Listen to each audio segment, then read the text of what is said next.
Alrighty then, guys. I'm gonna have to love you and leave you. I am currently in this gold trade. I'm currently in this NAS trade. NAS on the futures, gold on the CFDs. I shall love you and leave you in the very capable hands of Dirk and LJ when he comes on any second now. But guys, if you haven't already, please make sure that you're gonna smash the like button. Please make sure that you're gonna subscribe if you haven't already.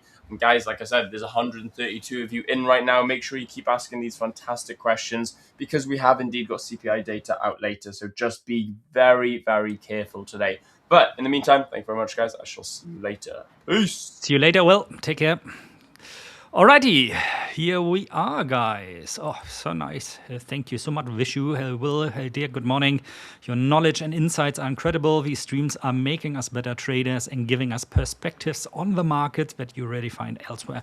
Thank you so much. If we are achieving that, you know, this is all what we are asking for. Thanks a lot. Yeah.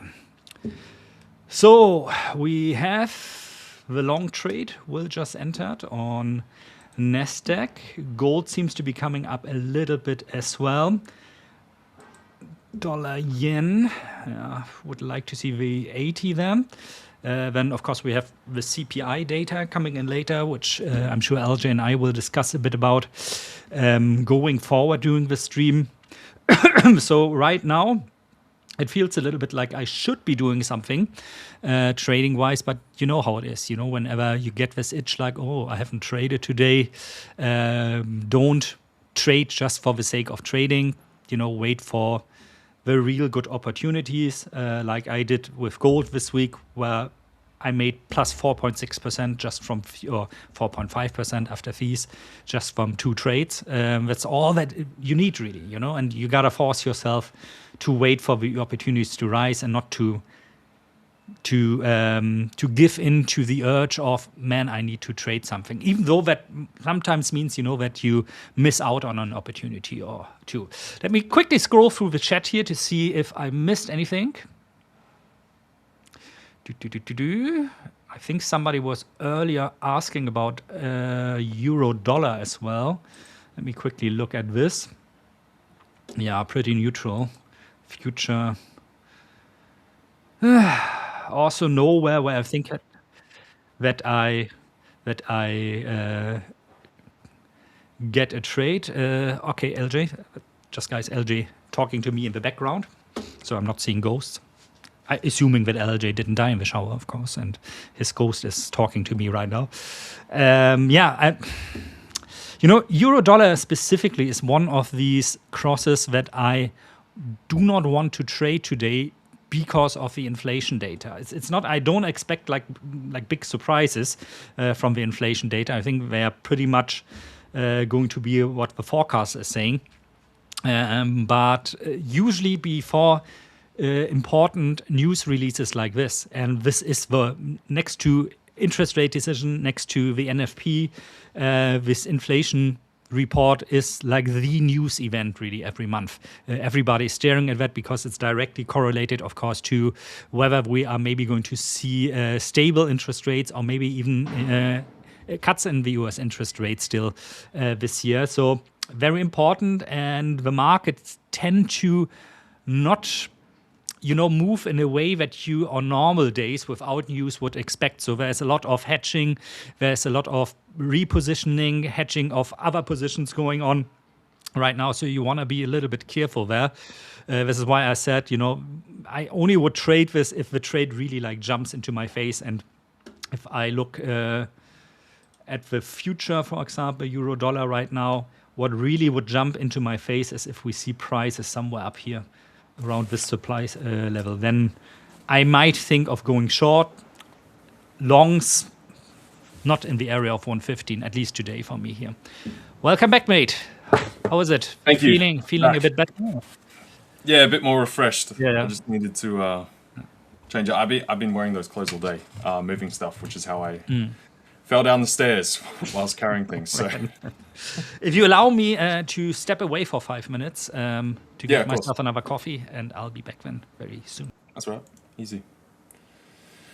Good morning, everybody. How are we doing? Morning. I did see a bunch of you guys questions, comments, that kind of stuff earlier, just before I, jumped out to put something fresh on. So yeah, we'll run through all this stuff, all the expectations for CPI. I've got a couple charts for you. I think I had one or two others, but I'm trying to find what folder I put them in. So, but yeah, we'll run through it all and update on everything else that's been going on. Apart from that, right now, this is trader been in all day today. So we're almost up at the TP. I considered taking it up through here when we sort of started stalling for a second, but then we picked right up pretty quick. So basically looking at the underside of this trend line that we snapped through last night. And then that'll be up into that block level from the drop candle, which was the open of New York yesterday. So yeah, see if we can squeeze out that extra little bit. Otherwise, if we start to falter right here, I'll just, TP on that and look for the next. But yeah, morning. How we doing, Africa Tech? Good morning. Justin, yeah, I did. I did. I've got a massive bulge in the side of my hip now. It was just really sore before. I can't move. I'm hobbling around everywhere. I can't tilt my actual torso that way to the left, at all. Any more than that lean, and I can feel it pulling on something. So it's done something internal, because pressing sort of around the area feels fine. It's not bruising or anything. Something internal with hip flexors or some sort of ligament thing or something like that. So I will survive though. I will survive, just going through the wars.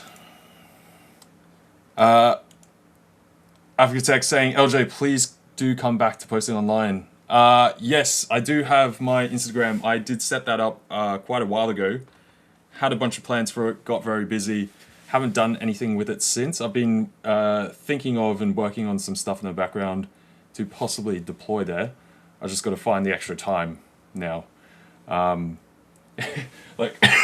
don't know, on my phone, you guys, I can show you the apps there. You'll see I've got 100,000 unread emails. I've got, I think, another 238 messages to reply to on Discord. Every 3 seconds, I've got another 50 messages on WhatsApp and everything. So trying to run through it all. Basically knock some of that stuff out over the next couple of months and then shift focus into some of those things. I do have some ideas, so we'll see how we go. LJ, take your multis. It will help speed up the healing process. Definitely. Multis and some ibuprofen or something, or I think I've got some aspirin here. I'll probably take some of that later on. But what else do we have? Good morning, LG.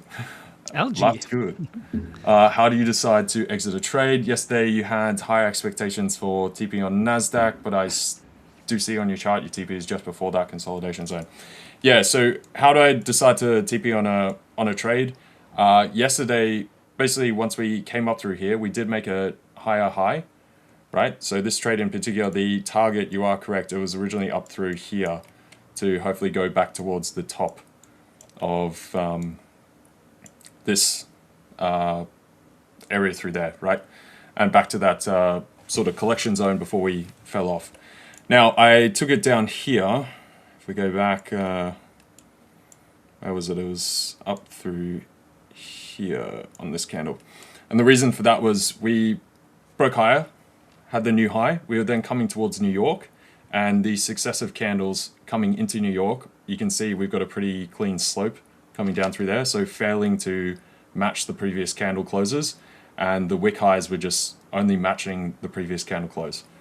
So especially coming into New York, often you're going to get that sort of knee-jerk reaction, and since we're starting to fail and getting lower highs, decided to jump out of it and then wait until New York, see what happened there.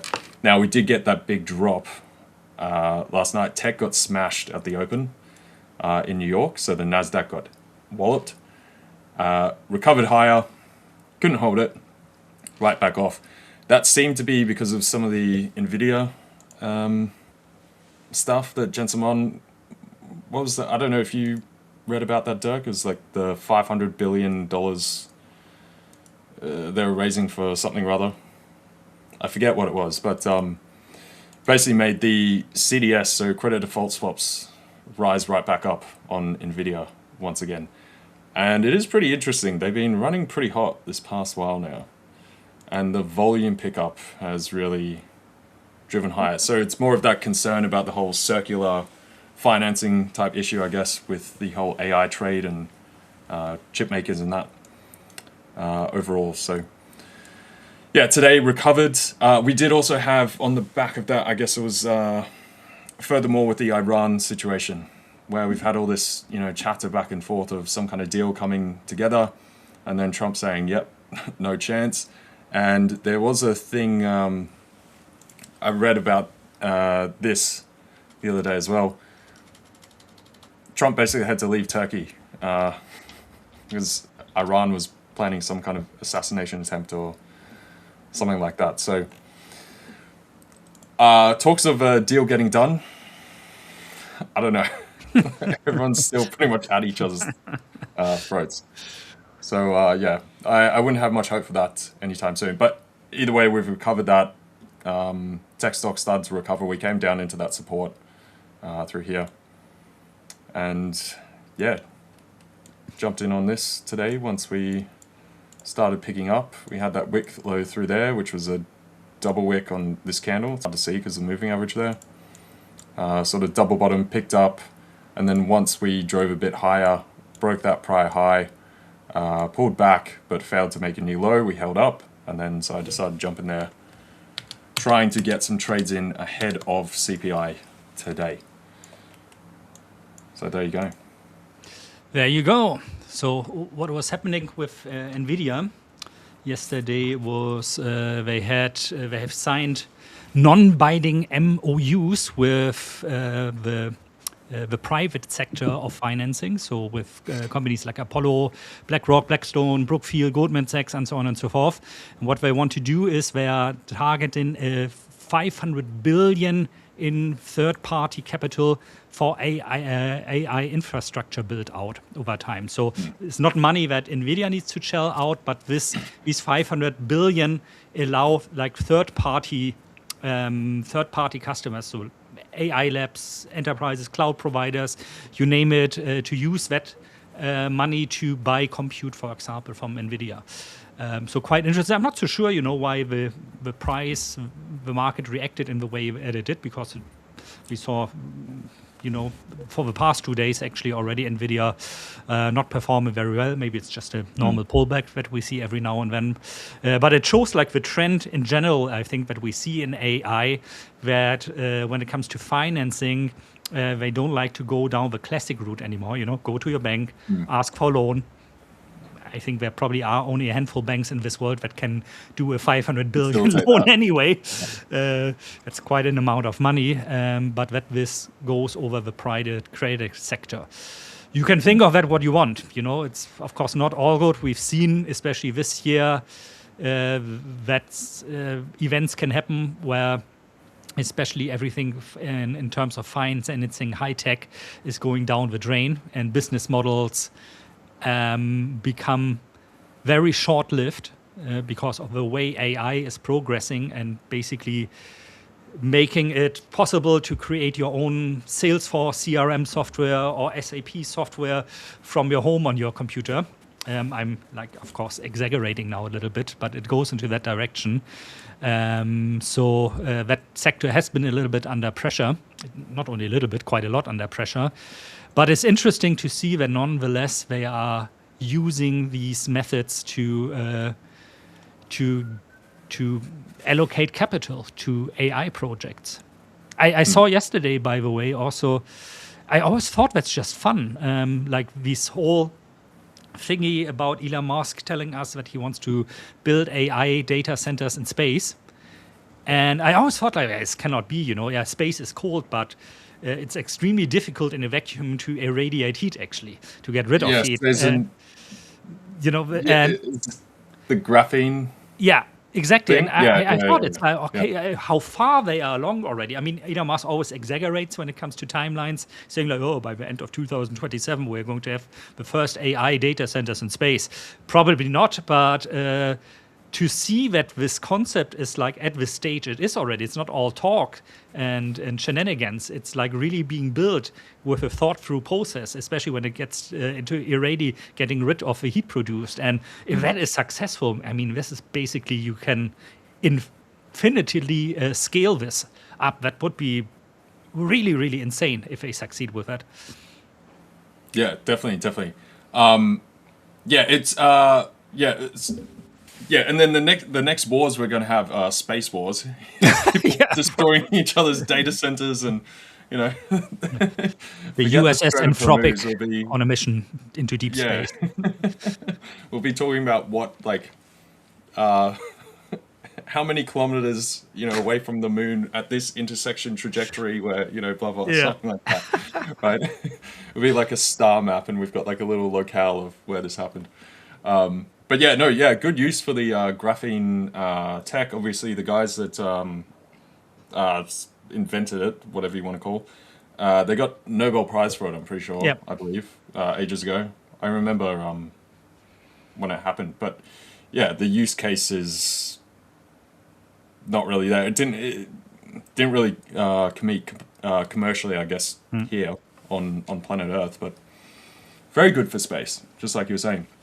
Because yeah, the trouble is irradiating that heat. So Now you imagine you being like a system IT specialist, and then you get the offer, hey, how about you go 6 months up to our AI data center in space and do the maintenance there. it would be. I got to say, it would be pretty cool. And I imagine those people are going to get paid an absolute astronomical amount. That's like the job, when you're working on an offshore oil rig, for example. It's a bit like that.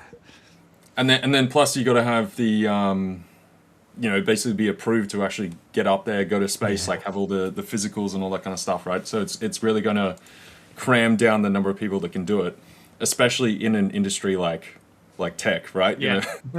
Not exactly. I know what you mean. Yeah, yeah. So, yeah, I think it's crazy though. If I was in the position, I'd probably do it. Absolutely. Absolutely. I think it'd be cool. That'd be a crazy experience, right? Yeah. Once in a lifetime. Sure. Yeah, over 170 you guys at the minute. 44 likes. What's up with you guys? You need that up to 100. Everybody is still hungover from the 1 versus 1s yesterday. Yeah, hopefully that'll break the curse of my building. Probably not. No. Either that or trigger something else to happen. But yeah. Yeah, you know how it is in Final Destination. Eventually, it gets you. Eventually. Not today, though. Not today. We're still kicking. So. True. LJ, what are your expectations about CPI today? Based on my research, some hedge funds companies are looking for a bit lower numbers. The others are expecting it will come the same as the forecast. I'm with the last one there. I think we are pretty much in line with the forecast. Yeah, so let me I'll bring it up in a sec, but yeah, so I think the forecast is probably going to be pretty much in line. A lot of Wall Street has come down finally on inflation. Like I've been rambling on about every single release, everyone, freaking out like, oh, inflation is going to be higher, this, that. And I'm like, no, it's going to be lower because of this, that. The street is finally turning around to that. So the expectations for today are probably more in line. Now, what we do have is obviously we've had the Strait of Hormuz thing kick off again. So there is like maybe a minor chance of like a 0.1 higher. Because you got to remember as well how the numbers are printed when you see the like 0.1 or 0.2. It's not. Sometimes it can be below 0.2 and it'll be like 1.67 or something, but it's rounded up. Right, so it's rounded. So you can see like a 0.2 when it's actually 0.167 or something. For instance. So And then that's when you have to drill into it deeper. But obviously on the knee-jerk headline number, you can see stuff rise, and then hence later on when people actually look into it, you'll see stuff come back off and be readjusted. So there is that small chance, but I still also lean that, I mean, yeah, oil came up a bit. It was pretty brief and it's only up a touch. So I don't think it's actually going to hit anything, but I do expect the month-on-month numbers to be in line. I expect the year-on-year numbers to come off a bit, which is already in the expectations as well. The reason for that is obviously we get that month from, what is it, July last year, sorry, June last year, coming off the table where inflation was a bit higher through there. So that comes off, therefore the year-on-year number should come in lower. But yeah, so I think it'll be pretty much in line. Now, the thing with that inflation number, is it a good idea to trade prior? If it comes in line, I think we should get a bit of a pop higher. People looking for that. Definitely if it comes in lower, we're going to rocket higher. But there's probably an asymmetric risk of it coming in higher, a touch higher. Did I say higher just before? I meant lower. Lower, if it comes in a touch higher, then we're going to absolutely get hammered, right? So you got asymmetric risk, probably only small upside if it comes in line, or a touch lower, we could run pretty well. But it seems like we've had a bit of that priced in already. We've seen NASDAQ come back up. We've seen the Aussie start to rise. The Euro's coming up off the lows we did down earlier. Dollar yen's coming off. Gold's back up. It seems to be people are sort of front running those expectations. I was kind of surprised this morning when I opened my charts for the first time to see what NQ had done during the Asian session so far. I definitely agree with you that we are seeing some sort of front running. Whether that is a good thing, is to be debated. When everybody expects the same outcome, the outcome usually tends to be different. But apart from where the numbers are going to be today, I think the sole fact, if you look at inflation month over month, last month we had the minus 0.4%. Expectation this time is 0.1%.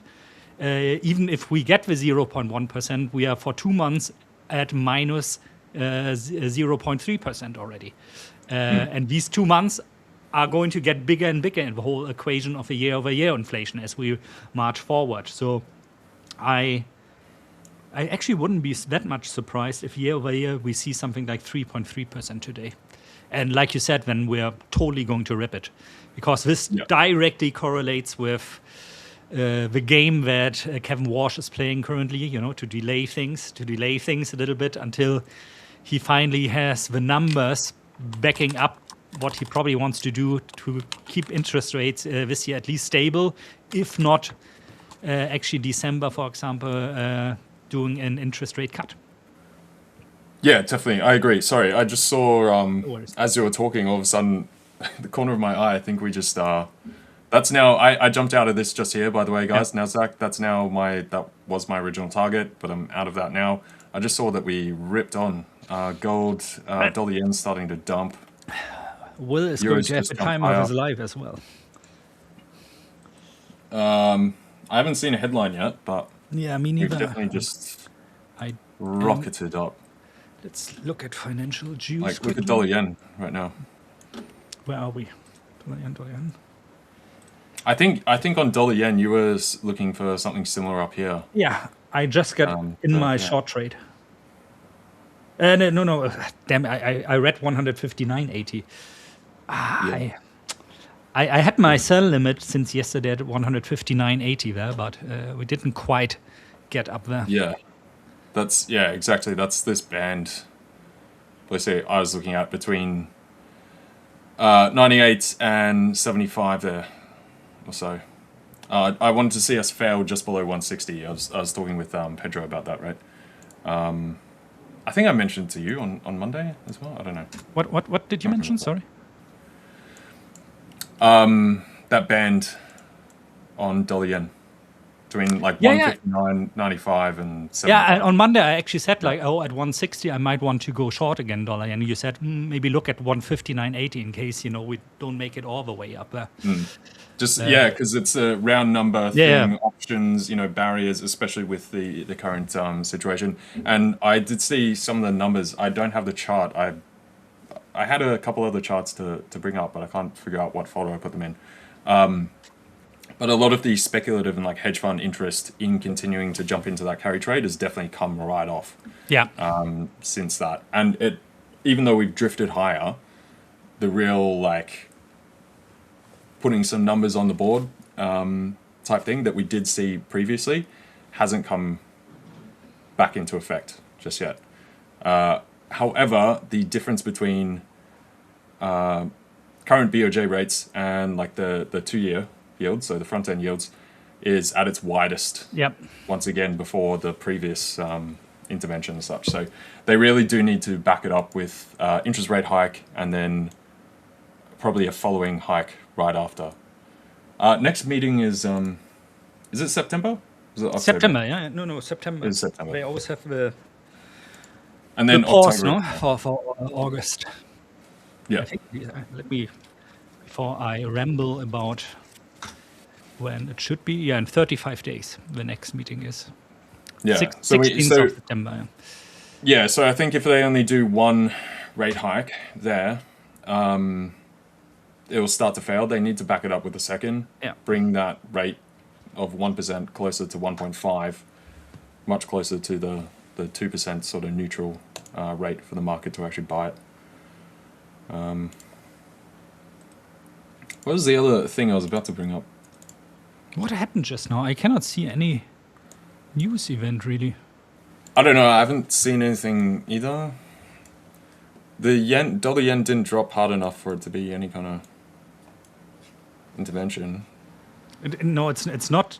I think it's not yen related because we see US dollar move across all currencies right now. Yeah, across the board. But I mean, often that'll spare it. I did see dollar yen out the corner of my eye move first though. Because I've got euro dollar, Aussie dollar, gold, NASDAQ, and dollar yen. It looks more like something risk on related.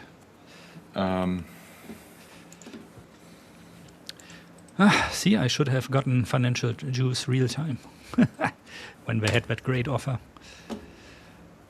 Yes. I think they still have it now. It says like 67% off. Oh yeah, save 67% today. So how much is it? Let me quickly look. Elite Pro. Have they changed it? Does this say it's delayed 10 minutes now? On the free version or what? Yeah, look at this. Oh, it is. Okay. Because before they didn't have this kind of delay on it. No, they didn't have. Yeah. Maybe it's they're getting. I don't know. Obviously, with Trump and everything, it's probably been pretty popular. Maybe people discovering it, and now they've realized like this is perfect time to actually push the throttle on monetization. Because it was not this delayed before. Gosh, probably gonna have to purchase it now. At least it's still cheaper than Trump's $100,000 or Bloomberg early access. Yeah, $100,000 a month. So what is that? $99 for the elite thingy. Is that per month or quarter? Oh, it's per quarter. For the lifetime. They had a $99 for it was $99 for lifetime access before. That was the previous sale that they had. For $99 for lifetime access? Yeah, when they had one of the like 85% off for the elite. But now this was over a year ago now. $99 per quarter.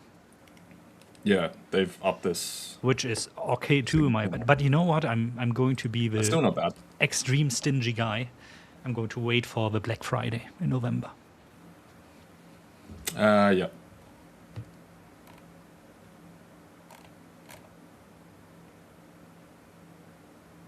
How much is paid once for a lifetime? Hang on.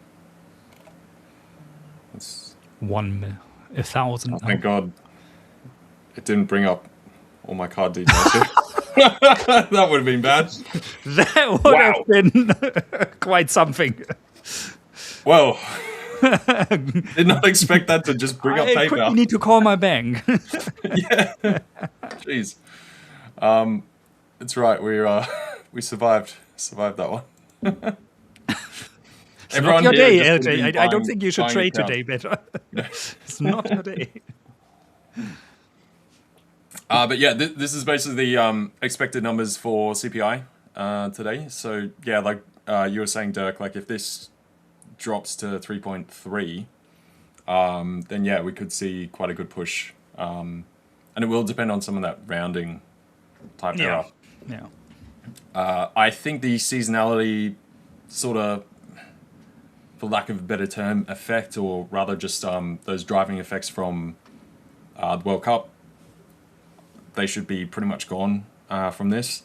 Of course, coming into the back end of last month, you know, we're wrapping up the World Cup. A lot of teams have got knocked out by then. People are starting to leave, and a lot of that purchasing obviously goes on prior and very much at the beginning of the World Cup when all the hype is about. So as far as the material impact, I don't think we'll see too much of a drop from that. But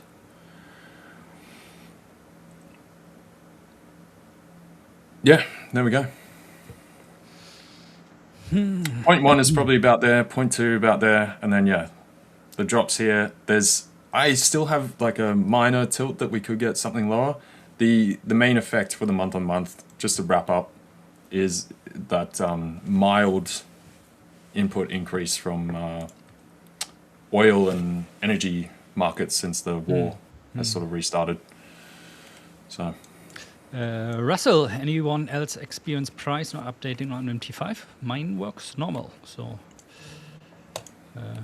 everything as usual. Might be something on your end, or does anybody else have issues with MT5 right now? Mine is working fine. What price? Is this of a certain asset or of your trades or like your balance or equity or something? Or Yeah. Or if, like in general, you're not getting prices, you might do what KRZiga1 is recommending: bottom right and change the server to another one that solves that issue normally. yeah, it normally does. Yeah. Because there's, of course, not just one server, but multiple servers. Yeah, and because sometimes if you're running like a VPN or something in the background and your VPN is then swapped IP, the feed will like disconnect or something. So normally, yeah, just like recommended there, just swap server. That should be fine. Rookmere is saying yen intervention from Forex Factory. Let me bring up. I'm just gonna try bring it up on my other screen first, because now worried I'm gonna dox myself somehow or other. It's funny because earlier, I don't remember who it was. Somebody was asking like, hey, should I go long dollar yen? And I said, well, you don't want to do that, because if they continue the intervention, you're going to get the worst slippage of your life on your stop loss probably. So this seems to be happening right now. Agree on a 60, really? I have a hard time believing that, honestly speaking. Yeah. I have a hard time as well, but that'll definitely be the... Yeah. Wait, what was someone's comment here? Wow, after yen, now Iran, next US foe. I tell you, it's still on my list now of Black Swan events. UFOs, landing, give us all your gold. That or they come in like, I don't know, they just play around with the data centers, you know, or start just shooting them out of the sky, just, you know, mysteriously, or hijacking them or something. Hijacking, you know, towing them into deep space because they need them. Because the AI centers cannot generate pictures of cats anymore. Yeah, they just get obsessed with generating like cat images, right? They're like, oh my god, what is a cat? Wow. I was I like how it's like agreed. yeah, exactly. I clicked into it to see if there was any other kind of links or something that would give something a bit more credible, but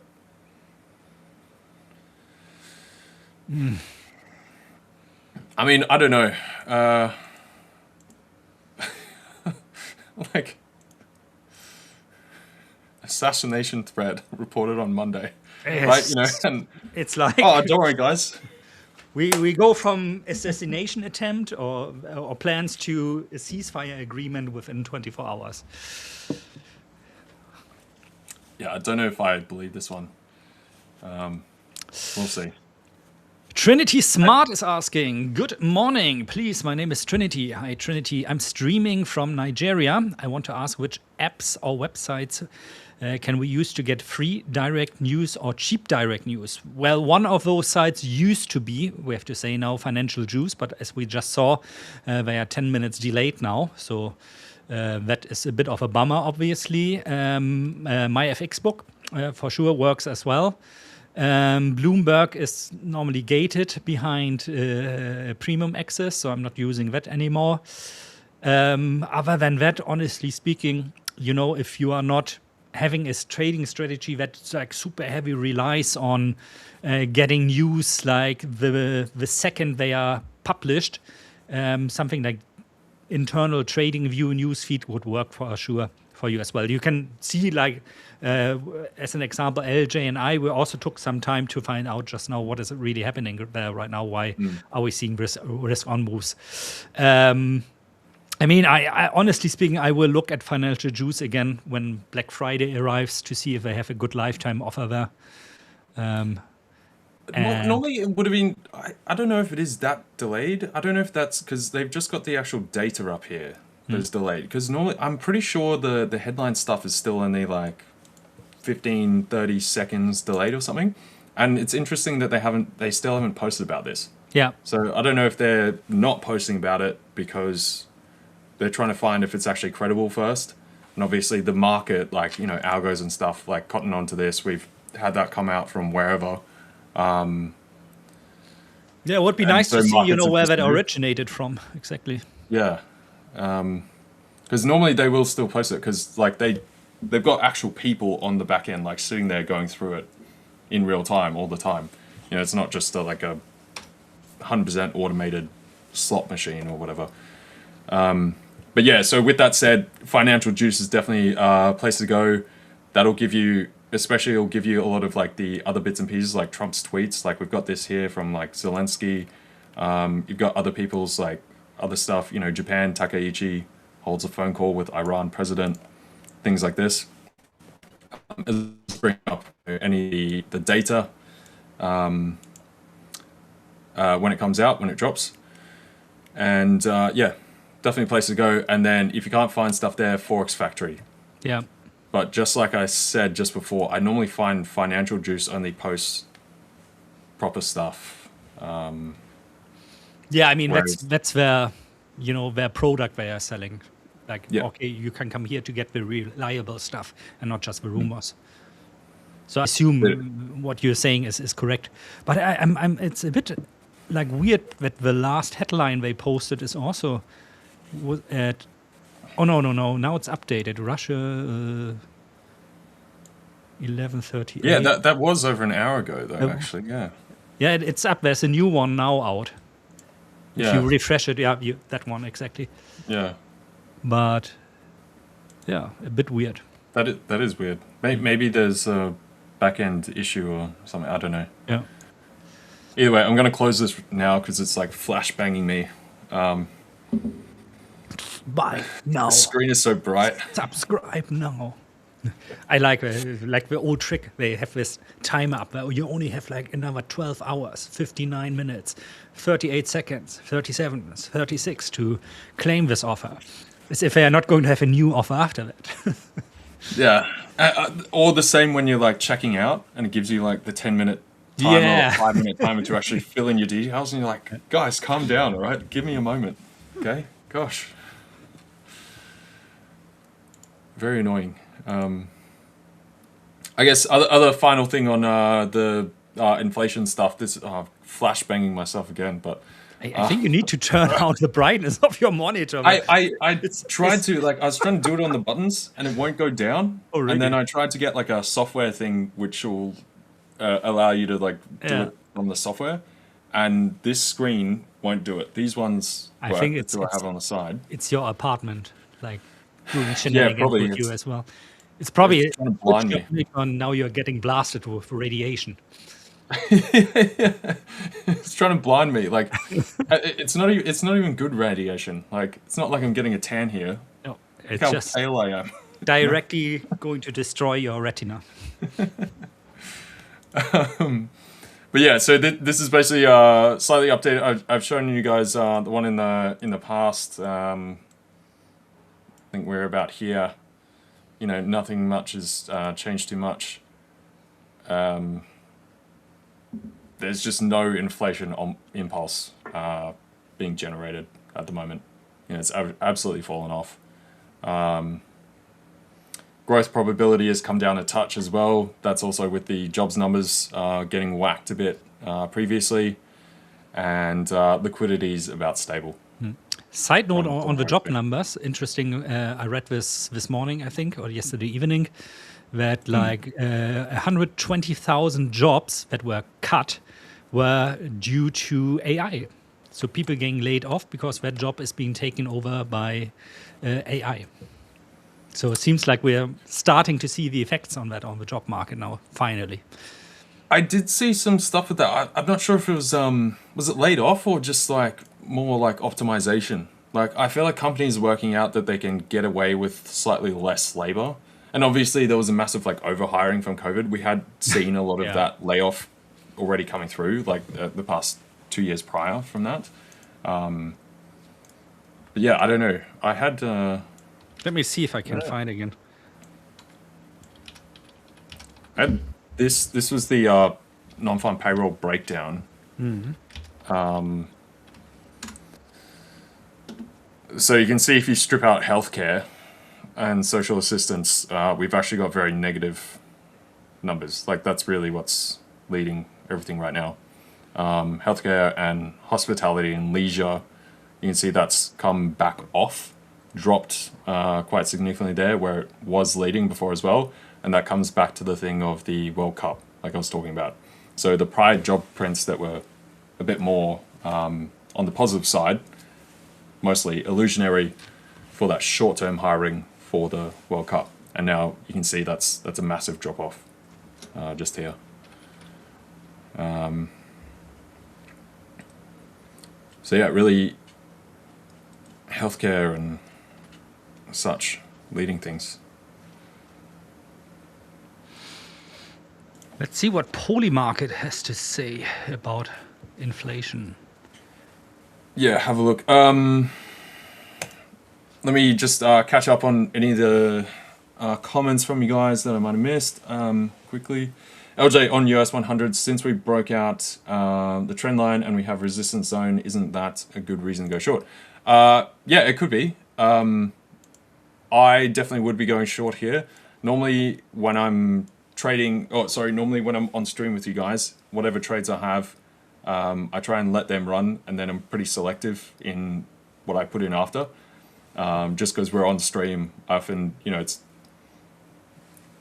you'll get points where we do get another knee-jerk reaction, come back down. I miss being able to TP, right? If it's like a hair above or below the take profit, etc., and then just get like whacked out because we're like talking about something else or whatever. But yes, as a general rule, how I always like to think about taking profit is I also, whenever I'm about to TP, I think about, okay, why should I TP here? Would I consider shorting from here? Because essentially, if you're in a long and you take profit, essentially you're going short, right? Because you've now put in that short trade to exit the long. So arguably, yes, I do actually quite like this. I might even actually take it, to be fair. Hang on, let me find my platform. and then I'll map up the trade in a second. The price is coming back now, at least on gold again. Yeah, especially since we don't know if that headline's actually how legit it is, or if it's kind of a bit weak.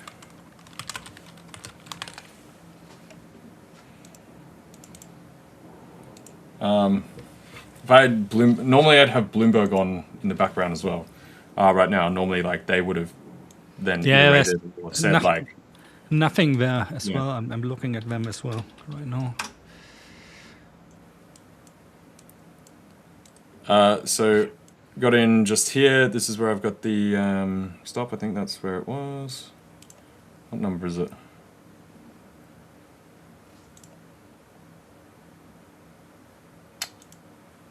Okay. 718. Yeah, that's right on 718. Okay. So TP, I'll be looking somewhere just down here. So between that and the bottom wick, just there.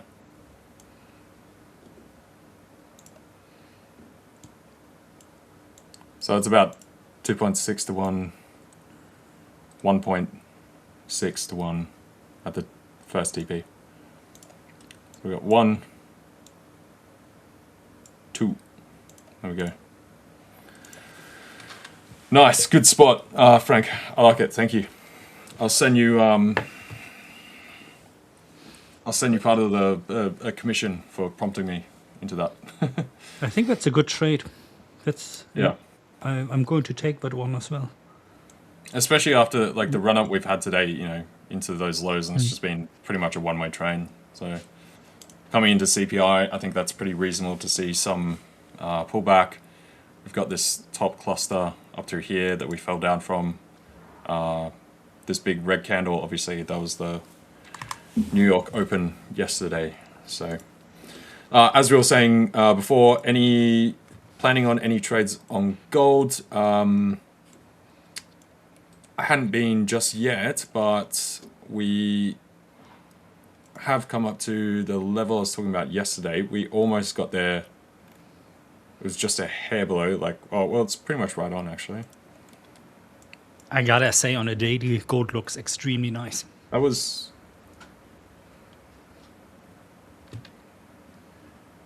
oh yeah, no, it is. Yeah, that was midnight. I was just checking because it said Wednesday. Yeah, so this was that top area. I think I was saying like 44.05. We got to 44.03, pretty much. I like it. I still want to see the next level up here at 44.60. So I do like longs through here. You should have held on to the long trade. Both of us did last week.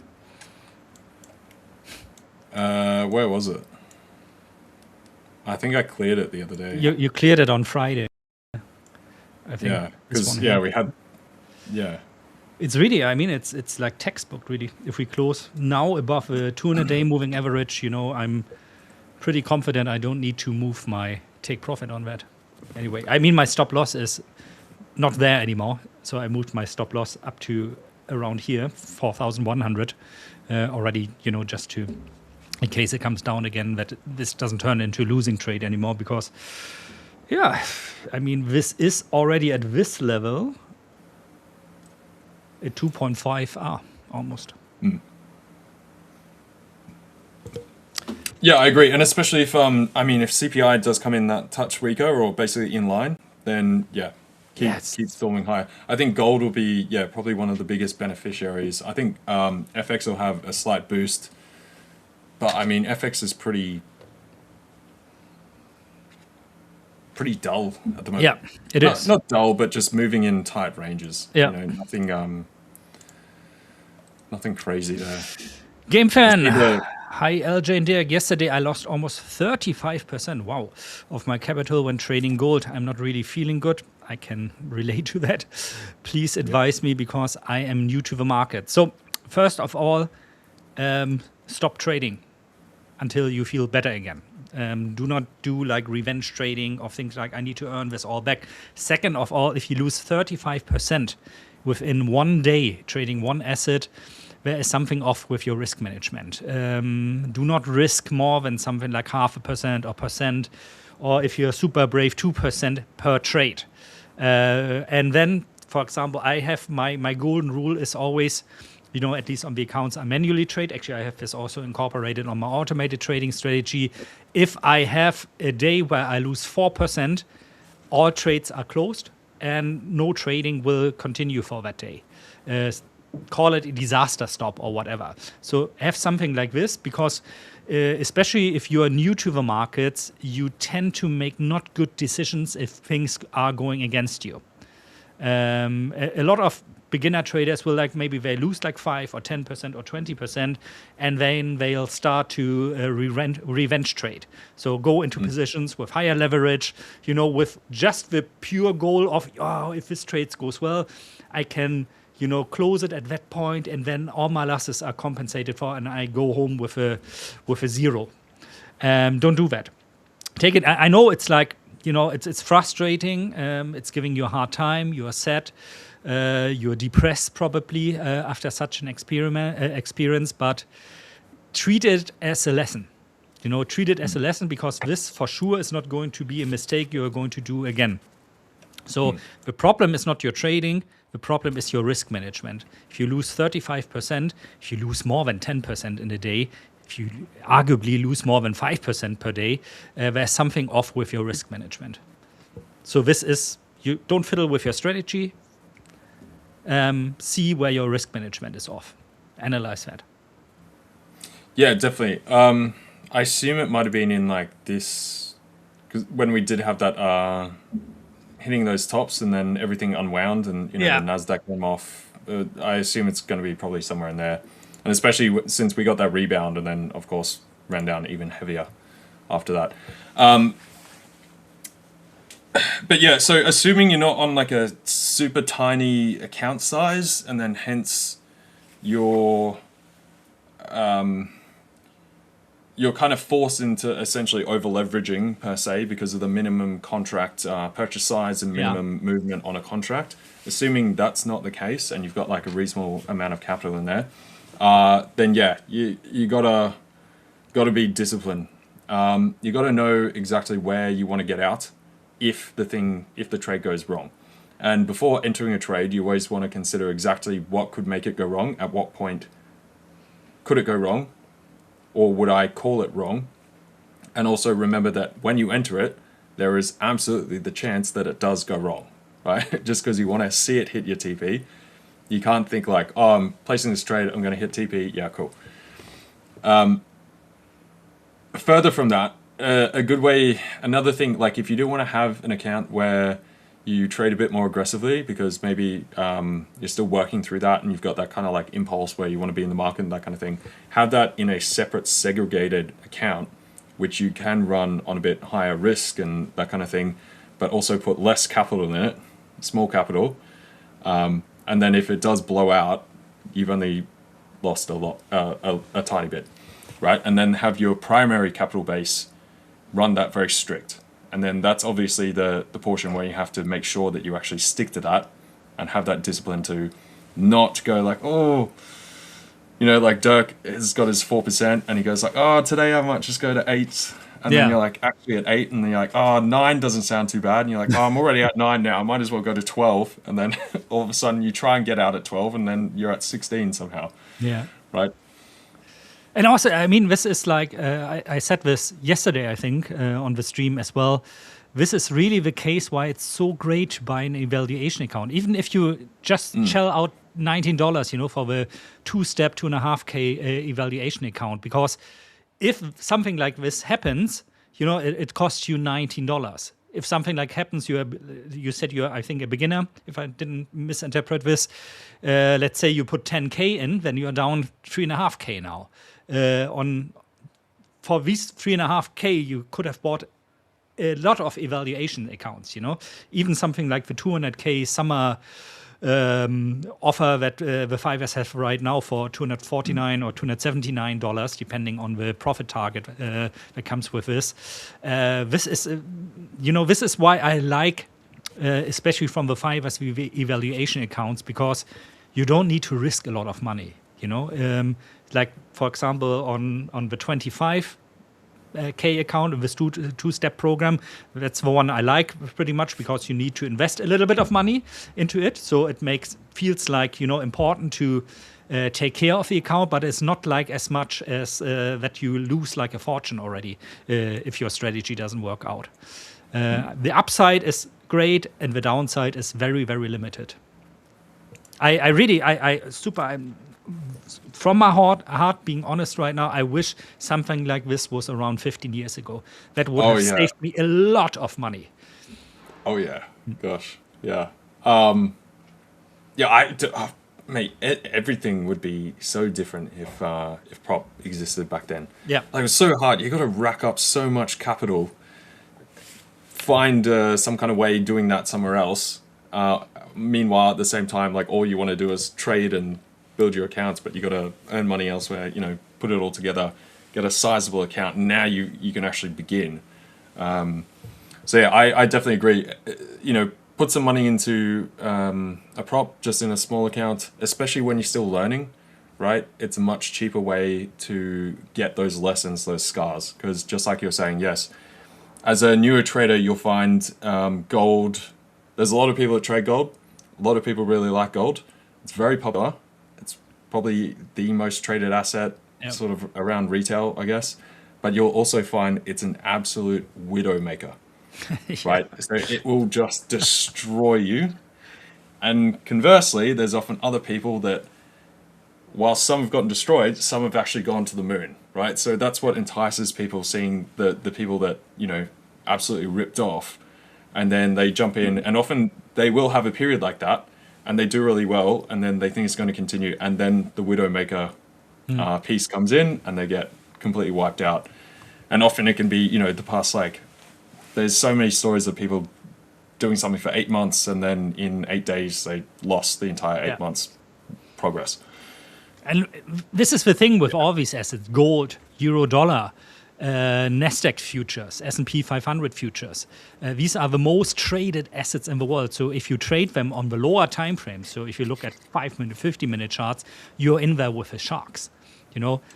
This is actually also the reason, with the whole trading I'm doing in gold futures and NASDAQ futures right now, while I am so much sticking to, I don't care what the market does. I put in my take profit, my stop loss, and whatever gets reached first, get reached first. The other day, you guys might remember that I was whining a bit about on Monday, my trade went up 20, just shy of 20 cents to where my take profit was. Then it went down again, almost hit my stop loss. Then it went up again. And a lot of you commented, righteously so, I have to say, well, if it was 20 cents away only from your take profit, why didn't you just take your chips off the table, And I don't do that because I need to collect data. I need to know, I need to collect 100, 200, better 300 trades that I am doing with this discretionary method to then be able to judge, do I have a chance to really be profitable with this? Or was that just like LJ just described, by pure luck, a phase where somehow I can analyze the markets very good, and once this sunny phase is going to end then, and going over into a rainy phase again. Or just being in at the right place at the right time, like Aschenbrenner. Exactly. We can, bought in the right place, right time, small amount of money, has some insider knowledge, trading. Obviously, but then he forgot to TP after he's up 2,200% after an initial 10,000% gain or something from the year before. He didn't quite understand what margin trading means, I think. And the irony of it all is still people are going to give him money to start over again. Yeah, I was saying he forgot the hedge in hedge fund. It was just an outright fund. By the time they bought the options to start trying to hedge that, it was already in the bin. It was already gone. Then you got companies like I was it once again Citadel who bought his book Yeah. for pennies for a dollar. I think they made the deal of a lifetime with that. Really. Yeah, the next 2 days, all those positions were up a minimum of 35%, and some of them up 60% in 2 days. Like, This is really like trading 101, but at a billionaire level. yes, so it was at these bottoms. So he literally got liquidated here, Wait, we gotta Right. change to your and then screen. we've just gone all the way up. Oh, sorry, I wasn't showing my chart. Yeah, so he literally got liquidated here, right? That afternoon into New York and such, and then the market has just stormed higher, almost to all-time highs. Yeah. So, yeah, one of those things. Always, leverage can be good. It can benefit you really nicely. You can have some really good runs, but you just got to be very careful with it. It's a double-edged sword. Yeah. And then, yeah. My favorite example of all time regarding leverage and the dangers of it is always Lehman Brothers, 2008. Some of you might remember Lehman Brothers. Yeah, exactly these. Hang on. Their book was leveraged by 1 to 10, and then they went you go. bankrupt overnight. And you got to ask yourself, am I smarter than these guys back then? How do I wonder how you do that. Like in reality, imagine you were on the risk team of Lehman Brothers. I think you are sleeping under a bench for the past 20 years now. For the past 15, 16 years now. Yeah, that Almost you 20 knew years. What it was. Oh, it's 2008. Yeah, almost 20 years now. And especially it's like 10 to 1 for any of you guys here. 10 to 1, that often you'll trade that in and out of trades, but you're not holding it for years and months, and you're not doing it on tens and tens of hundreds of billions of dollars or something, right? Yeah. That's a very different situation because, yeah. What was Ashenbrenner? He was 4 to 1, for instance. That doesn't sound like a lot, no? But with a move of like down 15%, for example, those crazy days we had at the Cosby, Yeah. even 4 to 1 is too much. Because he was on individual stocks. Wasn't SanDisk was one of the biggest ones as well? Like I think? very, very one-sided bet, no? Is that a cow being abducted by an UFO? I don't know. It's some trading view thing. Who knows? But I guess they must have bought in a number of times. Where'd the measuring tool go? So yeah, that drop there, 57%. Leverage 4 to 1. Cool, you're minus 200%. Now, obviously, would have got in at, I don't know, various points all through here and stuff, but then you keep buying, etc. Get this small dip, and now you're out. And your $45 billion fund goes down to $5 billion, whatever it is now. So $5. yeah. McDonald's burger. Yeah, you can flip burgers now, right? I think he has come back with like you're saying. I think even this week he bought another 400 mil worth of something and some other stuff. I don't know. I haven't kept up with it yet. I did see there's a couple of you guys' questions here. I just got to pop to the men's room if that's all right. Yeah, sure. And I'll jump back. All right. Could you please check dollar index? Huge candle formed in the last hour. Let's have a look at the US dollar index for sure. Where do I have the Dixie? Where's my Dixie? Here. And then we go down to 1 hour. Yeah.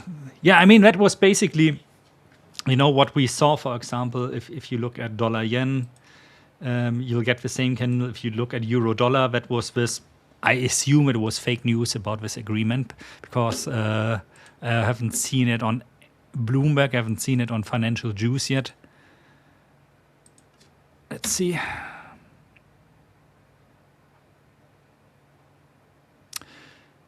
Pakistan, larger peace process stalled, hopes to resume suicide. Nothing. I think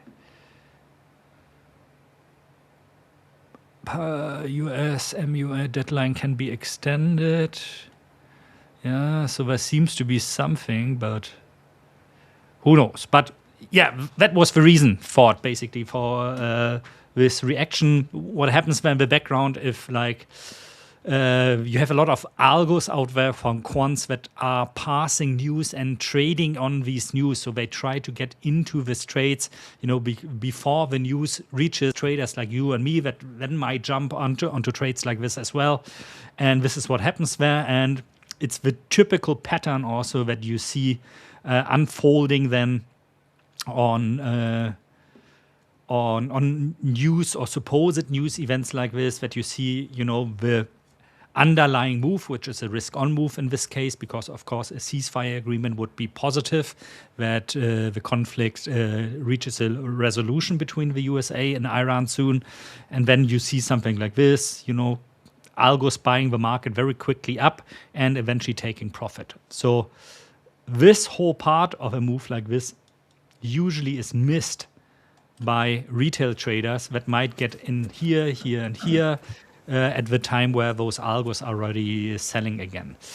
So LJ, I don't know if you were listening. I was just saying, I don't know, it seems to be like a bit of fake news regarding the ceasefire agreement, but the pattern we are seeing is like very typical. You have like algos and quants that are specializing on getting first into the markets upon a rumor or news release like this, and once retail catches up, and retail including you and me, because you guys saw earlier, it took some time for us to find this news which caused this again, and usually retail will get up here when the algos and quants are already getting out of the markets, because a news like this is only like worth price action for, let's say, like 10 or 15 or 20 minutes. Yeah. This is also a good example of why I don't recommend anybody to try to do news trading. Yeah, you got to have, especially not headline stuff like that in particular. And you got to double check the sources. Like you can see, like we didn't trade on this at all and took a good bit of time to try and qualify this. And like we're saying now, I haven't seen anything from Bloomberg. Normally, like, you'd always get some kind of buzz alert from a story or headline they put through. I checked Thomson Reuters, haven't seen anything. I've checked my own personal brokers where I get a special data feed through some other providers, that kind of stuff. There's nothing there. So I think this might be either someone bloviating, like some journalist or something, or I mean, we've seen this a couple of times before as well, where there's been some of these reports that have been put out or leaked to like Wall Street Journal or something else. They're not being true, and then runs the opposite way of upcoming data when we do have some other announcement. I don't know, but basically that's what the reason was. You can see FX in particular is reversed. NASDAQ's sort of holding around pretty much where it was. It only moved up like a touch on that news. We're already up this high at the moment. So this trade jumped in, shorting that through here. That was where we were before the news. This candle on the 5 minute here jumped up through there. We're now just a touch higher. But yeah, I still like this trade. I think this is pretty nice. I feel quite confident about this one. Yeah. We got that forming, sort of that double bottom. That's sort of roughly where we bounced from. The previous piece there. So I think this comes down, good, and then down towards TP somewhere. So I think this is quite nice. I hope before even on CPI. that, like, that's a really nice, like 2.6 to 1. Like that's pretty good for a little. Where's your take profit on that one? Take profit. So I got TP1 roughly here by this sort of can't. Obviously, I've drawn these a bit scrappy. This is on the CFD, right? Yeah, this is on CFD just here. So it's about 29680 for TP1. And then I've got 29658 for TP2. Yeah, I got 29677.50 on the future, Yeah. which Yeah, translates I've into a taken 2 this hour one. on the straight. Yeah, this one I took on CFD on personal at the moment. So That would be great. I mean, if that one succeeds, I'm just with discretionary trading up. I got this one loss on NASDAQ. I would be up 5.8% this week. very nice. Very nice. Which probably means I should stop trading for the rest of the month. It depends. It's hard to know with that. The thing is always because sometimes that's when you need to push the throttle. exactly and that. keep going. If you're on a And run, you gotta push the throttle. Yeah. Yeah, but not fall into like a hot hand fallacy type situation Yeah. where you think it's just going to be dunk, dunk, dunk, but understand you're in that pocket. You got really nice conditions. Everything's lining up. It's working really well. I shouldn't have said that it's turning against us now. The trade. No, it's probably me. It's probably my my poor luck. Definitely not. I'm not lucky lock. I'm unlucky lock. Yeah, it's a running joke we have amongst my friends as well. Whenever we go somewhere or there's something that could happen, it's like everyone's like, "Oh, it's fine, dude. It'll happen to Lockie." Like, we're all safe. I can see why with the events that unfolded in your apartment over the last months. Mate, yeah. It'd be even funnier if I could tell you a bunch of other stories from prior as well. God, I've just total random events that just everyone's like, dude, I actually don't understand how you're still alive. Yeah, really. Just like you were saying as well. I mean, the garage thingy, after I read this, I was really like, my God, really, this is insane. Yeah, It's I mean, I've been in like 3 car accidents as well. What? Which I haven't, it's not been in the car, I've been on like a sidewalk, etc. I've been cleaned up. Yeah, there's all sorts of stuff that, it's, I won't ramble on, but yeah, I could share so much. Anyway. So, I think we did. I think we did. Yeah, we did answer Yeah. that one. Sorry, I just was scrolling up just to make sure because there was some other stuff. Sorry, I gotta take a call here really quick. Yeah, that's right. Yeah, go for it. Russell with this one as well. Interesting, the spike down in dollar yen went down to Monday's high and now bouncing back up. Yeah, just basic support. I know you said this ages ago. I saw it before. I was meant to jump onto it, but we were going around. Same with this. So euro dollar. Let me go back to euro dollar. Will I see euro dollar if it breaks the trend line? I assume you mean just will I be interested in trading it? Which trend line are we talking about? Like this? Where precisely? Oh, maybe more locally, like through here. Sorry, I didn't get to this before. I saw it, but we got caught up.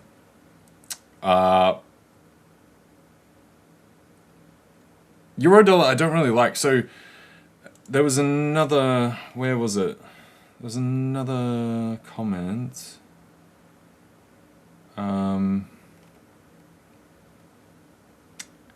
Here we are. Yeah, from Connor. Again, 20 minutes ago. Sorry, brother. I was meant to get to this before. Hey, LJ, do you ever look at trading FX majors like GU and trade 4-hour time frame going into news? It usually wipes out the highs and lows of the previous 4-hour close. I usually find this trade a nice setup. Yeah, so traditionally in the past as well, very heavily, always been a swing trader. It's only recently since, I mean, I've always done sort of intraday. It's basically been swing and intraday.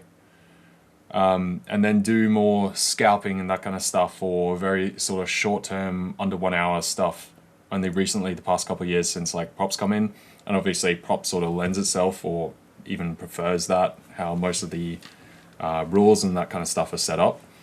But yeah, traditionally I've always been like swing trading and at most like intraday. So I think my average trade time, long term split between the two is about 6 hours, even for intraday stuff.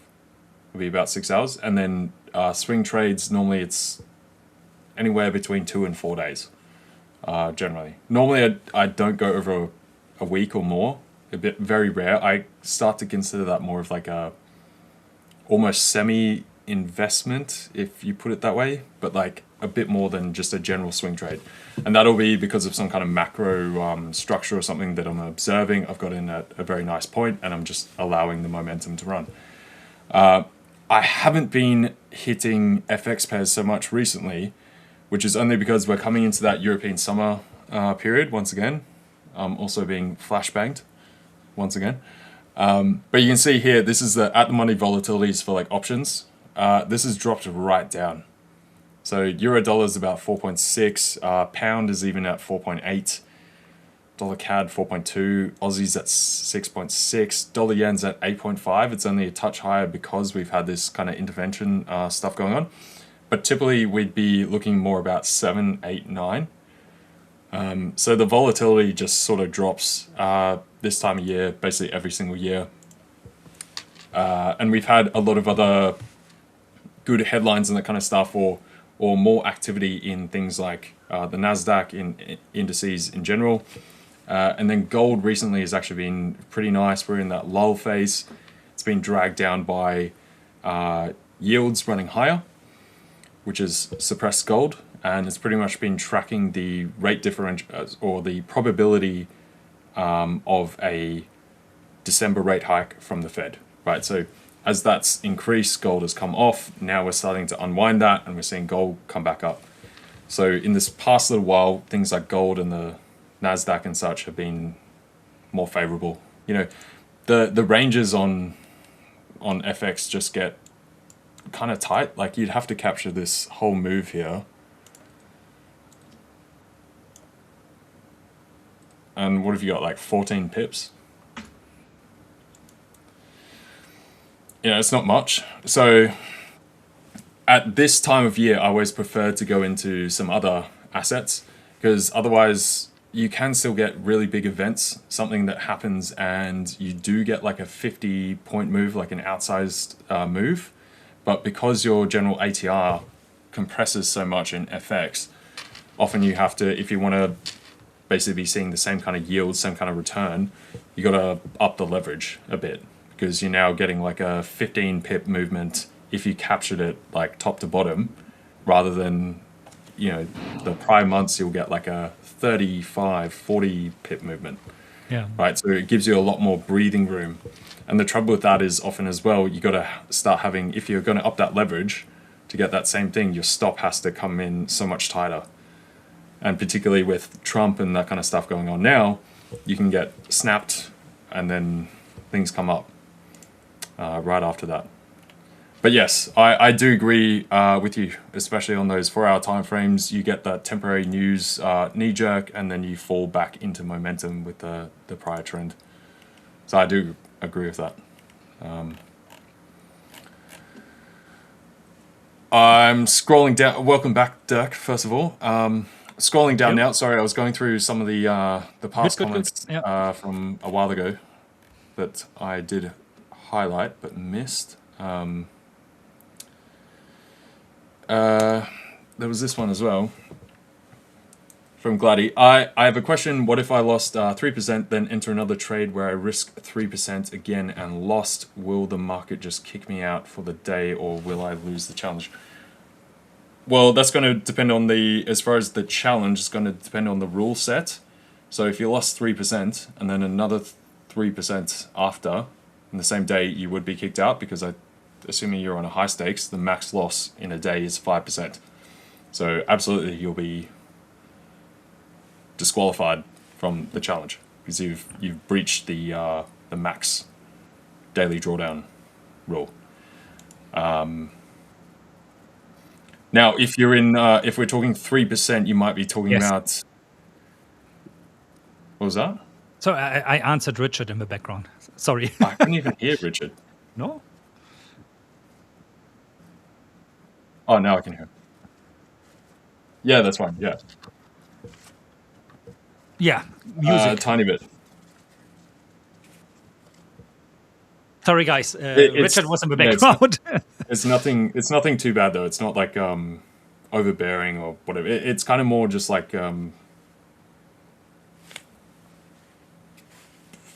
don't know, fluff.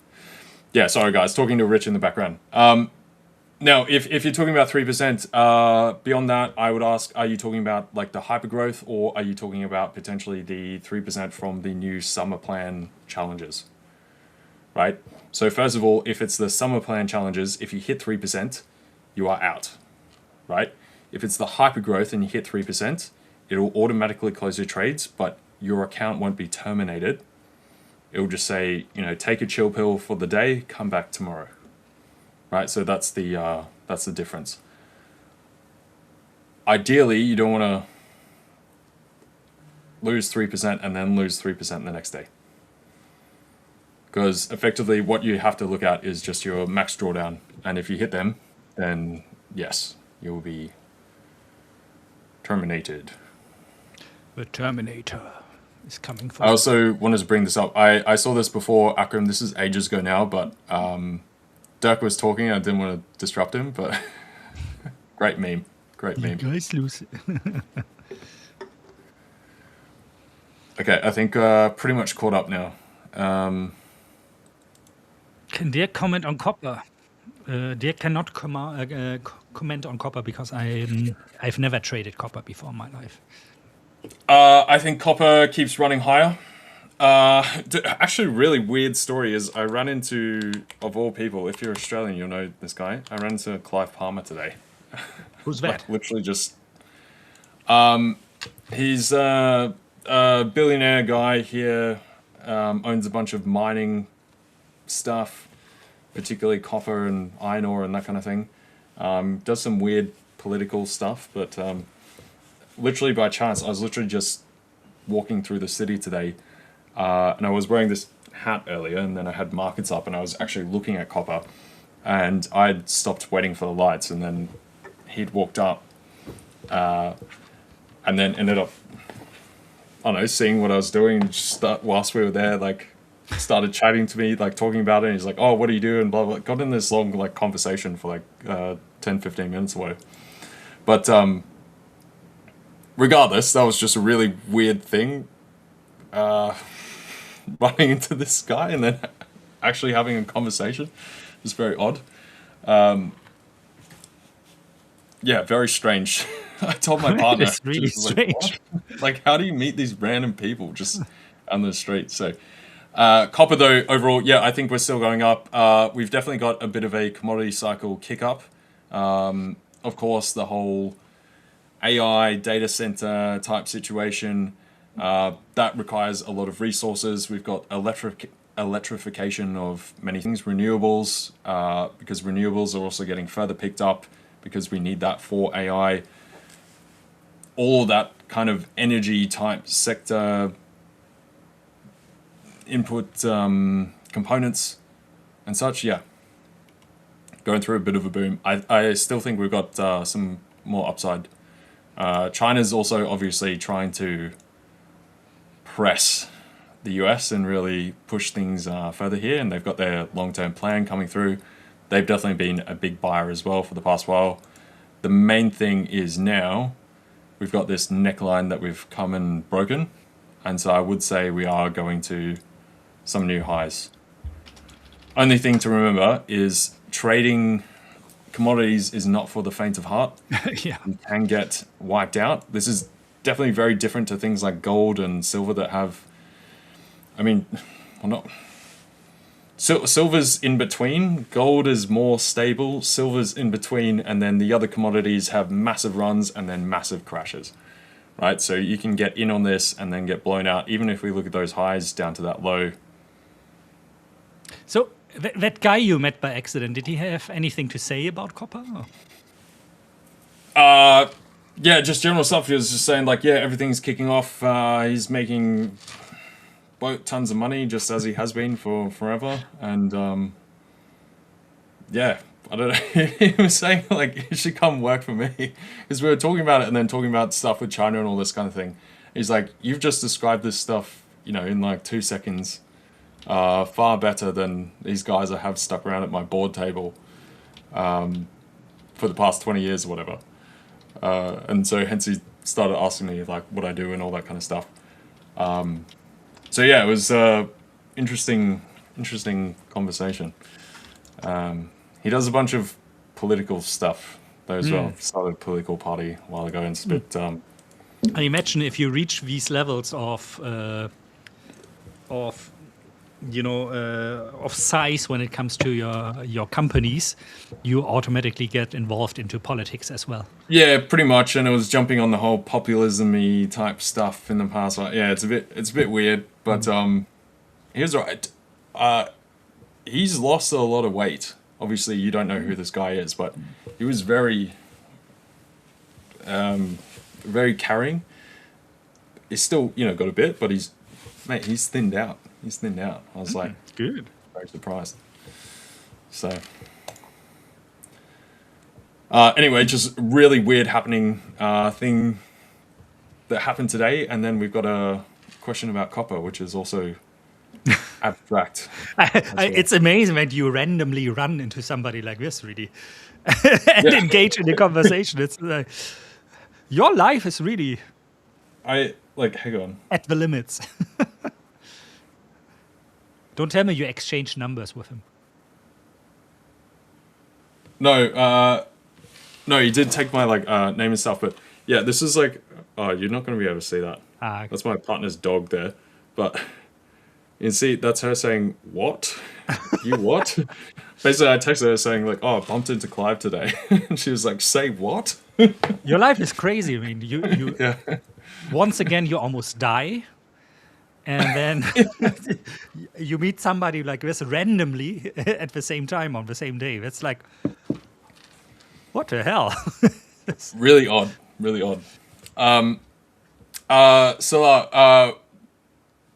LJ, no reply.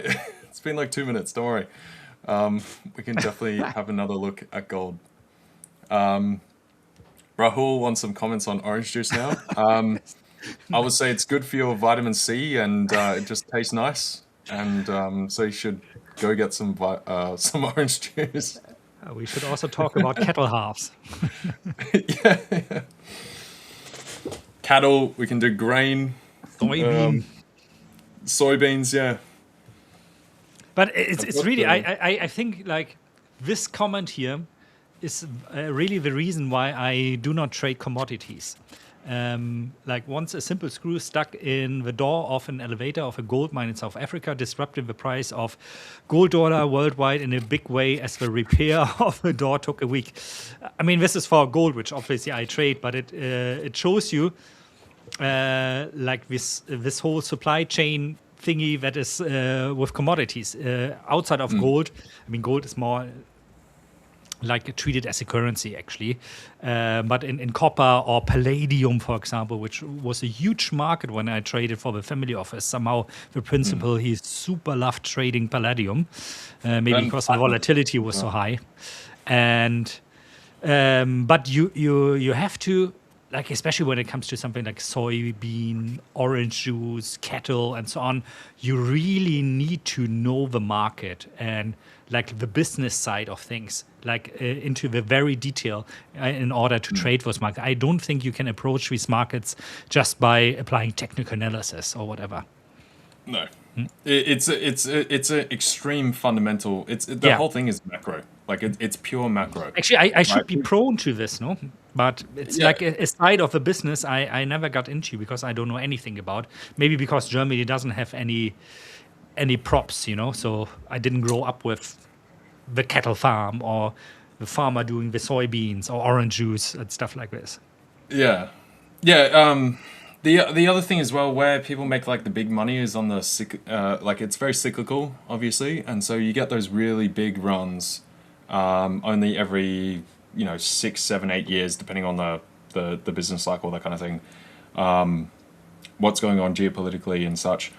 The main like day-to-day, year-to-year ones are obviously things like oil, right? Which again, you do have to have proper knowledge. Yes, you can trade it technically, but really you need to know what's going on, right? Every single oil trader right now has bought Trump's $100,000 a month subscription because they need to, right? They have to.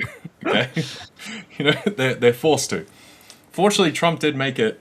If you buy it, it will be firm-wide. If you buy it for a company, so you only have to pay for one. How gracious of him. Yeah, how gracious. Well, Bloomberg's like, no, you're paying individually for every single terminal. If you want that bond data, we've got a monopoly on it. You're going to pay for it. But yeah, so it's interesting. I think when you do get those times when it kicks off, obviously it's kind of been dead outside of GFC, like when we had that big China run. Can be a bit boring. Man, didn't we just talk on Monday about buying wheat? Look where the price is now. Yeah. I think this has become in part because of the further kick-ons with Ukraine and such the past little while, as that's gone back and forth. We'll start picking up once again. If I go out, because this is when Ukraine actually kicked off. Yeah. And of course, because Ukraine has a huge amount of wheat production. I think it's like something like 30% or something. I still remember back then going to the supermarket trying to buy flour, and there was no flour available anymore. And if it was available, you were only allowed to buy like half a kg of flour. Yeah. Yeah, exactly. Yeah. Because we were still in that back end of COVID. We were in the depth of it, but we still had that inflation impulse. Then we had the Russia-Ukraine thing kick off.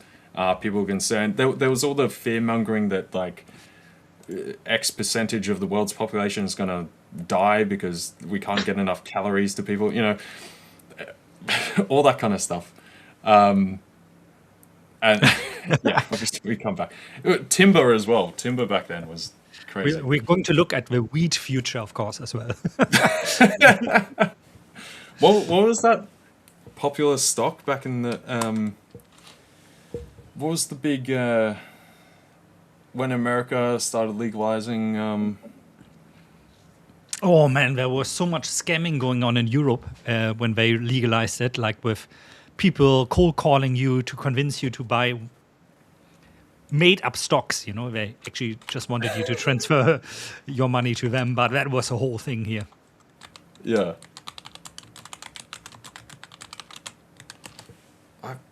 What was it? It was oh,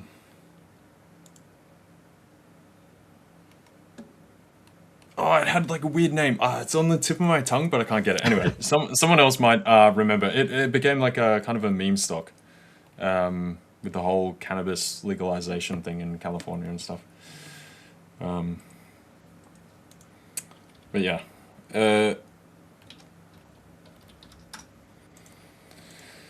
Gold view in CPI. I'm going to ask Claude now about this one. Yeah, okay. I almost had it right there. Just when you said it. It had like a... I keep thinking of like Razor for some reason. It was some...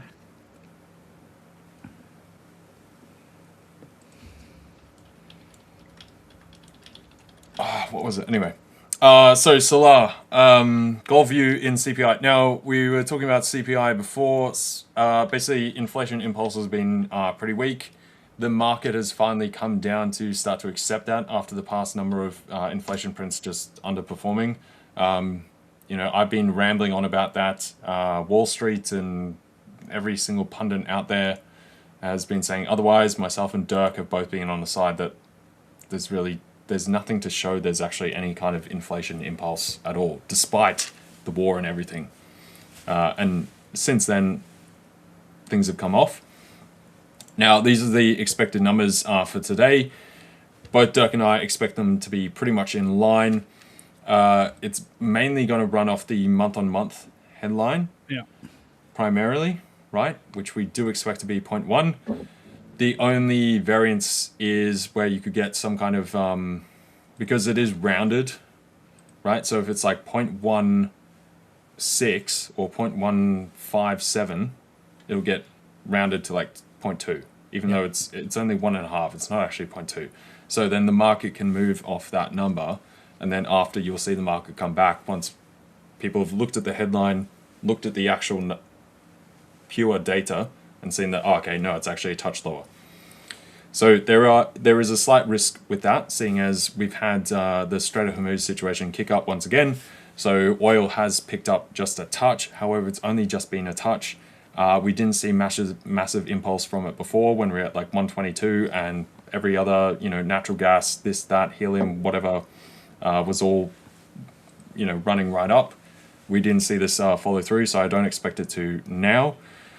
The year-on-year numbers should be about in line there, 0.1 lower. That's because we have, if you go back a year, the month before, so June, then like drops out, right? And inflation was high there, so it should jump down. Now, if the month-on-month comes in line, and then because of some of this rounding and the adjustments and follow-ups that they do to confirm the prior data and such, that the year-on-year comes in a touch lower than that, Dirk highlighted this before, then we could see that further impulse. Now, as long as we're in line or lower, gold runs higher. If somehow we get like a 0.1 difference above or more, then gold collapses. Yeah. I would But love I to don't see month over expect month that to actually at 0%, for example. That would be that would be amazing. not because of immediate reaction, but that gives me the chance to react to it in terms of buying stocks, and Yeah. building up longer term risk on per. And I don't necessarily would like it so much if we see inflation, at 3.3% year over year. I mean, for me, like when it comes to timing, the month over month is more important. Timing on longer term positions, Yeah, I know what you mean. Sorry, I muted myself. whilst I Yeah, was all good. typing 'cause you were talking, so my keyboard's loud. No, I definitely agree. I agree. And I think we need to see that anyway. I especially think once we get the Jackson Hole thing out the way and Kevin Walsh and that kind of stuff, I think we are going to see more of a shift to, not necessarily they'll admit it, but you'll be able to tell that they know it, that they're probably more tilted towards a rate cut Yeah. rather than any kind of hikes. And so if that really happens, I'm going to buy I am a Kevin Walsh fanboy t-shirt. I'm going to wear it here because that would be really the ultimate 4D chess move that he made. Like you said, like when he took over in May, he said like, oh, he's probably going to do the long game, let the data convince the members of a board of a Fed that are still that still want to hike rates. That's really that would put him. Well, I was a Jerome Powell fanboy, but Same. that would put him above Jerome Powell if that really succeeded. Ultimate power move, especially with Trump breathing down his neck.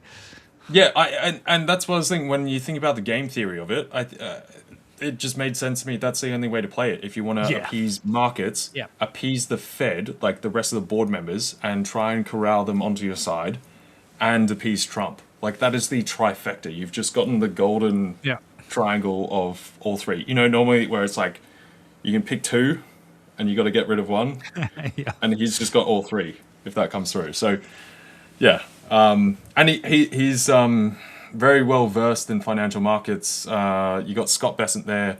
Jerome Powell was as well, of course.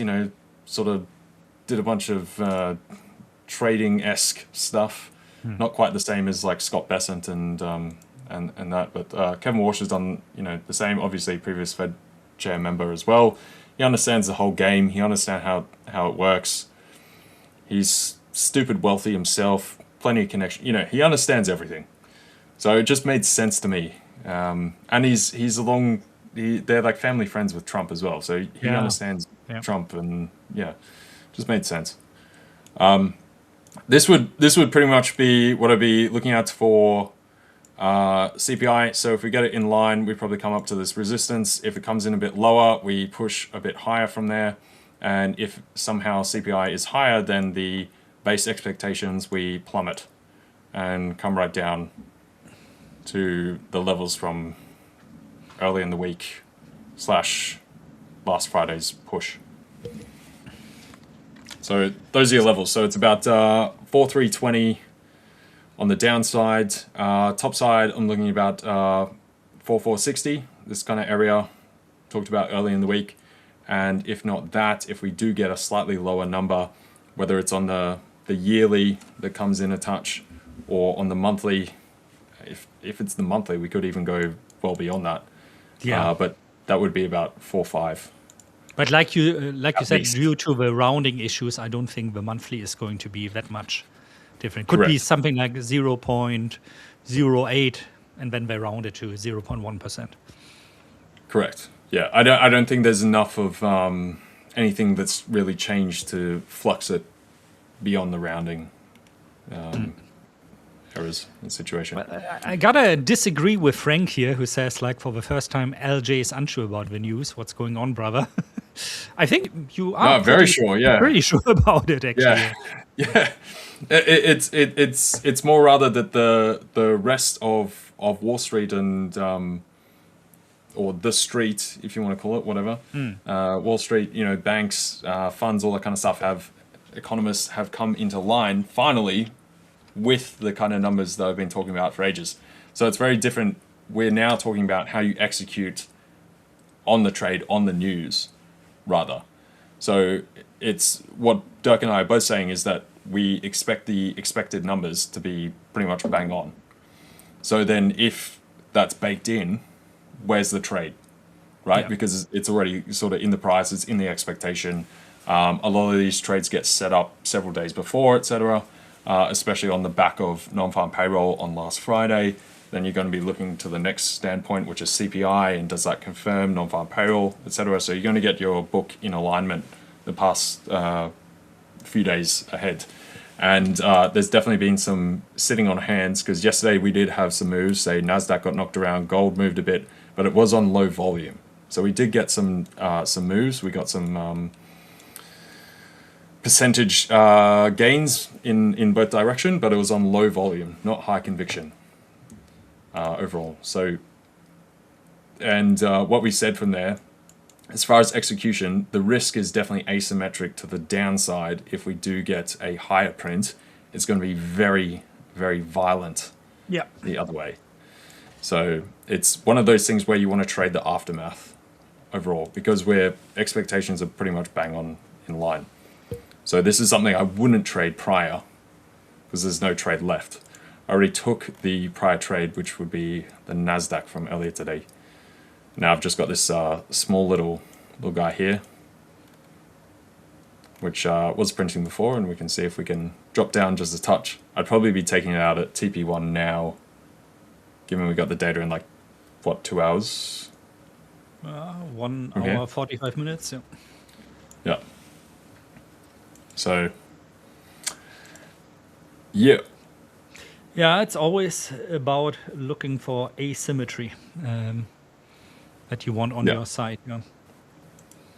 Yeah, and same with this Mr. Shiny Yellow Metal, Mr. Gold. Mr. Gold. Yeah, so hopefully what Golden we're eye. explaining just there basically covers the same thing.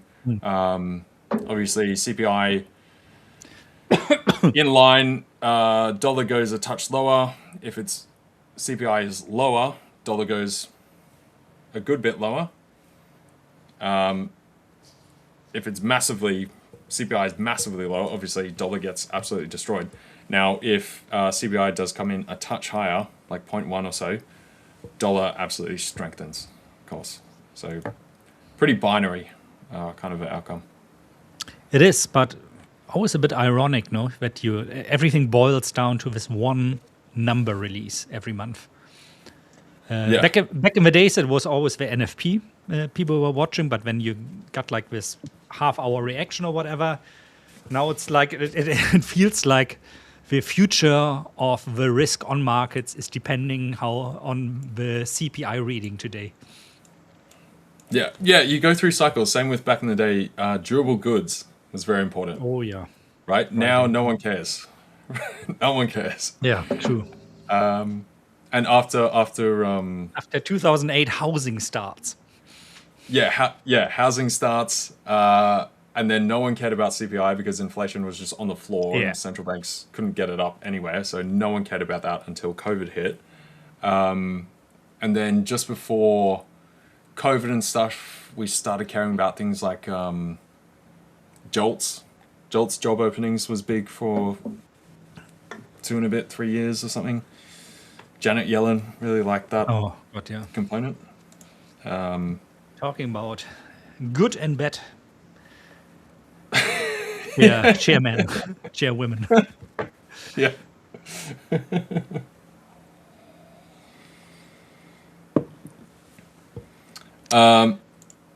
What if he's watching? Who's watching? Kevin. Kevin Walsh. He's watching. He wants to prepare for the data release by watching the 5ers live stream here with us. Can you please explain how leverage works? Yeah, for sure. So leverage works in a way that you can trade more money than you actually have here on your account. So let's say you have $1,000 on your account and your broker offers you a leverage of, let's say, 1 to 100. That means with these $1,000 you have on your account, you can have a position size of $100,000. Now that brings the potential for making a lot of profits in a very short period of time. Because imagine if you open a position worth $100,000, a long position, let's say the price moves up by 2%, then you earn $2,000 or 100% on your initial deposit. You know, you turned your $1,000 into basically $3,000 then. But at the same time, this can also go into the opposite direction because the market just needs to move 1% against you to lose $1,000 and thus, lose all the money you have on your account. In reality, these so-called margin calls come earlier than losing 100% of your account balance. So typically, once you are at a threshold of 50 to 30%, the broker is going to start liquidating your positions to allow you to still be in the position. So this is how... Or at very least be it at zero, not negative. Yeah. Some brokers out there, have something like a negative balance protection. So that means you cannot lose more than your account balance. Not all brokers have that. So potentially you can ruin yourself, Depends on the regulation of the broker where you are. Like typically if you are in Europe, SISAC or the UK regulation is going to be the one you want to have in Australia, the ESIC. I think it's called, no? And so those protect you against it. Be careful, however. Sometimes you can get like an account where you qualify as a professional trader if you have like a certain amount of asset, if you trade a certain amount of positions every year, if you have like a background that in finance or something like this, you can eventually qualify as a professional trader. And that eradicates this negative account balance protection. So usually the brokers I trade with, I am a professional trader there, so I need to be extra careful, with leverage and everything, because I could lose far more than I've invested, for example. Same deal. I'm treated as like wholesale client over here, so I don't have retail protections. So same deal. If stuff goes haywire and you've got another Swiss National Bank situation. Yeah, for example, good example. Yeah. You lose everything, and there's no protection, and you're completely cooked. But if you're a normal retail trader, you should be fine. You have to go through a process for that. For here it's like a sophisticated investor license. Other places, I think most elsewhere it's called like accredited investor license. Yeah. It's the same thing, but you need a certain number of assets or being working in the industry. Look at NASDAQ finally going our direction here. Yeah, we did just get this headline. So the prior headline, it does appear, was indeed false. Yeah. There are Who no would have dis- guessed? Who would have guessed? Wow, incredible. But it would be interesting where that originated from. No. The prior Yes. headline. Yeah, that's why I clicked into it. It didn't have a proper source. Financial juice just allows you to the links lead to the financial juice news thingy. Yeah. Yeah, so some of them do click out when there's other things. But I gotta give them credits, no? I mean, that is like proper journalism actually on their end. That they didn't just, for the sake of it, we need to spread this as well because we get clicks through it.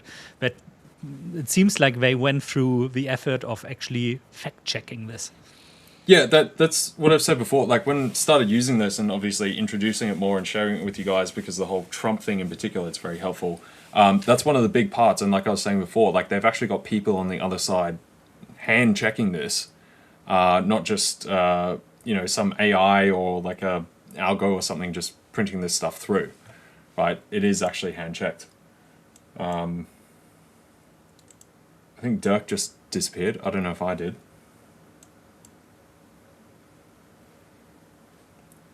It's not me, is it? Can you guys in chat tell me if... Am I back now? Wait, you're back. Yeah. Okay, good. Okay, Somehow my camera turned off and everything. Okay, that's right. Yeah, I wasn't sure if it was me. I was worried for a second. No, it was on my side, definitely, as it seems. Yeah. Could you hear what I was saying? Or Yeah. Yeah, so that's why it's really good. Like it is, they have like people going through this, not just printing out whatever. we should become affiliates of Financial Juice. Oh, The amount of time we go through covering them here. should actually that's actually a worthy consideration, reaching out. No, but since this is a 5ers live stream, of course, the commissions would go to the 5ers. Yeah. Frank, yeah, LJ, mate, where do you understand my commission? That's going well. It is. We needed just, I did have my TP right here. It was actually just a hair below the spike low here. So it actually just missed. We have to buy, Frank, exactly on 680. A 2.5 or 5K evaluation account then. We'll split the cost. Yeah. Let me redraw this line because it's too scrappy. It's annoying. No, it's a Picasso. Yeah, it's Picasso. It's like at least a bit more straight. There we go. I can see my chart starting to lag. I might have to reset. But yeah, so it was just a hair. It was like 0.5 off. So I'm still in this. I'm waiting on it. But that's very annoying. Same like my gold trade on Monday. But it was worth waiting that one out. Yeah. Honestly, it's the most annoying thing ever. It is. It's super annoying. It's frustrating. Here's the deal again. Yeah. By the way, earlier I saw somebody asking, I cannot find it now anymore. Oh, here, this one here. If I get stopped out during news within the 2 minutes before and 2 minutes after, will that terminate the account?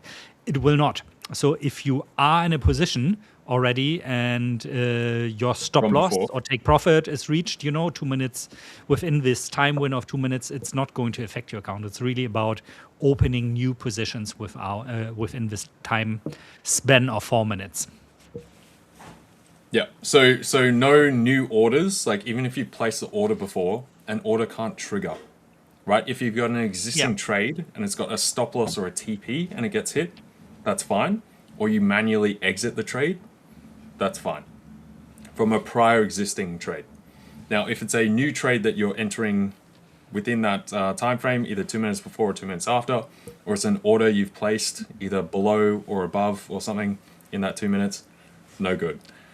if you do it accidentally, like on one occasion where you just forgot something, that's fine. You're not going to get wiped out. You don't have to freak out about that. It's more of a pattern of habit Yeah. where you're clearly trying to enter something just before the news to try and hope it's going to go in your direction. Because people make mistakes or errors where they've got a trade in, or they thought they closed all their trades and maybe they left one of the orders in, they just forgot to close, and then it gets tapped on news and you get an alert and you're like, oh, why am I in a trade or something? That's fine. Like the 5ers will understand. You're not trying to be malicious with it or try and exploit something. That's just an honest mistake. And in case something like this happens to you, be proactive, reach out to support. They have really, it's. I had an issue the other day where I reached out to support and they answered within 2 hours and resolved the case. It's amazing, really. Especially in days where you are used to, whenever a human being needs to be involved into a support case, that it can take ages until answer. But in this case, really, I must say, hats off to the 5ers. Amazing support. And very knowledgeable support as well. Yeah, very, very knowledgeable, very effective, very efficient, and like 99% of everything they'll be able to just, sort out very quick. And especially the best thing that you guys can do if you do have an issue, just like Dirk said, gather that kind of like data or information or other things to try and assist with it. Be as communicative as you can. Have as much, screenshots or information or whatnot to help that along quicker. Because if you just come in and say like, oh, I've got some problem and this is whatever, then they got to try and figure it out, right? And fish around and that sort of thing. So the more you guys can provide if you do have an issue or something, can you still hear me? I can now, yeah. Okay, because my mic just came off randomly. Oh, that's so good. If you give me 1 sec, Dirk, I might just reset my thing because it's freezing up. Also, my partner just came in and just wants something real quick. So literally 30 seconds. No worries. See you then. All right, let's go back to my screen. Here we go. So right now, NASDAQ dipping a little bit lower on the news we just saw.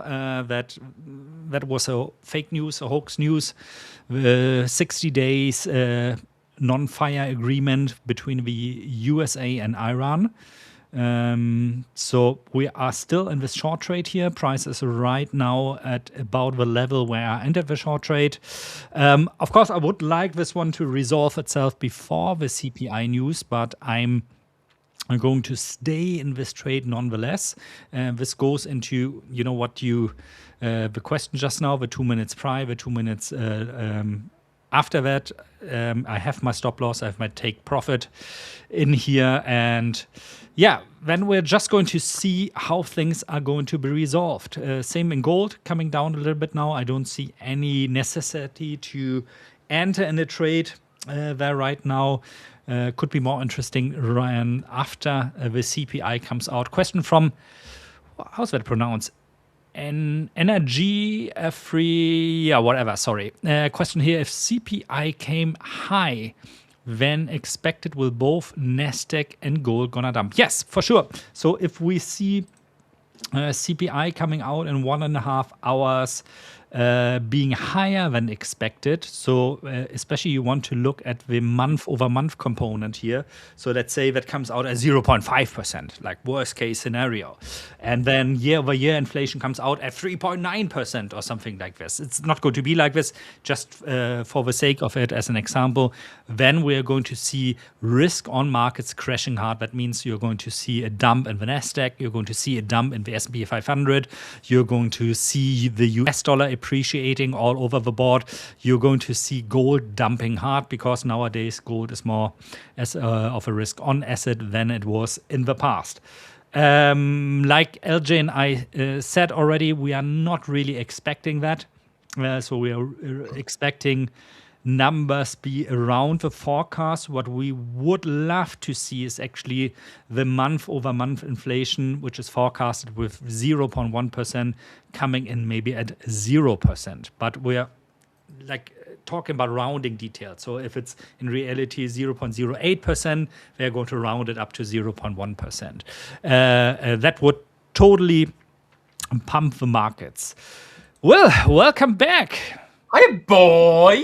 Hey, how is it going? You picked the right side of the market today, mate.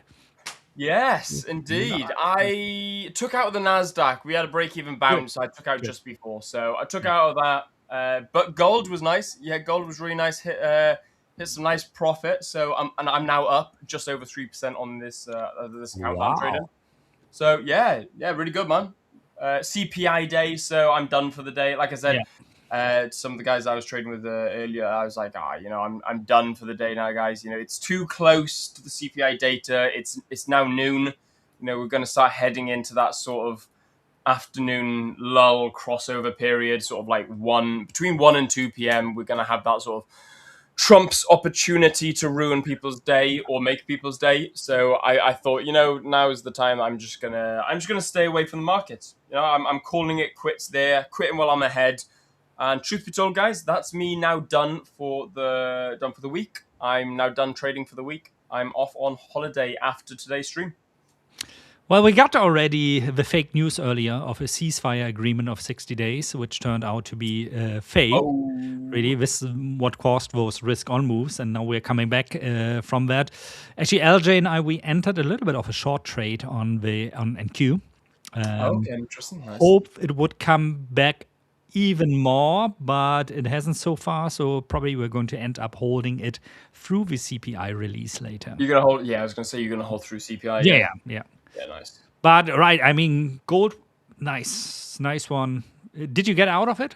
Yes. I'll just bring my screen up. I'll show you now. Gold was beautiful. Yeah, gold was really nice, man. Oh, yeah. That one you drew this morning.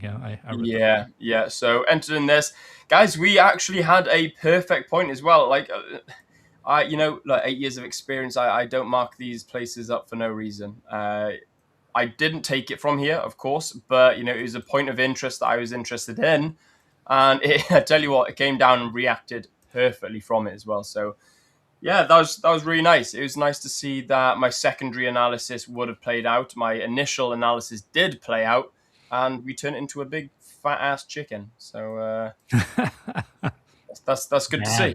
The 3% chicken. Yeah, exactly. So happy with today's profits, given the particular day that we're on. Obviously CPI. I don't like CPI days. Yourself and LJ Dirk, well, I'm sure you love CPI, being data-driven guys and being fundamentalists yourselves. I don't. We don't love it for trading, but on a point of passion. Yeah, it's a bit ironic. We just talked about this. It's like how much depends on this single data release, because it's going to give you the view of what the Fed is basically going to do for the rest of the year, probably. And I don't like scenarios like this, but the asymmetric bet on this one is like, what if things come in a little bit worse than expected? That's the NASDAQ short trade here.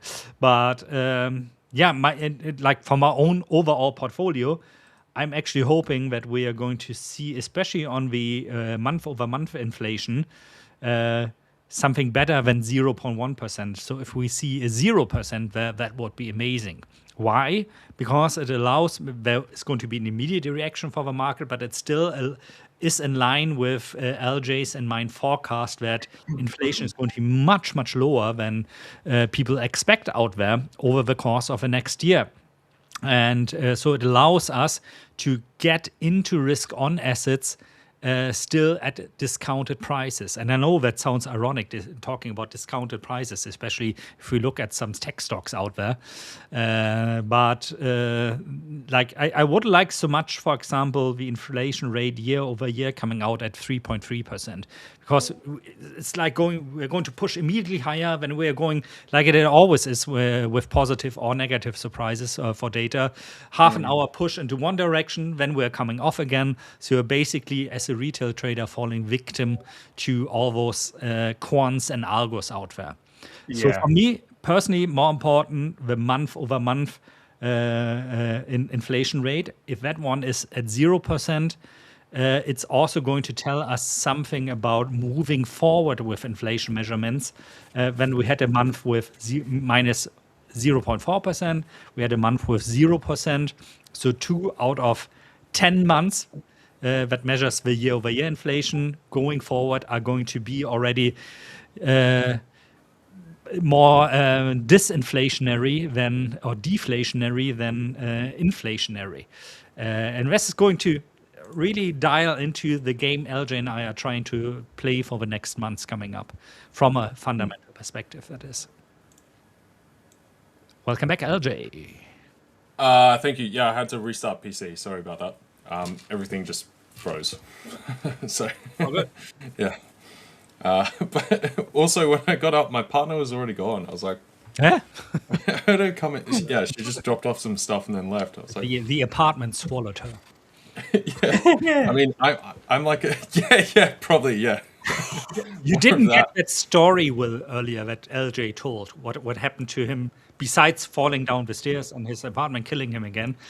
But what else happened? Tell it to him, LJ. Wait, what else? What? I thought the guy you ran in like randomly on the street. Oh, today, yeah. So we got a question about copper before, and I ran into Clive Palmer. He's like a billionaire guy here on the street, and randomly had like a 10-15 minute chat with him. He owns a bunch of like copper, iron ore mines and that sort of thing today. And then, obviously copper is a very abstract asset. We had a copper question today. So we're going on about that. And yeah, Dirk was just saying like, dude, your life is so weird. We never had a copper question before, really. And on this day where you meet this guy after falling down the stairs, or was that before? You basically run into a billionaire on the road, and the billionaire initiates talks with you because you are looking at the copper chart on your mobile. I was looking at gold, like commodities in particular. Again, like ahead of more than happens in a couple of hours for you than for other people during the lifetime. No, fair, no, true that. Yeah, 100%.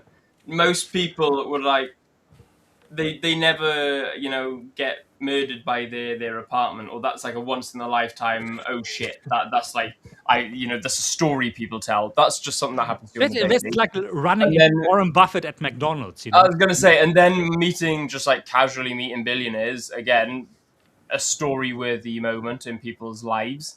It just happens to you on the daily. Yeah, and we were talking about it, and it was just super weird. And then obviously I was showing the text because I texted my partner just after, and she was just like, "You what?" Like W space O space T, just like, and then she literally said just after, she was like, how does this stuff happen to you? Really? She said, yeah. She was like, what is? Because the same thing. She then said, what is with you and running into politicians? Because I ran into Jim Chalmers as well, just before like the budget thing, and then this was layering into the previous like RBA talks and with inflation and stuff a while ago. And so we were talking about just yesterday. Weird coincidence, but regular coincidences. You gotta keep the positive coincidences, but you gotta really cut your apartment out of the equation. Oh, I'm out of here in a couple of weeks. No, you are like not. I'm literally searching for a new place. You are not. Now. I remember you having plans to move a couple of months ago already, which you didn't pull through with. So your apartment is going to have ways in keeping you entrapped. Yeah, I had that set up before. I couldn't find anywhere I wanted to move to last time, and prices were still pretty rubbish. We've now had the budget changes, which is like hit house prices. They're actually coming right off because there's like massive, tax implications, that kind of thing. And because of how many people own housing, and a bunch of it, like we have negative gearing here, right? I don't know if you know what that is, Dirk. You guys or other countries have a similar thing. It's basically where like you can offset the losses on property against your own personal income, though. Oh, we Personal used to income. have Oh, something like this, but like I think like 20 or 30 years ago, they got rid of this. So you can yeah, only offset losses in the income category where you make profits now. yeah, or in like a business because it's Yeah. operating costs, that kind of thing. Yeah. So what we had here is like you can own something personally and then offset it against like Yeah. your actual income from your job or whatever. And they've basically gotten rid of that. Which with how many, like there's not that many houses that were negatively geared because obviously it is hard because you do have to fork out the extra and then get a tax return later on, but it still does roughly equate to about an extra 2 rate hikes beyond the 3 that we've had as far as the total economy. So it has started hitting stuff. And yeah, finally there's some more properties coming up. So Why not just hike the rates immediately to 8%? Get over with it. Just do it already. Come on, what are you mate, waiting for? it wouldn't work because the thing is the tax here, especially state tax, comes. I think it's like 60% of it comes from stamp duty alone. So stamp duty is literally just transacting of buying and selling houses. Yeah. You have to pay How, stamp duty on the exit. how much is that, like in percentage, if you buy a home? It depends if you're a first or a second time buyer, I suppose. Like, if you're really? if it's your first place, then it's not as much. But if it's your second home, Because Um, I, in the area where I live, they charge stamp duty. I think it's 6.5%, which is insane. You know, I had like 10% in my head. I think ours is around there as well. I'm not 100% sure. I can't remember the exact number, but I think it's a touch lower. I think it might be like 4.5 or 5. Okay, yeah. So up to And 125k is 0% in the UK. 125 to 250 is 2%. 250 to yeah, a mil or 250 to 925 is 5. And then anything, so 925 to 1.5 is 10. Anything over 1.5 is 12%. yeah, and that's what I was about to say. It depends on the cost of the property, but I think it averages around 4.5 net. Do they have in Australia ways to get around this? Because in Germany, it's like very popular that you have like that you form a company outside of the EU that then is buying the property, and like this you can get around those the stamp tax. There was and there are certain structures within Australia with certain trusts and that kind of thing where you can do it through very niche accounting methods. As far as like foreign structures, no, because they've also now limited foreign entities to only buy new dwellings. Which is a good thing. Really. Yeah, and they can't buy existing except for like a couple exceptions based on whatever. But no, you can't really get around it unless you're like they've got like first home buyer schemes and stuff now from the government where like they all pay for the stamp duty and that kind of stuff themselves. It feels And then they like a scam. yeah You know? It's like I buy an apartment or a house for myself. I pay 6.5% stamp duty, and then you have, for example, in Berlin, like the Sony Center, which is like really a filet type of property there, and they sold it for like 500 or 600 million euro, and it was bought by a trust or something without paying stamp duty. And as an individual, feel like, hey guys, come on, you know, it's like we're talking about Berlin. Berlin is always broke. There's like no money to run the government here, and then you skip on opportunities like this. Instead, you charge like normal people who are buying home to use for themselves, real estate to use for themselves, with like 6.5% of stamp duty. correct, yeah. That or if not that, if they have to pay the stamp duty up front, they later get some kind of tax credit which Yeah. produces something else, and it's basically like reshuffled back to them later on, you know, in some other manner or whatever. Yeah, I mean, yeah, look, Australian housing is cooked. I think potentially the guy owning this place here wants to sell it. I think we'll go for about 1.4 mil. place I'm in right now. So you know, it's just stupid. Yeah. So you know, like, would I pay 1.4 mil for this place? The place I that don't think wants so. to kill me, would I pay for it? No. I would stay in it for 1.4 mil, though. Yeah, like For a it's couple of days. yeah. I mean, yeah, the numbers have just become ridiculous. So anyway, yeah. All right, guys. First of all, welcome. How's it going, man? So, One and only. yeah, The man, the myth, the legend. I'm guessing that was perfect timing because I kind of got the feeling you were just about to go, oh, I'm about to leave, guys. Yeah. Yeah, we were just, old men screaming at clouds. So Yeah, literally. good. Guys, I have to love you and leave you at this point. I'm going to see you again next Monday.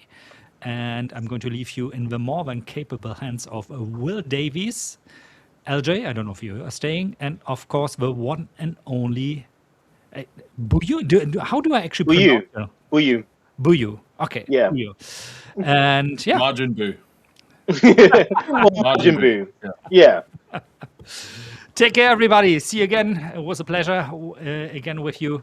See you next week. Bye-bye. See you next week. Bye. Also, I suppose while you're in the background, big shout out to you. Thank you for joining me this morning as well. I was shattered this morning, so big shout out to you, man. I really appreciate it. I did. I did. Even though I was shattered, I still took the correct trade, which is a miracle. Nice. That's what we like to hear. Dirk was talking to us in the background. If you guys are wondering, sorry, guys. Bill just said some random thing that seemed like a response to no one. Yeah, we're not just conversing in our own head. Like we're all telepathic. We all just speak to each other. We're just that locked in now.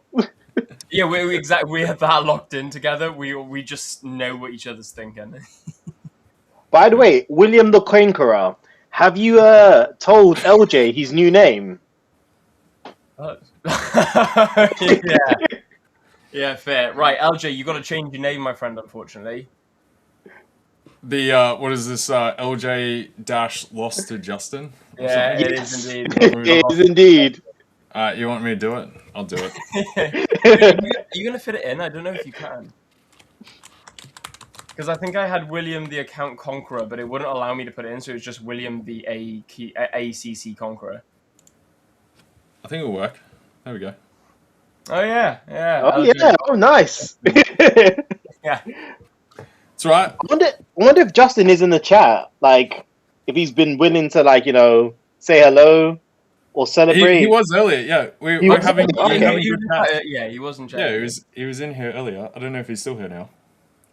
And is our other winner also in the chat? Not sure. Yeah, who was it that went against Samir? I cannot remember his name. I just remember that he won, and it was a tight race. Was it? I was tired yesterday, so I was up for a little bit longer and then went to bed. Vinny. So I didn't get to watch Samir's. Oh, it was Vinny. Wait, is this Vinny? Wait, no. It's Vinny. No way. This person called it Vinny38, I believe.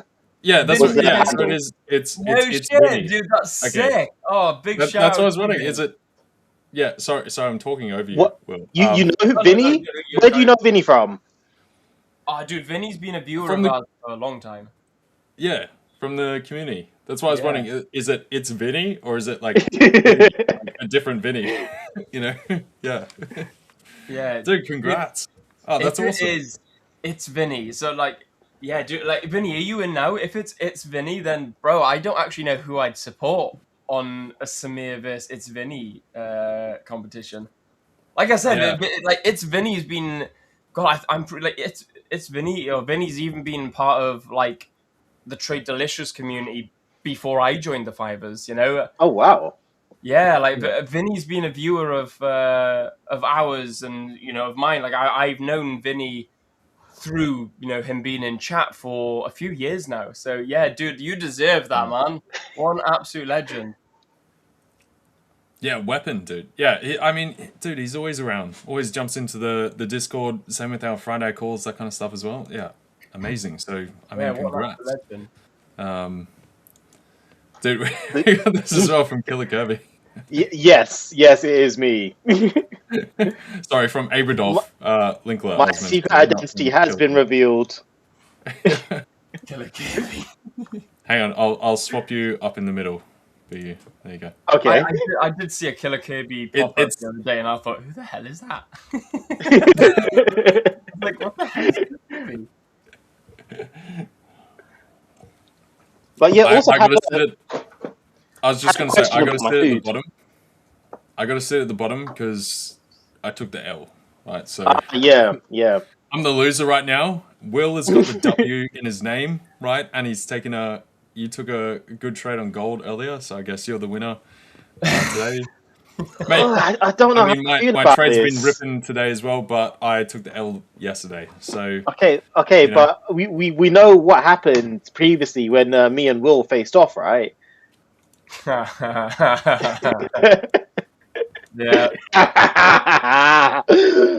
I'm champion. I fixed it. My apologies. Thank you, good sir. Well done. Hey, dude, I'm happy being in a Boo LJ sandwich. I bet you are, Mr. You can put me back in the middle. That way, it'll look like a kind of a reverse Oreo thing, Would that be like what flavor would that even be? Well, that would be like white. I don't know what they use for the like vanilla biscuit, vanilla chocolate, like chocolate cream. How would that, maybe vanilla with like a chocolate filling of Oreo? Yeah. We're giving you ideas now. I don't know who owns Oreo. Is it Nestle or is it I don't actually know. Would it be? I feel like is it just choc chip cookies and cream or something? Like Yeah, I don't know. that could work. I'm a bit afraid. I'm gonna Google it off stream because I don't actually know what would come up if I googled Oreo. Yeah, fortunately, Rich is not here right now, just at the minute, because otherwise he would have just been like, "All right, you guys are all out," You guys YouTube guidelines. Dude, it doesn't say. It just like Oreo. Oreo is Oreo. Like, it just. Mate, don't start. Don't go any further. I feel like this is a bad idea. A Oreo. What do you mean we don't have Oreo in Australia? We definitely do. Of course we have Oreo. Dude, they even have. I didn't realize they'd have Oreos in like Hong Kong and all, but they do. Well, I have to go to 7-Eleven, but yeah. But I'm not gonna lie, you don't want Oreo when you go to Asia. It's just, it's delicious. They have these Japanese candies and all this. Yum yum yum yum yum. We got the best thing though. We got Tim Tams. What is Tim Tams? What is a Tim Tam? If you have Tim Tams, that will destroy Oreos into the ground. Right? Tim Tams are beautiful. It's similar thing. Like you've got so the outer layer is like a softer chocolate. Then it's got this kind of biscuity thing, and then almost like an icing component of chocolate, or depending on the flavor in between, and then another biscuit. Right? So it's biscuit, icing type thing, biscuit, and then coated in like a milk chocolate around. And it's an Australian thing. Hey? Doesn't the chocolate get all over your hands? Sounds a bit messy to eat if it's like coated in chocolate. Yeah, well, I mean, you don't sit there with half an hour just thinking about it. Like, you just eat it. What do you mean? Come on. But yeah, I mean, it will. Just like if you hold a chocolate bar and you're like, oh, wow, I'm just holding this in my hands. And in like 30-degree heat as well. Why is it just melting everywhere? What do you have, like an ice cream and just like stare at it? And you're like, no, but I mean, when you're eating ice cream, you do have to like lick constantly, right? Yeah, well, I mean, as long as Well, you take a little bite. Normally, you put them in the fridge. You can have them in the pantry, but yeah, if you put them in the pantry or the cupboard or whatever you guys call it there, yeah, you got to eat it a bit more quickly, especially in Australia when it's like summer. It's going to melt, but you just a little chocolate. I mean, it's always summer in Australia, isn't it? No, not always. Yes. I mean, Queensland have definitely. you ever seen snow? Oh, yeah. Okay, so the thing is, I live in Queensland, so Queensland is the sunshine state, so definitely a bit warmer. But like winter, if you're living in Canberra in particular, Melbourne, some lower parts of Sydney, like you'll come out of your apartment or whatever, and you go to the railings, it'll have frost, or there's like snow laying around. So you got to remember, Australia is massive. It's huge, yeah. Yeah, end to end. So I'm up in Queensland and in Brisbane, which is kind of in the middle portion. So if you go even further up from here, like a standard summer day up in like Cairns or something is like 40 to 45 degrees. But it's not like Dubai, Middle East kind of thing where it's like drier. Yeah. It's humid as well, so you just die, right? Down here, you'll at least be at like 30 to 35. You can survive. Some of the days when you push 40 and it's like 80, 95% humidity, yeah, you are kind of dying, but you can live. People further up, I don't know how they do it. They just walk around with, I don't know, singlets and that's it. Like, Yeah. But down south, obviously, you're very close to like the Arctic and stuff, right? Down there. So even like Tasmania, like if you go to Tasmania, it will then be, I mean, during winter you can have -12, -15, snowing everywhere. We do have snowfields even in Sydney, right?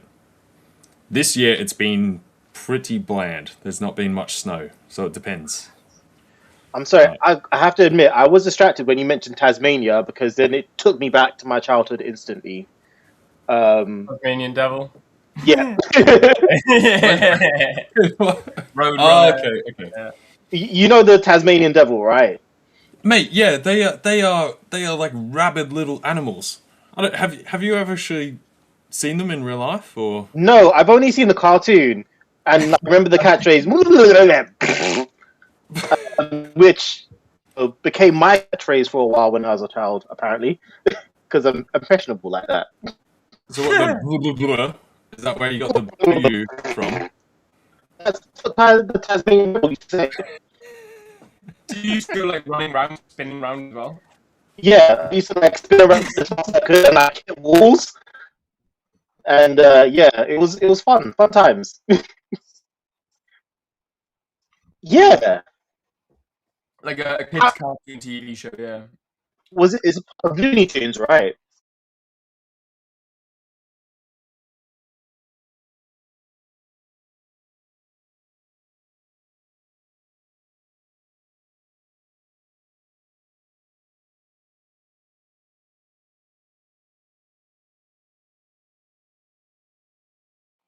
No. Oh gosh, pet pressure. What is going on? Okay. There you go. That's Yeah. in there. Ah, where's it gone? Oh, you're talking about Taz. Oh, okay. Yeah. I see what you're saying. Oh, sorry. No, I get what you're saying. Oh, yeah, okay. Yeah, no, okay. Of course. I was just thinking more traditional. No, I but see obviously, yeah. Of course. Obviously, yes. That did obviously, not like connect. that originated from Tasmania, right? I'm assuming. Yeah. They based on animal Yeah. there. No, it just didn't connect initially. Yeah, and then you said Thai, and I was like, what? But yeah, Oh, no. sorry, I forgot his proper name. It's like we're talking It's about just what Taz. 20, 30 years ago, right? Taz. Okay, Taz. Oh yeah. I remember they began with a T. So yeah, Tasmanian devils, like they Okay. definitely There's a Hang reason on, why hang they're on. called like a devil. They're like this Okay, little I'm rabbit gonna- kind of dog, almost like they've got like rabies or something. Guys, hang on. Apparently, the No, stream. we're back. We're back. Oh, we are back. We are back. Okay, so Yes. I was going to say I didn't want you guys just talking to yourselves for a second. No, we Okay, got the yeah. confirmation from Rahul. Thank you so much as well, and from Kerziga. We got the confirmation that the stream is back. It was just a temporary blip. Sweet. Sorry, guys. Carry on. Yeah, just to wrap up the Taz thing. Yeah, Tasmanian devils they're like a little rabid dog, almost like they have rabies or something. Like they're hence the devil part. Like they're scary and loud, and they're black and red, obviously. And yeah, so they look kind of just like kind of evil, and they are pretty like skits and make like weird noises and all this kind of stuff. I gotta say, Taz, Looney Tunes wise, looks much more friendly. He just looks a bit, maybe a bit special, right? But he looks like you could be friends with him. If you see like a real Tasmanian devil, you see them, you're like, ugh, whose dog is that? I don't know about. I get a quick picture of an actual Tasmanian. See, look at it, dude. Okay, yeah, not as attractive. Think about like a massive dog-sized rat. It's like a giant rat dog. Yeah.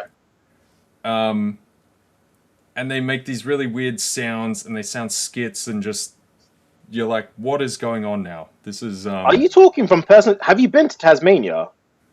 And are these exclusive to Tasmania, or have they broke containment? Oh well, I mean, you can go to a zoo. You can go to a zoo anywhere here, and they'll have some, right? Okay. Like, Dude, I low-key think they're quite cute. I'll be dead honest. I low-key think no, they're quite hang on, cute. hang on. Look at the one basically in the middle of your. Go slightly left, and then a touch up. Right. Yeah, that. Like, how is that cute? Look at that thing, dude. I suppose they're just a bit weird looking, really, aren't they? You see that in the wild, and you're just like, what? Like, yeah, look. at that. This is not. What is going on with their paws? That's really.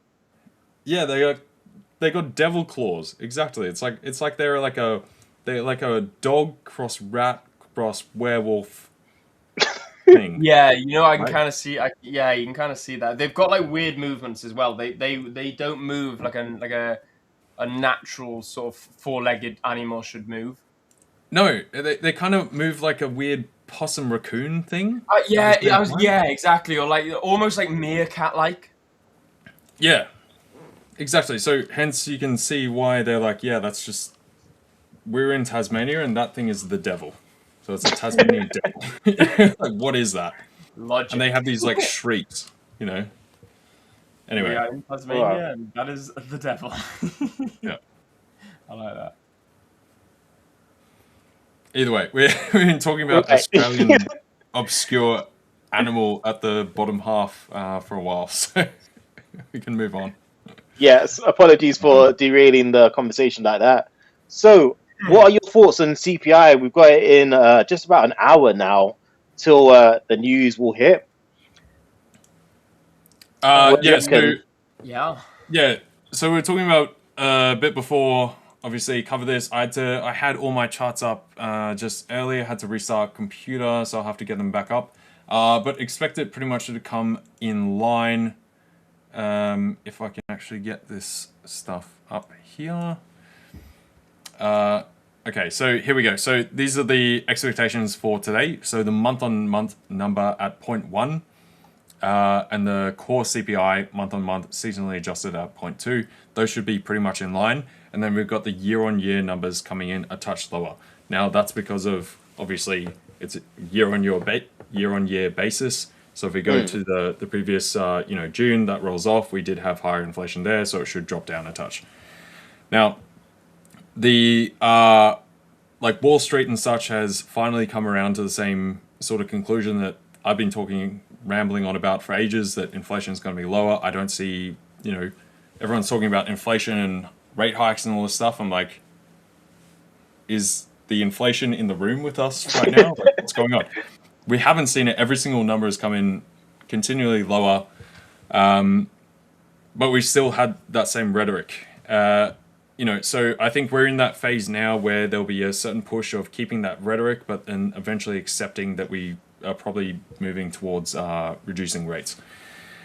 And so for today, now we've seen Wall Street and economists and everything come more into line with that kind of those kind of numbers.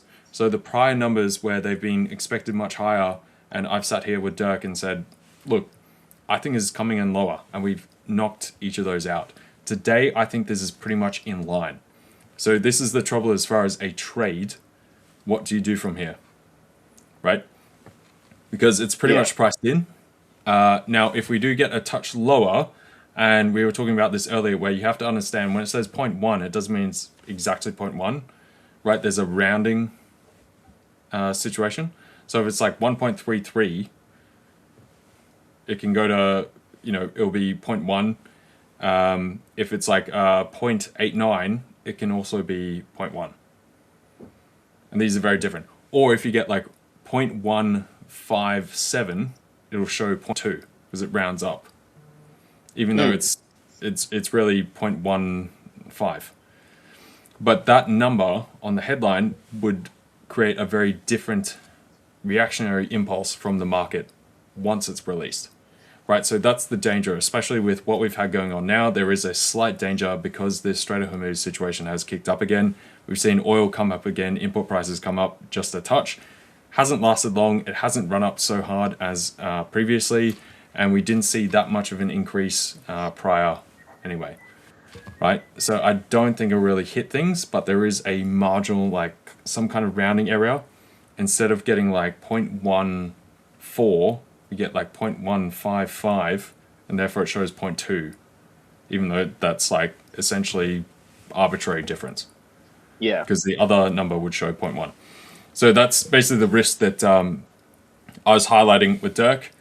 Beyond that, I think it should be pretty much in line, and there's a chance that the year-on-year number, once this has all been combed through, that kind of stuff, could come in at 3.3 for the not adjusted, and then same with the core CPI.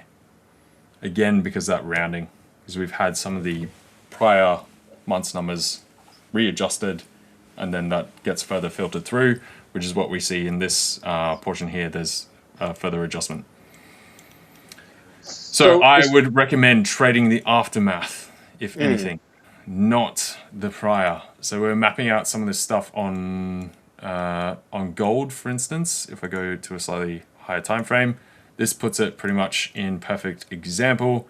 If things are in line, we come a touch higher to this next resistance level. If it's a touch lower, we push beyond the resistance at 44.60 or so up towards 4,500. If it's like 0.2% lower or more, we go well beyond that. Now, there's asymmetric odds that if it's higher, we come right down through here and potentially even lower than that. So that's why I don't like trading this news event prior. Whereas obviously you guys know that I will happily jump into a news trading event before the number because I've done all the work and that kind of stuff. This time, the market, Wall Street, economists and that kind of stuff are very much in line with what I would say we should actually see. There you go. For you. Okay. So there's one thing that's been bugging me since the days of Powell, which is 2.5%. Yep. Are we going to be holding off on rate cuts until we see 2.5%, or is that now just a unicorn now in terms of inflation rate? Look, it's not even 2.5%; it's 2%. Was it 2%? I thought it was 2.5%. Okay. It's 2%. Then beyond that, we started at the end of Jerome Powell's tenure, started having more conversations as to whether the general rate of inflation should be higher for the US, like going forward, just in general.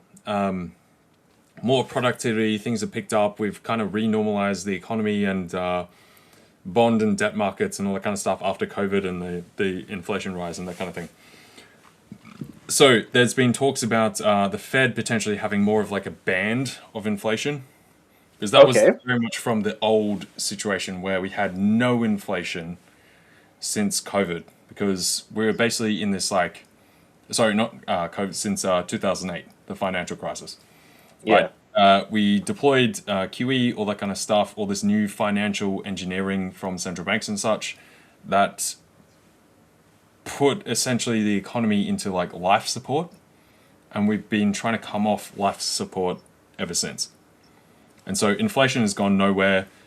Central banks, through that whole 10 and a bit year period, tried to pump QE. We had QE 1, 2, 3, etc. Coming through, trying to lift inflation. Wouldn't happen. Eventually, we got COVID and inflation came right up. Now we've renormalized into those sort of inflation expectations to a degree. So yeah, it's probably better to have more of a band. We got to see if Kevin Walsh starts to move towards that. In the last meeting, he definitely iterated the 2% number. But he's playing a very much political game and a game theory type situation between Trump, the market, and also the rest of the board members as well. So I think eventually we do move to a more fluctuating like band of like 0.8% plus minus, or 0.4 plus minus it would be. So 0.8% total, like a 2.2 to 3.2. Yeah. Eventually move that down to like 2 and 2.8, and then maybe 1.6 and 2.4. Right, some kind of rough moving band that shifts with the current financial conditions. But we're not quite there yet. There's a lot of stuff to plumb through before we get to that further evolution of the new Fed coming through. But do you think they will start to cut rates before, they announce that, oh yeah, we're changing the goalposts in terms of our inflation target? Correct, because it depends on the inflation target that Kevin Walsh eventually decides on. Because if we're looking at the core CPI and that kind of thing, there's a bunch of measures that if you strip them out, inflation's much lower. So there's a bunch of housing impacts from the MBS, so mortgage-backed securities, that the Fed was buying through COVID and that kind of thing. And furthermore, there's other bits and pieces with like, I think it's like 0.3 or 0.4%. Just from portfolio fees from, brokers and financial managers and that kind of thing. There's been that much level of transaction just because markets have been pumping. And obviously, as markets go up, once you're over a certain size volume, it's based on a percentage basis of the trade value. And so hence, market goes up, those numbers keep going up. And then there's so many people trading financial assets that actually has a real input price to inflation. So trying to measure how you shift the market around based on that, it's very blunt. It's hardly accurate anymore these days, and it definitely has zero precision. Right? So that's what Kevin Walsh is he seems to want to set up all these task forces to look at individual components of the economy, separate rather than just trying to smush it all together and then make the best decision considering each of the individual pieces, and potentially see like a widening in some manner of the mandate for the Fed somehow, some way. Because we've got this K-shaped economy that we've had for a while where the top end of town doing very well, the bottom end is getting crushed. Right? So clearly, to keep things stable, you need to bring that back into line. And when you're raising rates, which keeps crushing the bottom end, just because the top end is making more money hand over fist because Nvidia's gone to a new all-time high, doesn't really make sense. Right? Eventually, that's going to create instability. So he wants to bring that more back into line. So take the K back into like a diamond overall. Okay. We full port in NDX and gold for CPI. Precisely. But in what? That was the quickest way for you. I could put it like 2-3 hour webinar or lecture into a couple minutes. So yeah, sorry. But yeah, go on. I vote fundamental and macro webinars with LJ. I reckon that's a shout. I reckon we're in demand for that. What do you reckon, guys? We could do that with Dirk like we used to with That's ABL. true, yeah. But do it in a structured manner. Could be good, I reckon. I reckon so. I reckon people would enjoy it. Yeah. Oh, dude, this price action is boring. I hate price. Look, it will be boring until after CPI. It's going to be boring until New York Open, and then even on New York Open, I reckon we're going to have a boring New York. I don't know about dude. This is the biggest. This is going to be the biggest data drop. Like this sets up the next 6 months into end of year, and the next 12 months. So I wouldn't say boring because if there's any variance on the expected numbers, we're going to blow out either upside or downside. Yeah, I suppose. Yeah, okay, fair. If it's in line, we push higher in the direction we have. So it's more risk on, stocks go higher, dollar keeps coming down. We just go to the next resistance levels.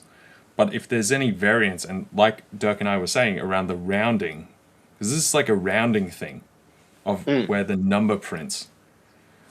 And there hasn't been that much change that we've seen in the past while. So you could get a slight element that just ticks it over, like we're talking like 0.151 versus 0.149. But then one will show 0.2 on the print number and one will show 0.1. Yeah. Because that's how it's done. And then you'll get massively different reactions. And then because of that as well, people then look into it after the knee-jerk reaction, see that, oh, actually, that doesn't really matter. Price whips back. So there's definitely massive potential for this to be kicking off. Let alone if we get a massively lower number or a greater, higher number. So this is big. This is big. See, for me, I do know that, it's part of the big three. After the NFP, though, on Friday, I don't know if the market is waiting for other news. In particular, and Will was showing this earlier on screen, the confusion around Iran being settled. Because even today, I think we've got conflicting opinions on whether we have an extension to the ceasefire. Nah, it's fake. Yeah, there are no discussions over extended ceasefire between Iran and US. And this is in response to earlier them saying there was a 60-day ceasefire or something, I believe. Yeah, so we were talking about this on stream earlier with myself and Dirk, and we were all checking. We were both very skeptical about this because there was a assassination. Trump had to leave Turkey early on Monday because there was an assassination attempt when he was in Turkey from Iran. To think that we've got that, he had to jet off on Air Force One early, and then now we've got like a deal, 60-day deal done. Plus all the trash talk back and forth the past since the start of the week. Doubtful. So Dirk and myself were looking at this, and we couldn't find it on any credible source at all. Checked Bloomberg, Reuters, Financial Juice didn't post anything. Forex Factory did, and hence we were highlighting that one of the things where you guys got to really do your due diligence on reliable news outfits. So Financial Juice didn't post anything. Forex Factory said, yep, there's a 60-day deal. Bollocks. So yes, the market will move off on it. You can see that if that headline comes up, okay, you can understand that's why the market moved, because algorithms scan for this stuff and then they just act regardless. But then you got to follow up and confirm with things like Financial Juice, Bloomberg, Reuters, very reliable outfits. These are also outfits that don't rely on ads or random paid, pennies to get their funding, right? Like Bloomberg has like a terminal. It costs, was it like $3,000 US a month? Multiplied by every single individual that has to use it. It's billions of dollars. They don't need to actually make money off the reporting, right? They make money off the other tangential stuff, and then the reporting is part of the service that they provide, right? The journalism. They're not trying to live hand to mouth like other journalists. Yeah. So I think that's like the major takeaway there. But yeah, it seems just false. Yeah, we got something saying, Ryan just said there are no discussions going on. Yeah, exactly that. So as you guys can see on the stream right now, US-Iran agrees to extend 60-day ceasefire ahead of August 17th deadline. That turned out to be fake. That was announced an hour ago. Senior Iranian source, there are no discussions over extended ceasefire. So, fake news, my friend. Fake news. We did have this from earlier. Am I going to hold that NASDAQ trade? No. I've jumped out now already. Oh, did you? You've jumped out? Because I know that Dirk said about, I think he's considering holding it. I'm sure this one or the NASDAQ I think short. he was saying he's going to hold it up towards the news. I must have misheard it. Yeah, because if we get things coming in line or better, we're running right up through here and then up to higher levels. Especially if this trend line breaks, like we're just rocketing higher, right? So this was just a short-term trade because we had that initial headline spike, right? That was on this 5-minute candle when we did get that 60-day false ceasefire headline, and then pulled back. We had this construction through here. NASDAQ pretty much just sat around where it was, and we did take this trade just in here to see if we get that little pop lower just before the CPI. But yeah, I got out of this once we hit that bottom just over here before. Yeah. So already out. Because yeah, we saw like that was the pop on Euro, for instance, deleted it. One of the other really good things to look at when you do have some of these headlines to see if it's actually real is look at FX. FX is often the canary in the coal mine for all markets in general. Very strong tie to bond markets as well, but also has a more quick reaction reflex at the same time. And so if you see these kind of moves run right up and then get wiped out, probably not valid. But if you're looking at NASDAQ, you think like, oh yeah, we had that headline, it's still up here, we're still running. This is now just moving off the same prior that we've been pushing up from already, right? So it's nothing to do with the headline, and it's just pushing further off the prior momentum and direction that we had before. But not the headline. So what are you actually going to do with this NASDAQ trade? Is it time to get out in the next half hour, or? I'm already out. Oh, you're already out. Okay. I got out through here. So the initial, it was TP1, TP2, a bit further down, right? Before we had this, if I zoom in, we did have that spike low there, and my TP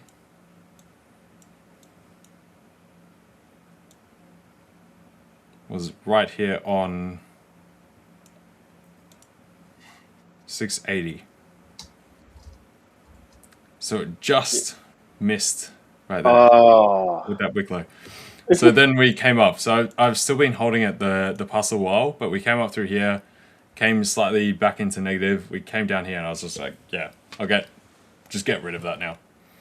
I had some good winners earlier today from that earlier in Asia. That was a big run higher. That was very nice.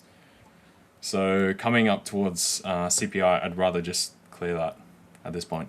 But yeah, it was unfortunate that that missed the TP1 by a literal hair. Yeah. So And do you prefer Asia for trading or? no, Question, but actually, it depends. From an Australian point of view. Yeah, it depends. Asia back in the day used to be really good. It used to be more active and then sort of died off for a while. Just recently, I guess the past year, it's come back into vogue. Basically since Trump came in, and especially when we had the activity with gold. For some reason, NASDAQ has been often moving a lot more in Asia. When I say moving a lot more, it's moving just as much during New York and stuff, but it's moving more sustainably, more securely, more reliably, because we get that washout. We've had often like washouts in New York. We get that pickup in Asia. London is a bit back and forth. New York either wipes things out or drives it higher. And then we get the inverse or recovery in Asia recently. So yeah, I have been doing that, especially with FX. It's been a similar deal. Gold in particular as well. So recently I've gone back to trading Asia here and there. But for quite a while, probably from, God, I don't know, 2019, I think I was still doing a bit of Asia. I think it was pretty much after COVID. It's been almost 5 years that Asia has just been dead. Really, since COVID. I think, yeah, since 2020 through to just before Trump came in, Asia has just been out. In the prior 7 years before that, definitely traded Asia majoritively. And then into London, and I didn't trade New York at all. First 7 years. So. Wow. Yeah, nice. Just seeing Abdul Flinker coming out. Will Turner. Interesting. I'm Captain Jack Sparrow, I'll have you know. Will, having said that, I mean, hey, look, I will quite happily settle for. Who's Will Turner married? Elizabeth. I can't remember her maiden name. Elizabeth something. Yeah. Anyway. Anytime someone says Elizabeth, I think of Elizabeth Taylor or Queen Elizabeth. Queen Lizzie. Go Queenie. Good old Lizzie. I mean, to be fair, I did because obviously I like following my countryside sort of stuff on Instagram, and it did just come up with Queen Elizabeth when she was alive in her Range Rover. So yeah, Mate, Oh. she has a fleet.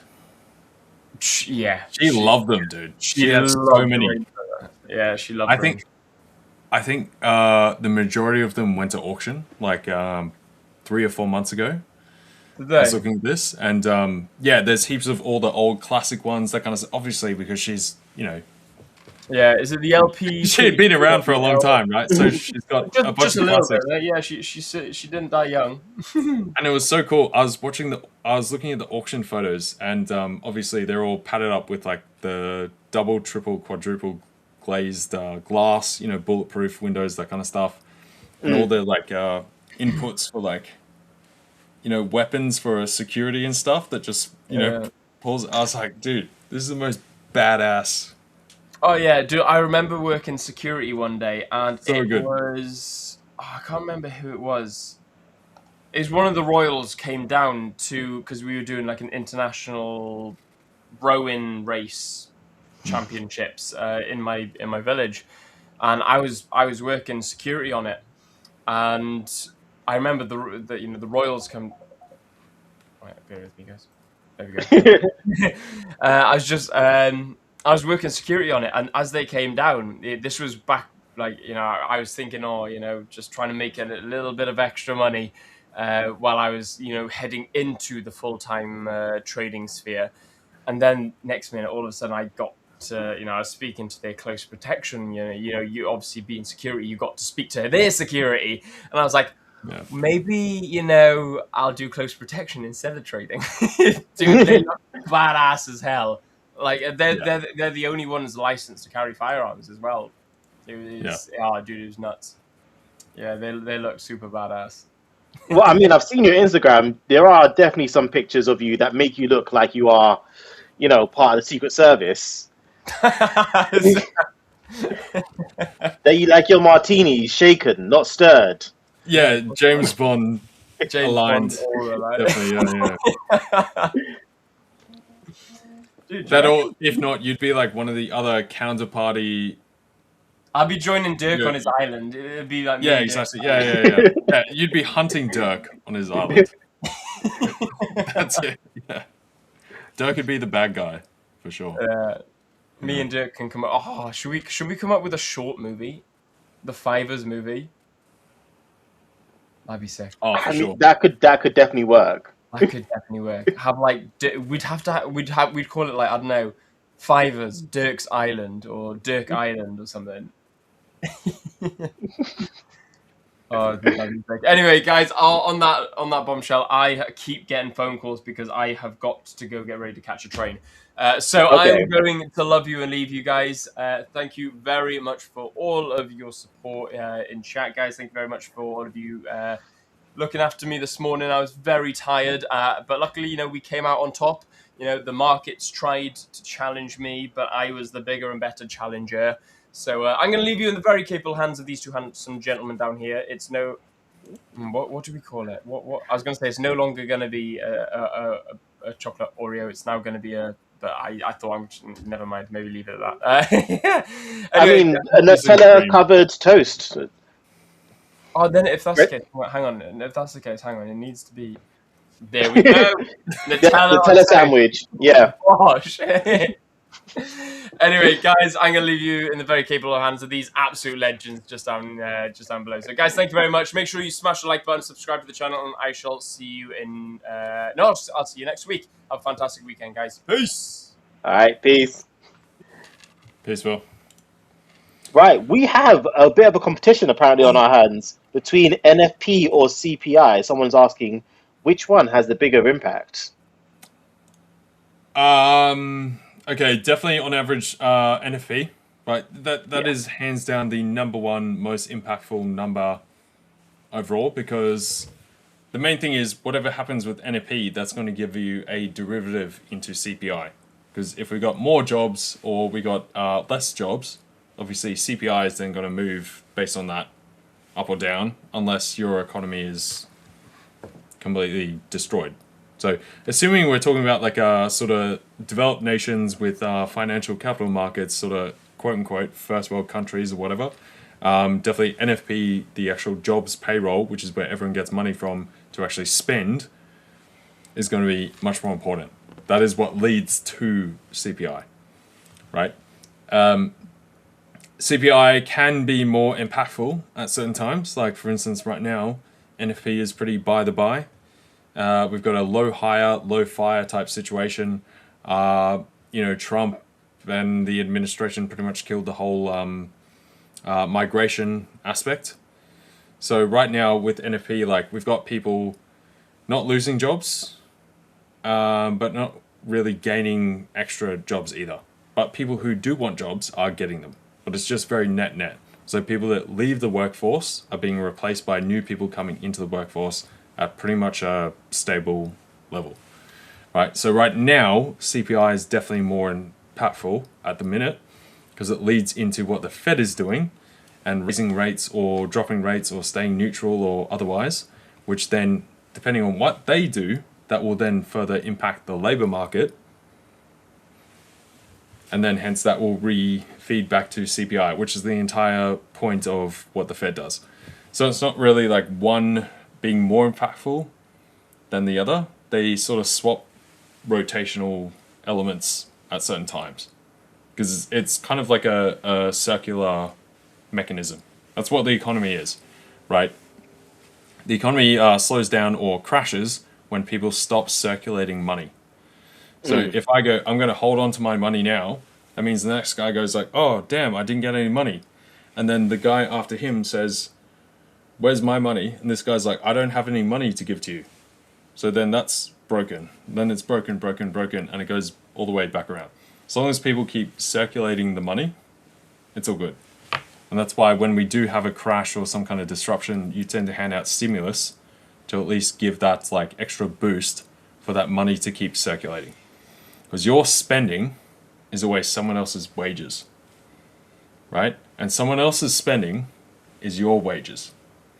And that's the entire economy. It goes around this big circle, and then there's government taxes in between and interest rates, and hence they change taxes and interest rates in between to make sure that circle stays in like a perfect rotation.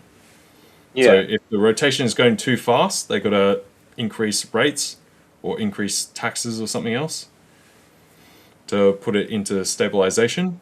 If it's going too slow, they got to reduce rates or reduce taxes to speed it up into the normal rotation manner. That would be the most basic way I could put it. If I was like, I don't know, writing a kid's book or something. But And so it for is you a very good way to imagine it. Like, that's literally what it is. Yeah. So for you then, in terms of the hierarchy of the big three, NFP, CPI, and FOMC, I'm guessing you'd put NFP, CPI, FOMC at the moment, or they interchange. But Yeah, I mean, you could technically say FOMC number one to a certain degree because they're based off NFP and CPI. Like, that's their dual mandate is jobs and inflation. And then you could say that it would be jobs and inflation and then the Fed, because based on those two, they'll move. But the thing is, the Fed goes to number two or number three. It changes because if like, say CPI has been very flat, we don't have to care about CPI. So the Fed comes in second place then because they're determining what they're seeing from the jobs number and whether they consider that inflation is going to stay stable and they're happy with that, or they're doubting it or think it's going to increase, right? So that's where the nuance is. But essentially, if you had to just put like a baseline, it'd be NFP, CPI, and then the Fed. Because obviously those two lead into the Fed decision. yeah, But the trouble is you can't have CPI moving around without jobs numbers being stable or healthy. So you need jobs first and foremost, then CPI, then the Fed. The Fed's Okay. just modulating the other two. Yeah. By the way, a 23-minute warning on upcoming news. For those who don't know, I believe you can't open a trade on the high stakes account within the first 2 minutes, either side of the news. So 2 minutes before, 2 minutes after. If you have a trade in profit that gets opened or closed, if you open a trade or close a trade, your account may be adjusted if it was in profit, especially if you opened and closed it or closed it within that period of time. I believe that gets taken off. Correct. So be very careful in regards to news trading. In terms of us going full port on CPI, I believe neither of us are planning to do that at the moment. Wait, mate, I did that yesterday. Oh, okay. I stand corrected then. It didn't work out. I'm definitely going to do it today. 100%, full margin. No, definitely not. I think today is definitely something to trade after, like trade the aftermath. Whilst, like we were saying before, do expect it to come either in line or slightly lower, potentially, for the CPI. The risk is that if, because of a rounding error, we get a slightly higher number on, particularly mainly the month-on-month portion, the year-on-year should come in lower. But if somehow from a rounding error, we see the month-on-month portion come higher, the drawdown is going to be massive. That will really hit markets. Like the bond market will just go crazy with that. So you've got a much more asymmetric portion to the downside. If we look at this, like from here, you got that box. Upside is this much. And a much lower number is about that much. So this is the most unlikely. This is probably 10 to 15%. This is probably the most likely, maybe 60%. Or let's call it 50, right? And then higher, 35%. 35% only because of the marginal increase because of the rounding component, not because it's actually fundamentally, structurally higher. But you can see that this drawdown is much larger through here. This is an example on gold. Example there, that's about 2%. This is kind of arbitrary mapping this out, but nonetheless, to understand, you got 2% down, 1% up in line, and potentially then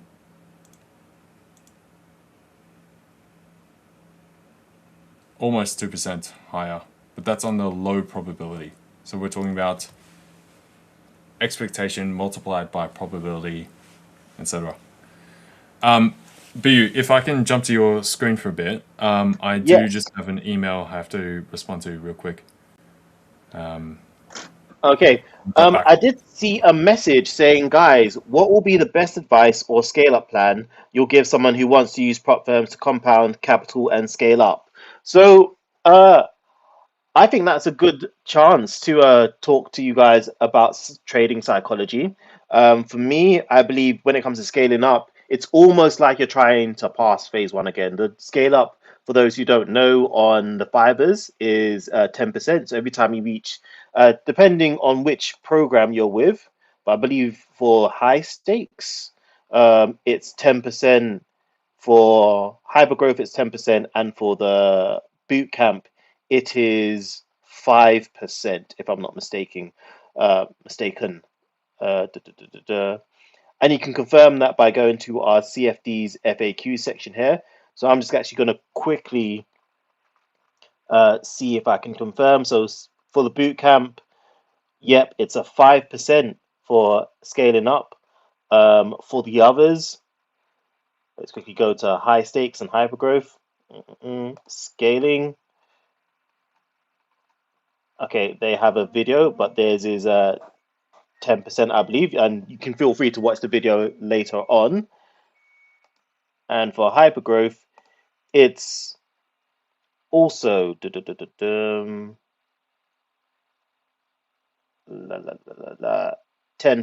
I believe. Yeah, for every 10% generated. So it's almost like you're trying to pass phase one again, as it were. And to do that, once you've got an account, obviously the shift should be towards, okay, I've already got the account now. I can get paid on a constant basis for it. I don't have to rush to try and pass a challenge. And when you're in that position where, you can get constant payouts, you don't have to rush, you could take it slow, but it's like passing phase one again, then the switch goes over towards more psychology, right? Just continuing what you're doing, making sure that you're not doing anything too crazy, and just staying consistent, right? And that should be the name of the game, staying consistent if you want to scale up with prop firms. That means not trying to take these Hail Mary trades. You're risking 2, 3, 4, 5% on a single trade because, hey, that might work. Every now and again, you might pass a challenge like that. But in the long run, in terms of staying consistency, that will be very hard to do and still keep the account alive. So thinking about psychology, we do have psychology calls on our Discord where we can discuss in more details stuff like this. We have a call on Discord in about 2.5 hours from now, but our psychology calls start on Thursday and Fridays at the same time. So 2.5 hours from now, for whatever time that is for you, we have our regular Discord.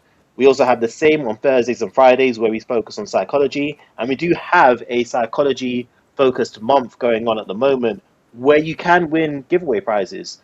So if you check our TJ announcements section on Discord, you can see details of winners from our first week of this psychology month, which was the challenge was tidy your desk. And this week's challenge is to touch grass, which for me makes me giggle a little bit because I did a video and people have been taking the pee out of me because I touched what the closest representation of grass for me would Yeah. have been, which was a branch with some berries on it. Close enough. So That's right. I got my little, you know. yeah, touch grass. Yeah. It's all around me, you know. So advice for if you want to still stay consistent or scale up. One, focus on consistency instead of trying to make big returns. You're in this for the long run, not for short, big term gains. Two, jump into our Discord and feel free to have a chat with Rich.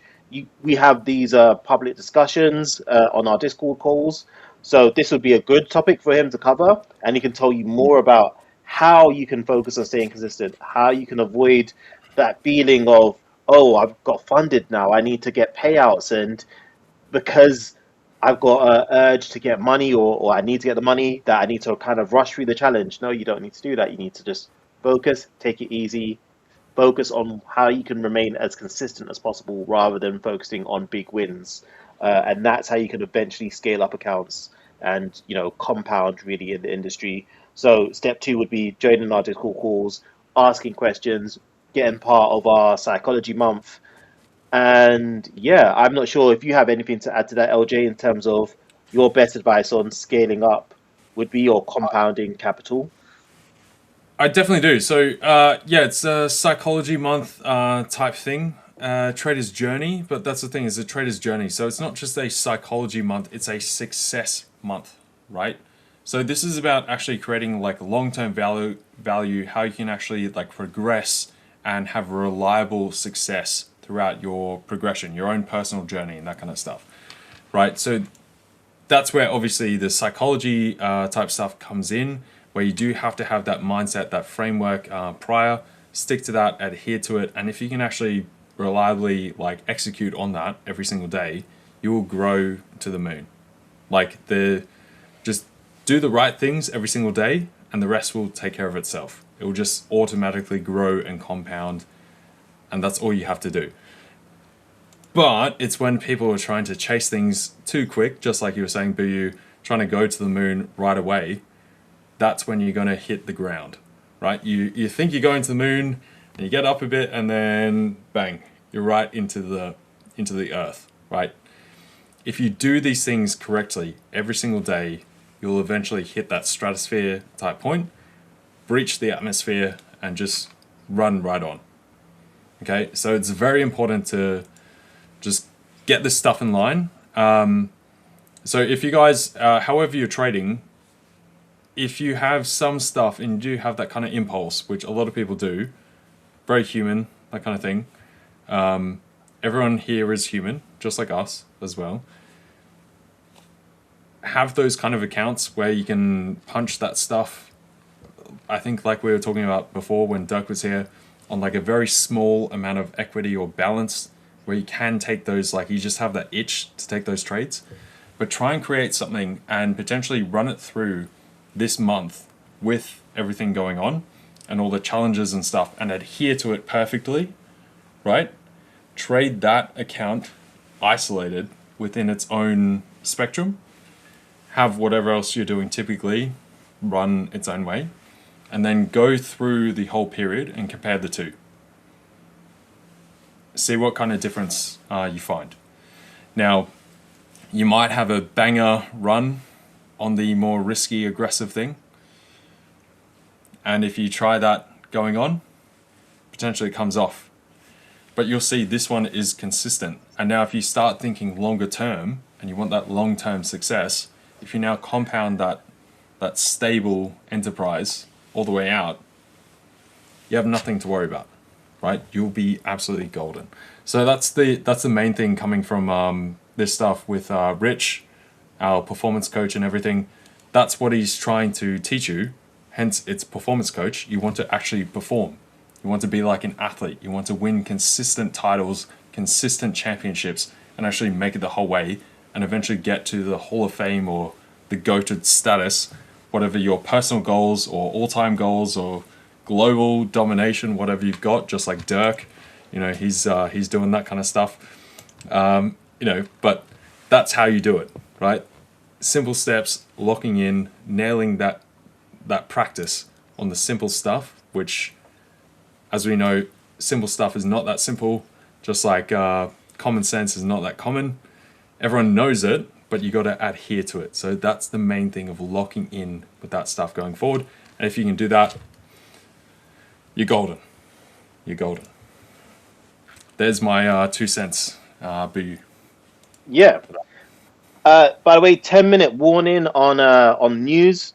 So, if you are planning to get out and watch the CPI, just to be on the safe side, I do it now rather than later. So be cautious, be careful, guys. CPI is big news. Did have a quick request to kind of go over my kind of trading style. So for those who don't know, I trade rejections from equal highs and lows. And considering someone asked about BTC earlier, I will combine this with that. So here, these blue lines with the circles represent where the equal lows have been formed, and the line just shows me, like, extends it out into time. And the same with the red. So these are equal highs up here in the red. These are equal lows at the bottom.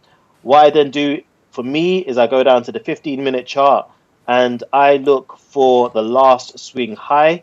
How do I determine what the last swing high is? I kind of look for the obvious low, high, lower low. That for me is the ideal. That's the safe way for me to get into a trade where you have a low, high, lower low. I did mention yesterday that BTC was looking good for longs, but it was a riskier trade. Why did I say it was a riskier trade? Because sometimes you can get a low, high, and then an equal low. For those, that's the riskier trade. That's a riskier setup. The safer setup is low, high, lower low. Once that gets broken through, then I jump into a long. So that's how I usually trade. So for instance, if we were looking at this trade right here, I might have said, where we've got a low. I'm not sure how visible this is on the screen for you. So we've got a low, high, lower low, and then that got broken through. I target the FVG. So around here, I would have gotten long. So let me just quickly jump there with a stop loss just below where the equal low is, so this being the equal low. Now, sometimes I do tend to see what's riskier. Ideally, I'd like to say at the bottom of the FVG. If I'm like, that's a big FVG, I might bring it a bit, lower, closer to that line. But I accept that that is taking on greater risk for me. I'm happy to say, hey, that's a riskier trade. I am accepting that I'm being a bit riskier when I do that. And what I would target is the opposing equal highs. So, for instance, if I did get into this trade, I'd be aiming up here. I didn't get into this trade, just to let you guys know, be full transparency, because I also have a maximum amount of trades I'm allowed to be in at once. And I am currently at that maximum amount of trades. So, no other trades for me now until those trades move into profit. And when they do move into profit, then I can start looking at other things to trade. I think we also had a request for US 30. Again, bearing in mind we do have news. Not jumping into any trades now. But we have made an equal low on US 30. The obvious safe bet would be to wait for it to come up here, because at that point we have a low, high, lower low. Once that high gets broken through, with the FBG as well. I believe there's an FBG here. I'm not gonna go too much into what FBG is. For now, I'm just gonna say if you know what FBG, you know what FBG is. And we can go over what an FBG exactly is after the CPI is done, because I realize we're now 5 minutes away, roughly, from that time. So for me, I would be looking at longs if we get through that line there with a stop loss just below. So say, for it to draw it up around here, and what would I be targeting? Well, I'd be keeping cautious to see if it makes, if we have another wick at a rough equal high off of there. There's nothing there at the moment, but that'd be one of my warning signs. Otherwise, I just move my stop loss, keep my stop loss moving upwards as it forms new swings high. Not in this trade. Not planning to get into this trade, even if we go up to this level again, because I'm in the maximum amount of trades. And until those trades come to a place where I can move the stop loss into profit, I'm not touching them. But that's my views on US 30. Bitcoin, I've already given you views on. And LJ, I'm not sure if you have any comments, but also like the stream. Like for fun, guys. Just like. Yeah, just exactly. Like it. Yeah. Do it. Like the stream for fun. I think we got 125 right now. We got over 100, which I was asking for before to help remove the curse of this building that I live in. That I don't know if you heard earlier, but you No. I had a fall down the staircase today. Oh gosh. Yeah. I've completely done my back. It wasn't actually here. It was at my partner's place. Yeah, I don't know. I mean, you can go back in the stream, and we were talking about it for ages with myself, Will, and Dirk. That I'm in like some Final Destination type building right here. I've just been through the wars recently. Oh gosh. Hopefully that's alleviated. But we've still got 200 plus of you guys here at the moment, 220. So let's at least pump those numbers up to what, 150? 150 in the next 5 minutes? 3 minutes until CPI. I want to see. Yeah. I want to see 150 before CPI. Right. If you guys do 150 before CPI, all of your trades will be profitable. No promises, Not no financial guarantees. advice. Not financial advice. No guarantee. But hey, it could happen. But what I do reckon as well is I know I believed we had some sort of special giveaway in line for 110k subscribers. And Yes. from what I've noticed, every 10k subscribers at the moment, we try and do something special Yeah. around. We're not far off. Wait. Just... Oh, go on. Am I frozen? No, you're good. Are you? Okay, you're good now. Okay. Wait, is the stream good? Yeah, from what I can see, the stream is good. Okay, good. Ignore me then. You froze for a bit. Now you're frozen Okay. again. Yeah, frozen or...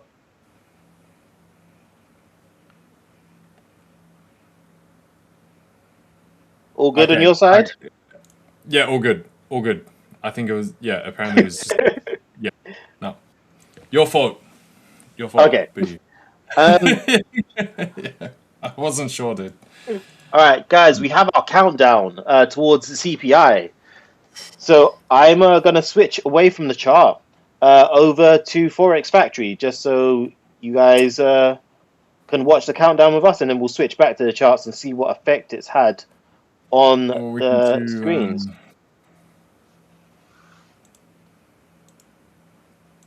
Hang on. Or what are you thinking? Let's see if I can mock it up quickly. There's normally I've got a window I often set up for NFP and that kind of stuff on a personal broker. Okay.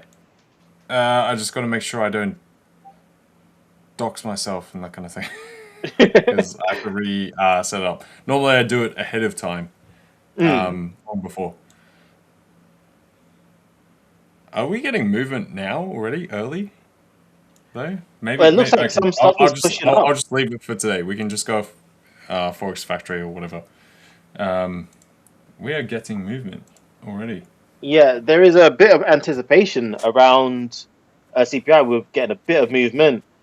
10 seconds now. My expectation is we do have risk on. But it's very interesting that we've moved up in a risk on fashion earlier today and now getting this just before the number. Right, and I believe that is it. CPI is in. Just to confirm. Here's the whipsaw, just like I was saying. Will was saying like there'd be nothing. I said, yep, there's probably going to be some whipsaw. We're getting that whipsaw right now. Just waiting for the final confirmation of the figures. Yeah, I've got them. You talk whilst I drill into this for you. Okay. So we've had a huge spike up on against USD pairs on CPI, it looks like. So I am not sure. LJ is getting up the figures for you guys. I say a huge spike up. It's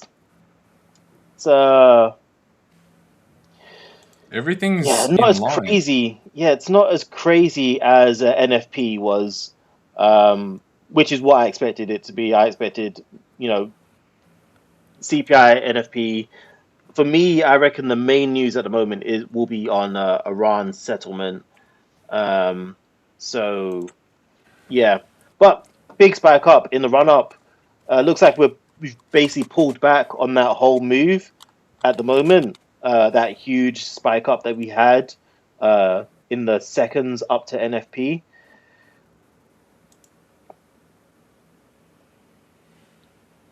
But personally, I'd give it a few minutes to settle, and then we can look into trades also once we have the figures up from our brilliant assistant, LJ. And welcome to the stream, Samir.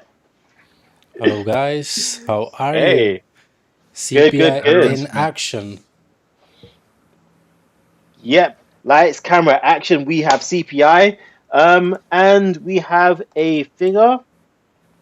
Yep, everything Right. came in as expected, which I think is quite surprising. I don't think I've had a CPI in ages where everything was literally on the dot. LJ, are you? I'm trying to see if there's anything different, or is this? No, we've got actual and forecast all the same. At least at the figures that they're showing. Yeah, that's the figures. I'm trying to drill into any individual components as to why we had the prior, if that was just like nervousness. Hence, with the stuff that I was saying with Dirk, that there's a potential that we get that lower point. We got that reaction initially, and then we just didn't get that lower print at all.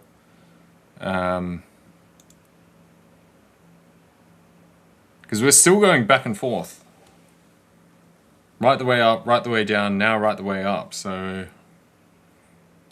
trying to drill into the components.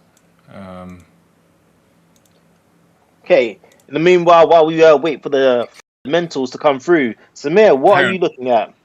Oh, okay, awesome. Either way, I'll just say, like, yeah, it's 100% in line. Just like we were saying, myself and Dirk, like, yeah, 0.1. We got the 0.1% lower for the year on year because the prior month from last year drops out, so therefore it's lower. It's directly in line. I am waiting for the other print. It's not loading right now. I've got another outlet that will give me actual like breakdown individually, but it's not loading right now. So I'll wait until that does, but we can kick on from now, like you were saying. Okay. So yes, I took some longs on US 30 earlier in the London session. So I've been following this strategy for like 2-3 months. It has been. So this week started rough. Let me take you to Monday. Okay, this is the Monday. I took buys around this area. I got stopped out, a little bit in profit, stopped out. Okay, I lost like 1.5% here. I was risking 1.5%, and I'm following just one trade a day idea, which I have noticed is good for me. And I think, yeah, I sold here somewhere around here, a little bit in profit, and then again stopped out. I was down like 3% on my challenge that I was trying to pass, which is a summer plan. So yeah, Nice.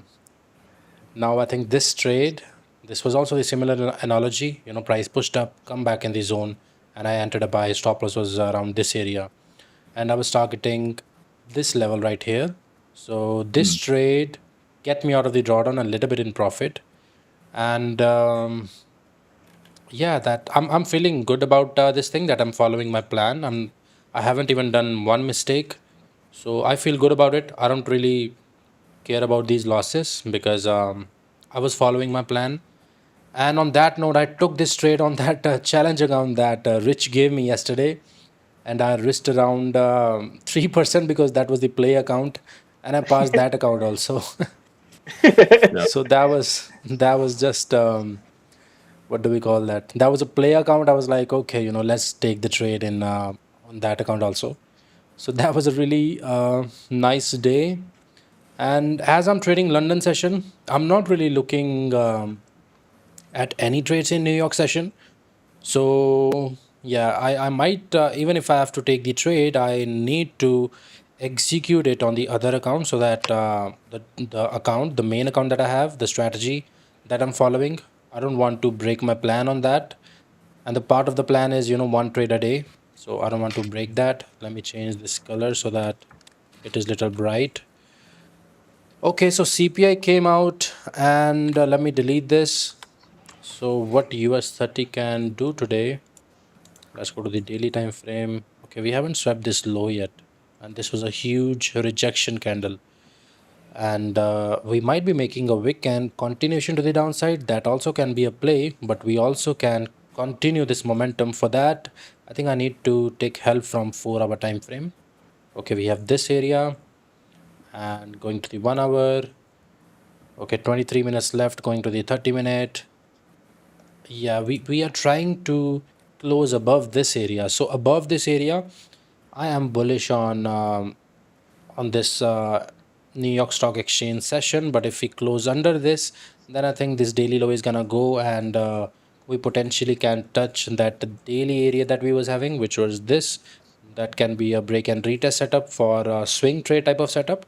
So that can be a play.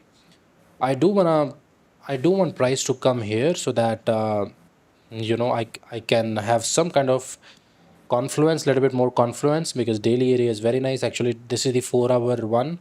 So yeah, I don't mind selling also. But if we are above this area, I will like to look for longs at least till this area. Price can also do this retest and again retest, and from here it still can reject. So let's see how session volume comes. So yeah, US 30 is right now, it is I have to wait to see how price reacts around this area. Going to the 5-minute All right. CPI candle was really wild. So yeah, I think LJ in that day, I didn't remember where the price was. I think he was eyeing on longs on Dow. That really played out well. I don't know where the price action was at that point of time. Maybe here, but that was really a nice call. Or maybe it was NAS, I forgot, but it was one of this NAS or US 30. I think it was Nas. Yeah. I think around here it was Yeah. 30. Yeah, that was really a nice call. So right from here, we never Yeah. came below, and again, started to trend higher. Oh, by the way, I'm seeing a very nice consolidation here. Impulse correction. That is a beautiful pattern on the 4-hour. So if anybody is trying to look for swing trades, definitely I'll be eyeing on buys around if we break out and close above this trend line. Let me delete this. So a lot of confusion is here. Let me delete everything. So this is a very classic pattern. I do like to trade patterns. So once we close above, that can be a sign that volume is kicking in, and we might can test these areas again. So I yeah. agree. So looking into the numbers, there's nothing in particular. We basically got like a snap reaction in the bond market. So like I've said to you guys before, it's basically the bond market that's pretty much leading everything right now. That's the big daddy. Obviously, it's probably not something that you guys generally look at. Most people don't. Like, people think the bond market is kind of snoozy, but that's really what's driving everything right now. We saw a bit of a snap in that. It's now recorrected. And this is some of the stuff I was talking about where you can see here, we've got these month-on-month numbers, and you can see how it's at like 0.189, previous 0.206. This is where we get those sort of rounding errors. Now, they did come in line enough to not be rounded up or down from the headline numbers overall, but yeah, I would say we keep going higher. Everything's in line, just like myself and Dirk were saying. So beautiful. We got that snap down. That was purely because of the bond market sort of freaking out. We had a capitulation there, but there's nothing out of the ordinary. So I think we do have a bit of a risk on. We are at some of these like double top sort of highs through here, which we'll have to work through from that coming up to New York Open. That's gold. If we go to NASDAQ, we have pushed higher. We're now right at this trend line sort of level that we're tackling with as well. And then see if we can actually come up to the higher area, which for me is roughly around 30K eventually. Now, we might not get the full distance today. It might be halfway and capitulate out or trail down, then tomorrow head higher. But yeah, everything's in line. Euro right up. That's beautiful. This has now got a slightly lower high to that previous. We need to tackle that. So I think we've now pushed beyond trying to tackle some of those prior highs. The Aussie is definitely one of the more favorable assets as far as running on. Overall, Euro's definitely been a bit more lackluster. The pound has pushed on as well. So if we can hold these prior highs that we've now broken, push on. There you go. That's it. Nailed it. Once again. Dollar yen also off. Back off. Hello? Is that the doorbell? It is. All right. Hello, Victor. Hi there, Buyu, LJ, Samir, everyone watching. What a explosive reaction to the CPI number, LJ. Indeed, yeah. A bit of whipsaw in there, which initially was a bit confusing because the numbers came right in. There's no discrepancy, but it was the bond market. I need to get like some bonds listed on here to bring them up. But yeah, we saw a bit of a flux in there. Now it's come back off. So bond market has been pretty stacked recently. So I think it's just a bit of kerfuffle back and forth with trading. But yeah, Nice. risk on. This is good. It's good. So, any of you in any trade right now? Right now, Not I into think the CPI. Not myself, at least. Closed out just before. Okay.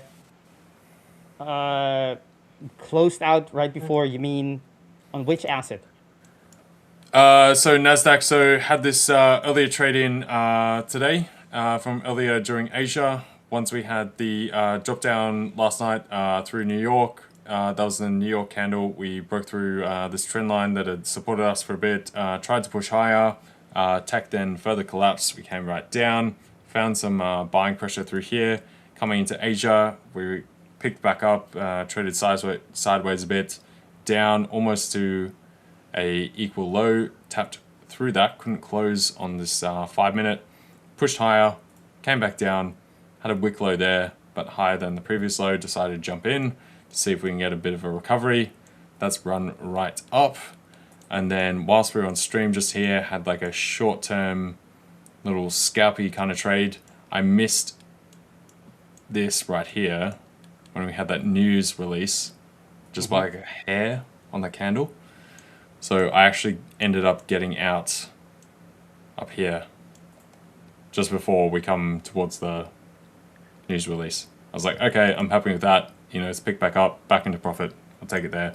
And now we've run back up. Because my bias for today was for us to run higher after the news as well.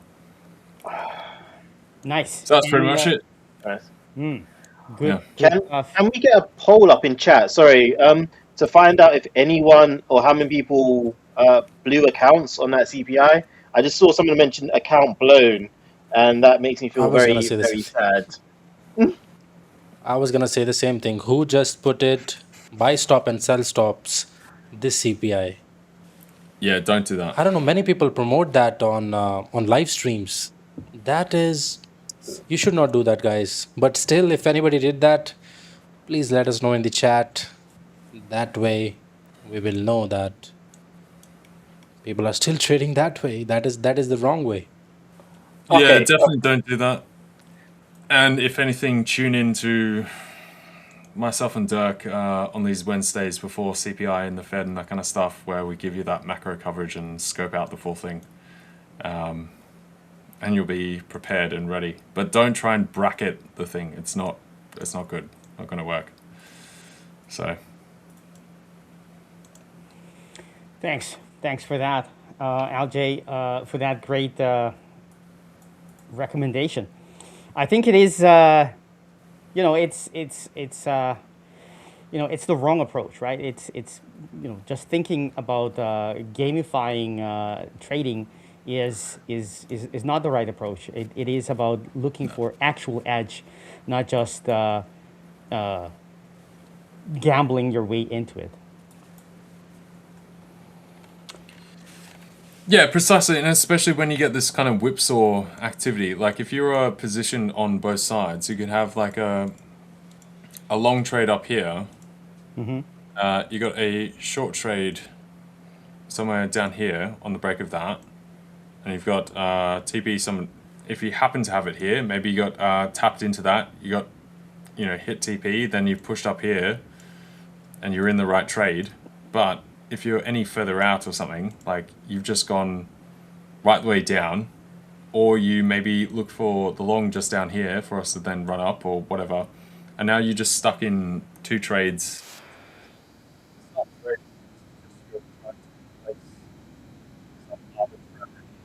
Entries to try and make Alert. money and gamble and speculate on some news event that you have no idea on what it's going to do or how it's going to be printed or where it's going to end up. Because if you're actually like qualified in macro, or like you've done that kind of work, you're going to have your set position and look for that, and then wait for that for the release to come out, dig into the numbers, and then take a position after.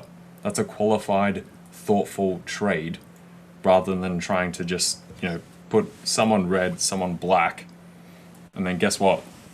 Roulette wheel comes out at either red or black.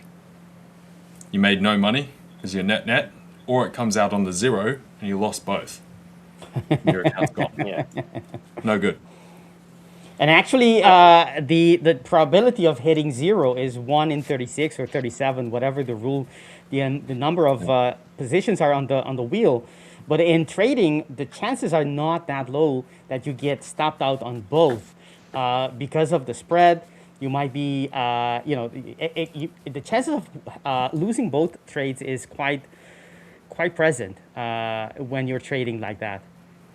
Spread, commission, everything else. Yeah, it's definitely a net negative result. It's not going to work. So Nice. Buyu, how are your trading, your swing trading coming along on moments like this? Yeah, going on fine. I just quickly want to address. So I was a bit naughty. I'll admit, I was very naughty. I held my trades throughout CPI because I wasn't expecting a news as big as NFP, and we had quite a bit of pullback from NFP.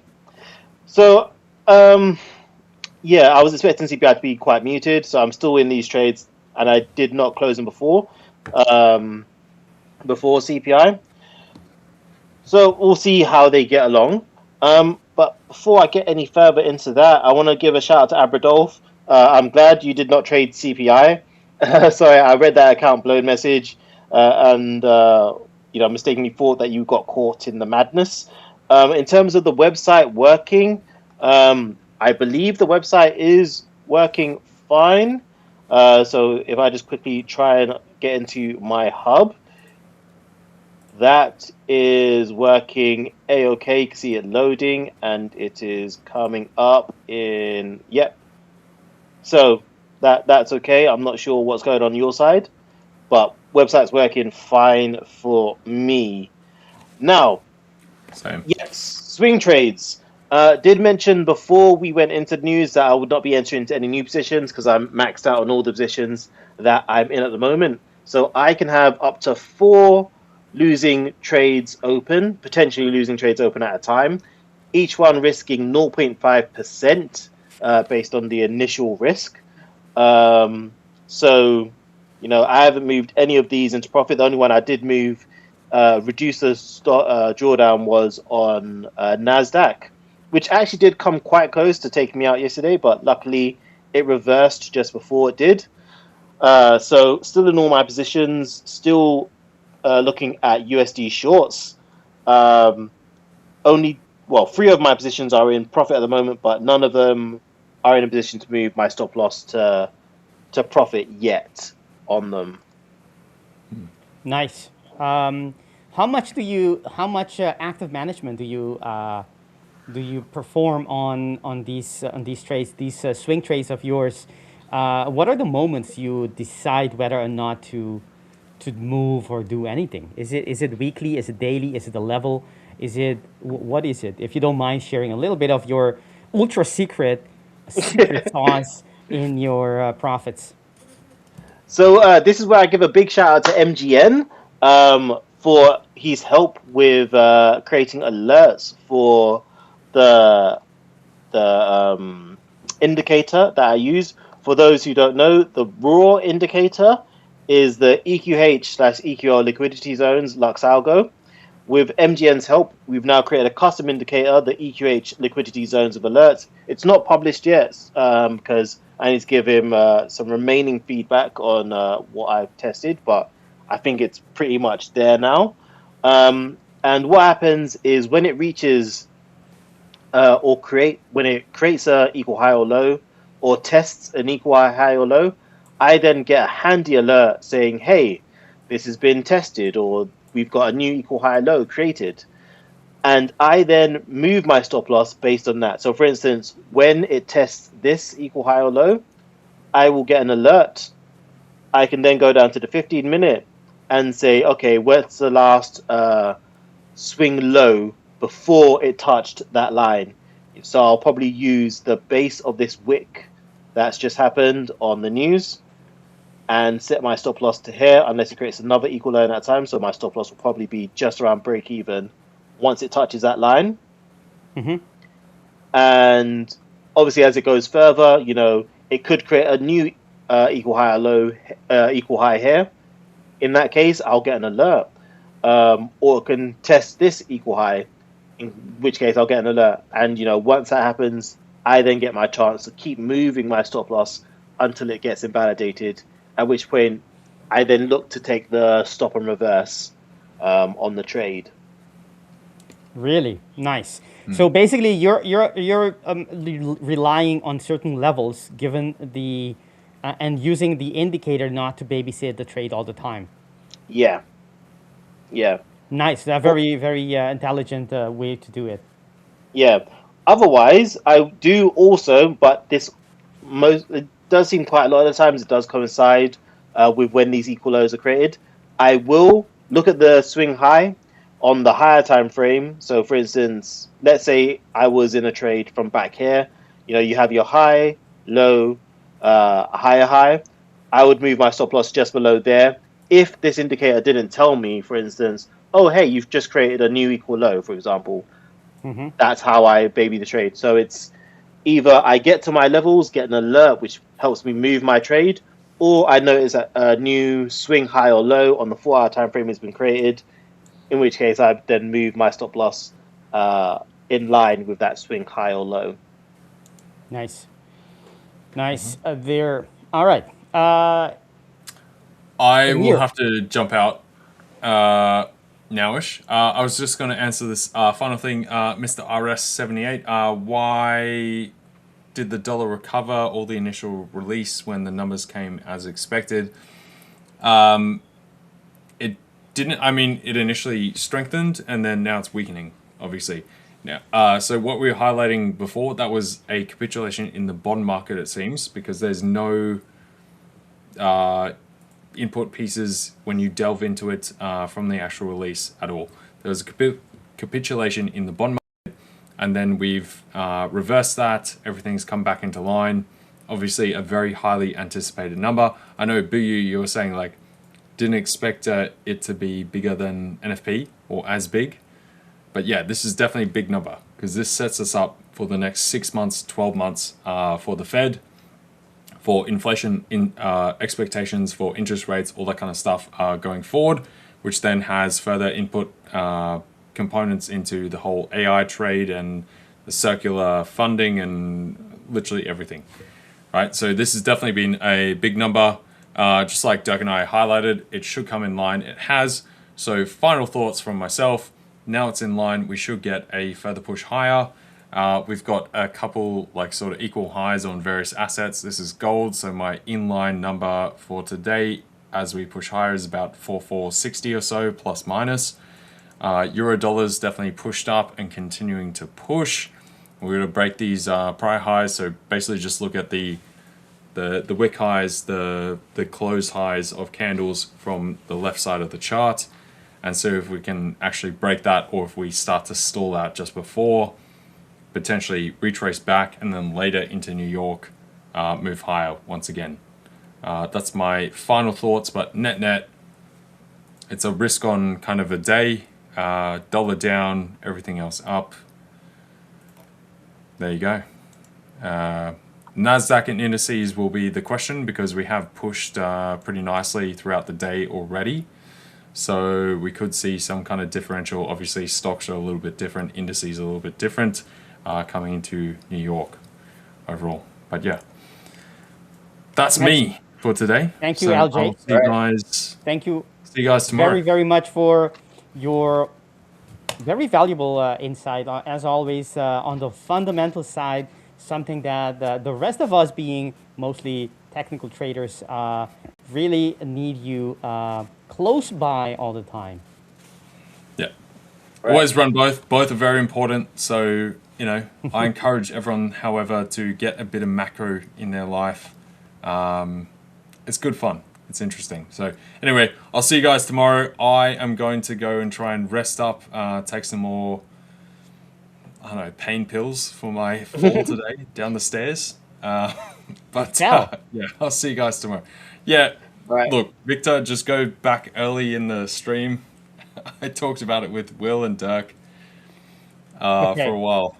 Otherwise, I'll just be going around in circles with this. And you're fine, right? I don't see. We see the upper half of you. You're not in a wheelchair or anything, are you? Not at the moment. I can't walk anywhere. I am hobbling, and I will definitely, I think at this point, be going to hospital tomorrow. I have a massive bulge at the side of, right side of my my hip, which has gotten pretty bad. And you're streaming? Wasn't too bad before, but hey. You have an enormous love for the audience because, I mean, you should be on your way to the hospital then. Yeah, look, literally go back earlier in the stream, you'll see, like, I've got another autoimmune thing, like, other stuff, whatever. But yeah, it happened, like, 2 hours before stream. Today's a public holiday here in Queensland, in Australia. And I've been to the hospital too many times the past couple of weeks. I was just like, I'm not going again. I'm going to sit around for however many hours. I'll just go home, chill out, and run through CPI. So yeah, hopefully I'm good tomorrow, and I'll let you guys know. Anyway, until then, enjoy. Take care, LJ. Take good care of yourself. Hopefully, it's not as bad as I fear it isn't, but all the best to you. Yeah. I hope it's it's okay. it turns out to be okay. There was a message, Flash Gordon saying everyone feeling the quake in different ways. Not sure which quake you're talking about. Of course, we know Monday was an earthquake in Latin America. People are still being rescued as we speak now. But it is our best wishes for anyone in need all around the world here at the 5ers. All right. Right. I too have to dip out, so I am going to see all No, of you guys you. tomorrow. You're no, you're not. I've got to go. I'm sorry. I'm sorry. Right. Of course. So take care, everyone. We'll see you tomorrow. Make sure to join the Discord and get involved in our psychology month. This week's challenge, by the way, just to let you guys know, is a doozy. Pretty easy. If you go down to TJ announcements in our Discord, make sure to check that out because the challenge is to go out and touch grass. And what can you get for doing so? Well, 3 randomly selected winners will win a 20k bootcamp account. So, take a 30-minute walk, touch some grass, show us that you've done it, and you could be in a chance to win an account. So make sure to get involved in our Discord if you want a chance to win an account. So, yeah. And on that note, I will see you tomorrow. And check out Discord. Yeah. Bye. Thank you very much, Buyu. Always great having you around. I was just joking, of course. I know you know that. Um, so we have people. Indeed, that was what Flash Golden was talking about or referring to. Indeed, the people in the audience being very grateful for us having Buyu as well. The team is getting additions, getting better, getting improved with each one of these great co-hosts who are joining our team, ever growing, same as with our channel. And that's thanks to you. But do not stop there. Keep on hitting the like button, subscribe to the channel, because if you're watching, you probably find this useful and valuable to your trading. And if that's true, why don't you share that value with others? Hit the like, hit the subscribe. We will have more chances of reaching other people just like yourself for free, where you get market analysis, comments, commentary, analysis. About psychology, the community, all the offers, and so much more. The community at large, is so much so valuable. Samir, are you looking into any trades for the Dow, your beloved asset that Yeah. you have been getting tons of profit? I don't know if you have a downbreak of how many profits you've had for each asset, but I'm pretty sure Dow Jones would be probably I don't know, a very high number relative to the rest, right? Because you've been trading that for Yeah. some time. Actually, the moment I switched to indices, and back in the days I was trading NAS and Dow, so I have received a little bit more consistent payouts. Back in the days, it was on and off, but the moment I switched to indices and stick to my plan, things started to change slowly, and now I'm just trading Dow here. You can see I only have one pair here. Of course, I analyze different pairs, but for that I go to different tabs. But to From the answer your question, I am Yeah. yeah. Before you continue, from the 130 plus thousand you have gotten from trading already in payouts, do you have an idea do you have an estimation how much came from? Is it half? Is it less than half? Is it more than half came out from Dow, the asset you've been trading? We have been seeing you trade, for the last Yeah. couple of months. I'll just take 30 seconds and I'll just review the date for my, I think the moment, I think more than, I'll say 55% has came from just trading these indices. Oh, So both. You mean NASDAQ and Dow, not only Dow.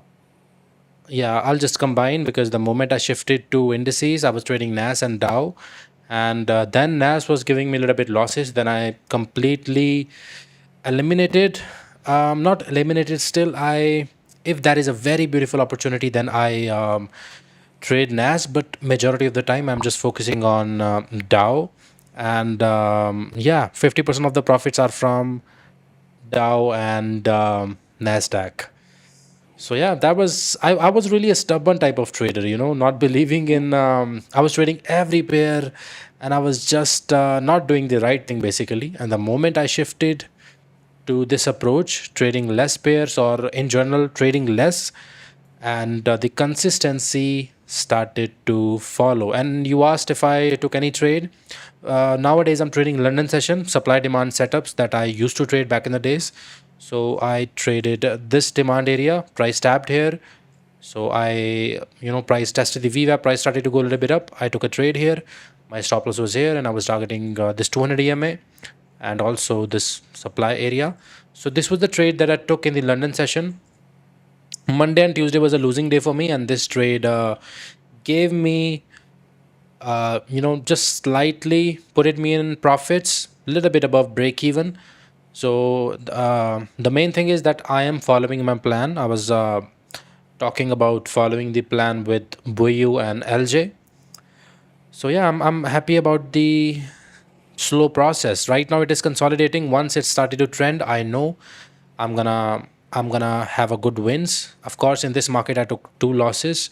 Friday was a good day. I think Friday it was, yeah, this was here. Friday was a very amazing day. I took a buy around this area, and I hold this trade to 200 EMA. So that was like 1 to 4. But this week started rough, and the challenge account that I received yesterday, I took the same trade on that challenge account also. I was little bit I was risking a little bit more, so that is also I have to do profitable days now because this trade helped me pass that challenge. I took two trades, so yeah, one was here and then another was here. I was, I think, risking 3% overall, so that helped me pass that play account. I don't know if I'm gonna get the account or not, but still I was like, okay, I'm taking this trade in the summer plan account. Let's take that trade in the in that competition account also. But yeah, this was the Nice. trade. I'm trading London session nowadays. I'm not really looking at NYSE. So yeah, Before I have mentioned. Yeah, Yeah, I'm before sorry, you I continue to interrupted. the no problem. I'm actually the one interrupting. Before you go on to do the analysis, which I think you're going to go to next, when was the shift you said that you shifted onto the indices? When was that more or less? I think it was at the end of 2024. You know, I I tried indices and for a couple of months. So, I was learning about this, how to calculate lot size, this, that, what is the price behavior. So, 2024, it was about to end. So, that moment I shifted to indices. Priorly, before that, I was into major pairs only, like 2022, 23, I was trading all the pairs, and then I eliminated that. 2023, I shifted to major pairs, which was EU, GU, some kind of JPY pairs was also I added in that particular in that year. So yeah, 2024 December or maybe November, that moment I decided I want to trade indices. So then So I basically, think yeah. the So life has basically, been a little bit stressless. yeah, basically 20 months ago, you switched to only indices and you estimate 55% of your profits, your lifelong profits, basically came from that period, which is nice, man. Nice, man. That sums to about what, 60, 70,000 in that period. That's amazing, man. That is many multiples of your country's average wage yearly pay. So I don't know what the numbers are, but it sounds to me like that's going to be dozens, not 10x, but maybe even more than 10x. Yeah, I feel very grateful. Some days at the night I am self-talking. I'm thanking God. So these are the things I think yeah, everyone should do. So you should be grateful for whatever things you have, and yeah, continue to improve. So yeah, we all are on the path of growth, and slowly we are gonna improve only. Even if you improve like 0.1% every day, that still counts. Yep. So It stacks. yeah. It definitely stacks to keep on compounding that progress. And it's a good thing you paint yourself every now and then to make sure that you're not dreaming that the successes you have are actually reality. It's very beautiful to see that, man. I think it's very inspirational for everyone who's watching. There's a lot of people who's watching us from places where the average yearly pay isn't a lot. Of course, I mean, there are people trying to progress financially, getting financially free on every continent of the world. But there are certain places. I mean, India is one of them where if you compare to other places, other countries, other continents, the pay is considerably lower, and they have basically the same chances as anyone around the world. So the multiples or the potential for everyone, but especially those places where the opportunities are not as abundant as in other places. It's beautiful to see that things are possible for those people, for everyone, actually, not only in specific countries, but everyone. All right. Let's see. Go ahead. You were about to go to your analysis, Samir. So I'm very intrigued to see. Yeah. Are you going to be trading now that we have the CPI number come out? Is that a reason to get into a trade, or is it maybe the opposite? Maybe it's a reason not to get into a trade for you. What is your take on that? So as I have taken my chance already for the day, so I am not looking for any trade because I'm trading London session nowadays.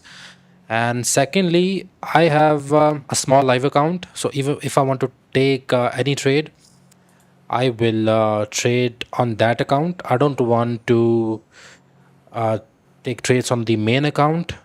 On that account, I'm just following the plan. And yeah, the trade idea, the trading plan, whatever I have, I'm just following that. I don't want to touch that account. So for the small live account that I have, yes, maybe I will take a trade. US 30, let me add gold also because I know many people trade gold. So we'll see if anything is interesting on gold. US 30, let's go to the daily time frame. Let's go to the weekly time frame actually to see what weekly time frame is trying to do. Okay, this was very beautiful impulsive candle, and this was a breakout of this some kind of resistance. So definitely buyers are oh, wow, it's Winnie. Hello Winnie, how are you? Once again, congratulations to you. So yeah, I was on the point. We broke this area. Definitely buyers are more interested in this current market condition. Going to the daily time frame. Okay, daily push up. Maybe this is trying to create a support area. Who knows? If we break, then definitely we have this area also. It doesn't mean that we are reversing. Still, the trend is bullish according to me on the daily and weekly time frame because I just see recent legs. Right now, recent legs are showing me impulsiveness to the upside. Daily and weekly, we are bullish. Going to the 4 hour. So now 4 hour is becoming tricky now because 4 hour we have shift of the momentum. As you can see, impulsive leg to the downside, pull back, another impulsive leg. Can this be a pullback and continuation to the downside? For that, we need to go to this lower time frame to understand what the price is trying to do. Let me delete this EMA and VWAP. I see this fair value gap which was never tapped. So I think once the market open, it can get tapped and maybe we can continue higher. So that is the trade idea, but still let's see on the 1 hour time frame what price is trying to do. Okay, on the 1 hour we have this impulsive leg and price is trying to show some kind of reaction now. Can this be a pullback or the continuation of the move? For that, let's go to more deep, maybe 30-minute or 15-minute. 30-minute is showing me impulsiveness here, so I don't want to enter sells. Right now price is showing me little bit impulsiveness here, so I will wait for some kind of sign. Actually, buying and selling both are making sense here. Why I am saying that? Because we are printing higher highs here on the 15 minute, which means that current trend of this particular session is bullish. But if we break this area and some kind of retest, then the things can shift. But this right now is bullish to me, and I don't mind buying at least till this area. So for that, let's go to the 5 minute and try to see. Let me put on the VWAP. So yes, now we can talk about trade ideas which we can have on this particular pair, which is US30.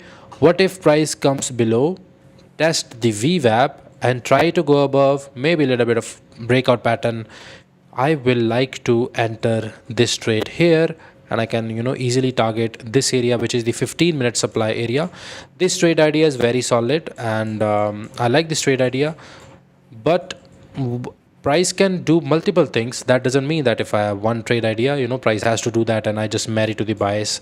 So that is not the type of trader I am. So let's plan other trade ideas. So what if we have huge impulsiveness and then price give little bit of pullback? Can we take advantage of this, taking information from the market? So yes, I can take sells around this area to that fair value gap that we have. So this is trade idea number 2.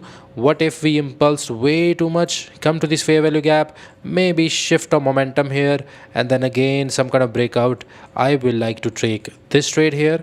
This is trade idea number 3. And the last one is if we impulse way too much and this we see a little bit of reaction, I don't mind selling. So we have 3-4 trade ideas I gave you guys, and yeah, let's see whatever makes sense. I will like to act accordingly, and I'll just wait for the price to settle down, give me some kind of impulses and corrections, and that way I can see which side is more heavy, if I want to put in words. So yeah, talking about gold, I think somebody was talking about a breakout here. I also see a breakout. Let me go to the 15 minute.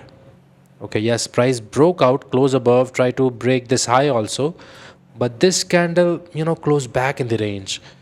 So yeah, now we need another breakout that will be good here.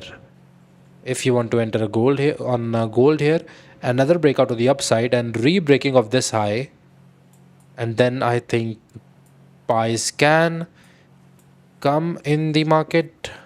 Volume to the upside can come in the market. So yeah, I'll wait for the high breakout, which is this, in about I think 13 minutes. NYC session is about to open, so we will see some kind of volume, and I would like to take buys around this area on my small live account. I might can test this breakout here. So yeah, once we break this, it is gonna be a good trade here. US30 is also setting up nice. Let's talk about NAS. Do we have anything interesting on NAS?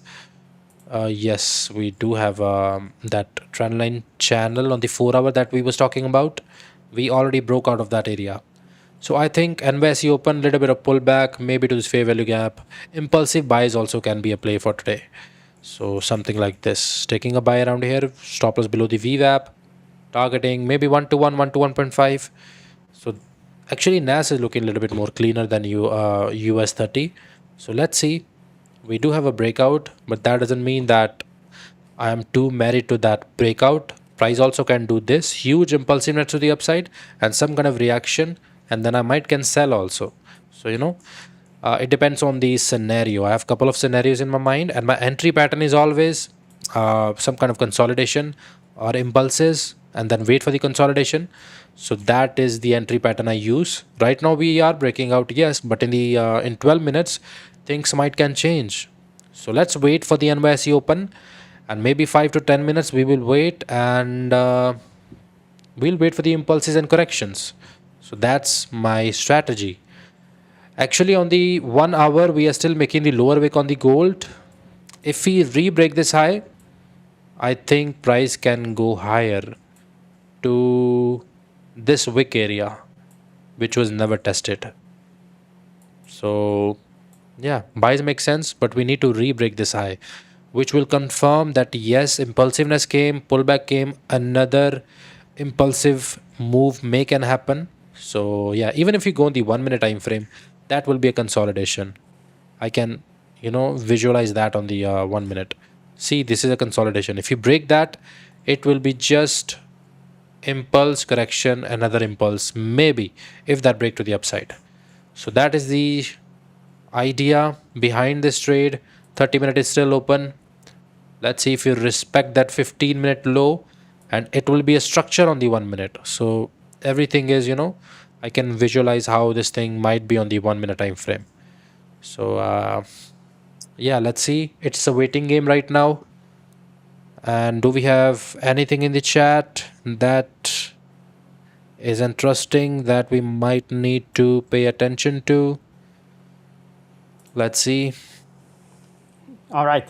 I was gonna interrupt you because not that that's a good thing, but I mean I was gonna do it because EU was doing a nice reaction on a level that I actually took a trade on. But I thought maybe I shouldn't interrupt Samir. Samir, it might break your flow, and I don't want to do that. I want to keep your flow flowing as the waters of Bruce Lee flows. All right, coming back to EU, I'm gonna be switching. I'm gonna be switching to my screen if that's okay. Samir, Before you continue, I'll just take 10 seconds Okay. because I have one setup going on. Okay. I think if we break this low, this is a bearish engulfing. If we break this low, we might can fill this news wick. So yeah, that can also be a trade idea. Yeah, that's it. You can now you can take over. I'll see if anything is interesting. If we are re-breaking this low and maybe any pattern, then I'll interrupt you. But yeah, you can take over now. Please do. If you have something of any of these scenarios that you just explained to our viewers, if there's any update, just feel free. If it's flexible, it's dynamic. Interrupt me, and we'll pick it up later. If it's time no problem. sensitive, we wanna be watching what is happening right now, and so please do. Although I know you can do that. Let's switch back to my screen if that's okay with the Yeah. audience. No problem. All right, so on the higher time frame, just to get things into perspective, this is the supply area and the level, the demand zone below us. We just broke, this is the monthly, right? It's a huge time frame. Just to get an idea, we broke a bullish structure here, and after that, there's nothing left. So there's basically a lot of void all the way going down to the next demand zone. That's just so we position ourselves. Yes, the news today was made price, and the last couple of weeks we've been going up, but in a greater, even macro, even bigger than that time frame, prices possibly setting up for going lower. Okay, so that's the monthly. Besides that, there isn't anything else to look at or to, it's not telling us anything. The weekly is a reversal pattern of price going in that direction after hitting that supply zone. It changed direction into where we are now. And that pattern or that market structure is still at play, right? So basically, we're still in that downtrend from the moment we hit that supply zone. The question is this up movement, this up leg, how long, how far will this get until we get a push down again, if we will, right? That's the current conditions. That's the idea that we're going to be having. Or not going to be having, and we have basically on the reversal pattern. If you're asking, well, let's ask the quasi pattern to see when that could happen. Well, the quasi pattern tells us a couple of things on the weekly time frame. There is one structure, we already reacted upon it. That is the only structure we have on the quasi. There's a couple of structures here that are fresh order block, but this is the area, and we already, we're very far from it, and we already used it. So it's not very useful right now. And if we go to the daily time frame, we can get some more ideas, and all of those tell us that the quasi comes into play just much later, not right now. The bigger quasi, the one that rules them all for the daily time frame, it is this structure, and that one gives us some ideas and some structures that are quite far from where we are currently, about 200 pips. So the quasi will not help us indicate or find if there is going to be how far will price keep on pushing higher, and whether or not it's going to remove or turn around.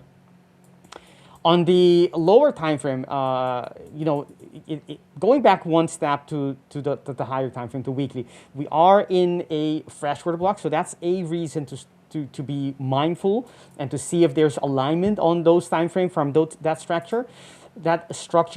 But there isn't anything on the daily, right? There are a couple of levels here, but these are not fresh. They're not part of quasi, so they're not so promising for us to look for ideas. And the price action so far, what we've seen is a channel going higher with, you know, something like this, if you can imagine that, and that happened after we had that push higher. So all of this, as long as we're holding this lower trend line, upward trend line, tells us that the market is still strong, still holding up, making these higher lows, and is likely to continue. As long as we keep that line, we should be able to expect and see price to continue in that direction.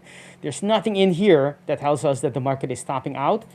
So the weekly structure that I indicated, that fresh order block, is not, you know, it's not showing its intention or its grip on the market yet. So that's the daily. There's nothing there. So that also means a couple of things. If we get a trade on the intraday level, if I get a trade on the intraday setups, I'm not going to upgrade that to a daily trade or a swing trade. I'm not going to hold that trade maybe for an overnight, but that's it. I'm not going to be holding it for a couple of days because there's no reason on the daily. There are reasons on the weekly and well, actually not on the monthly, but the weekly there is a reason, but on the daily there isn't. And that tells me for a swing trade, I'm not going to be doing any of those.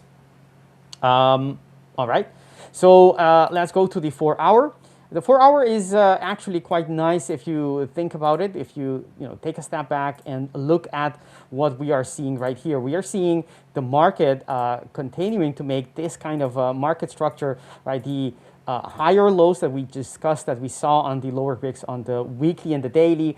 On the H4, they're very clearly, we're making higher lows, higher swing lows, and these two were equally high, but then we had that move on NFP on Friday. That set the tone. We drifted, well, not sideways, we drifted tracing back, fading away that move until we got to that trend line again, right? We discussed that yesterday. We were about to be breaking out of that trend line.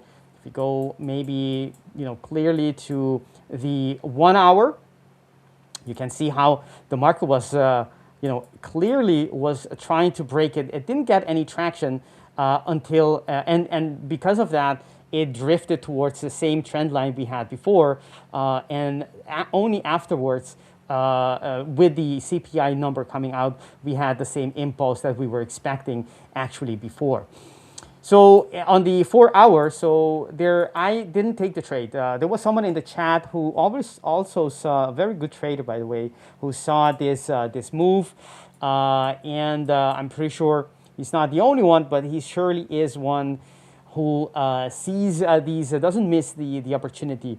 And I'm gonna tell you what what we're looking at. So what the market is actually doing, if you go to the daily, there isn't a reason. There are two reasons, to go long and to go short, but because they're overlapping each other, they basically cancel each other out. So the daily, the net result is neutral. There's nothing, you cannot just pick only buy structures without considering its counter structures. Because if it's canceled out, then what good does it make? So the daily time frame, there isn't anything. But on the 4 hour, we did create, price did create this. Right, let me get it as you guys can see. This is the H4 that we've been using. We had the creation and the retest, and that's the move that you want to be catching, right? It is the CPI move. And actually, I'll tell you guys, I've been waiting to catch this move, which I didn't because of the news. I couldn't be able to, if I got in before, I could hold it, but I couldn't get in within the minute or the second of the move because that's against my rules. And, there's, for those accounts that I have with the news limitation, doesn't allow me to trade that as well. So in the 4 hour, I was looking for price to come back, right? That was created yesterday at the end of the day, and we came back into it very nicely. If you go to the H1, to get the alignment. We did get that alignment right here. I'm going to show you guys the alignment on the daily. On the H1 is the established downtrend, and the market took it out right here before, which already, this is the neckline, the head, the left shoulder, and it already, before the news, this is, right? 2 hours before the news, 2.5 hours before the news, we already had the pattern. This is an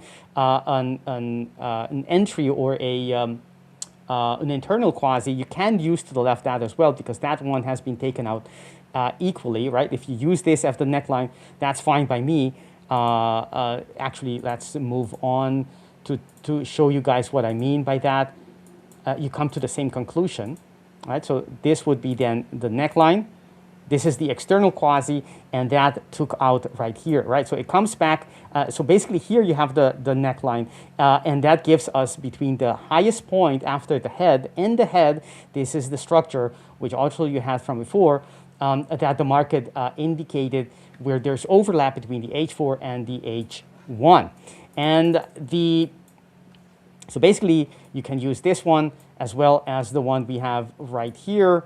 Both of them are equally valid because they're overlapping, and the area that you're interested in is basically this area. You want to have a trade or a entry order block in that area, right? And if you go to having that on the H4 and H1, you go to the H, whatever time frame you're trading. In my case, there was a structure and reasons to go long on the H2, and I was waiting for this, but since it triggered with the news, I couldn't get in. So the trade would have been, getting in there at some point, putting your stop below it, either below the area or below the head, and then targeting the high of that target, the high before. So it'll be something like this, which is, it hasn't reached yet, but I couldn't get into the trade because of the CPI. I mean, I'm not going to be getting in on, if I get triggered in those 2 minutes.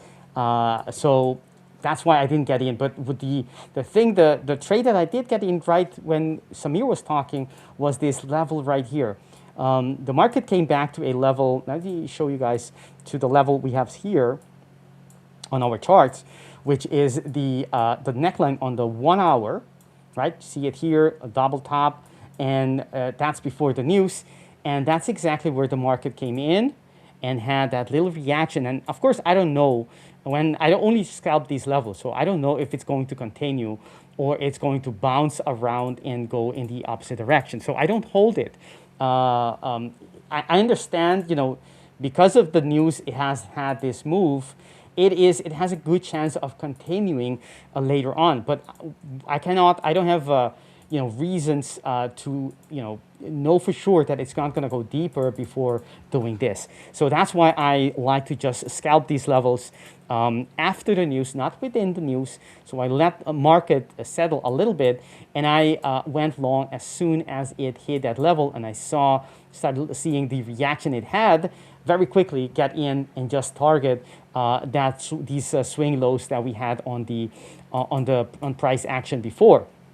Right, before it broke down. Basically, those are the level it broke down here, and I expect those to hold, have some kind of reaction, and actually that's exactly what happened. Right, the price, let me show you guys. So the price broke that level, that support level we had before, went to the level that I expected some kind of a reaction, went up, squeezed a little bit, but had that reaction. You never know if this is going to continue or not, right?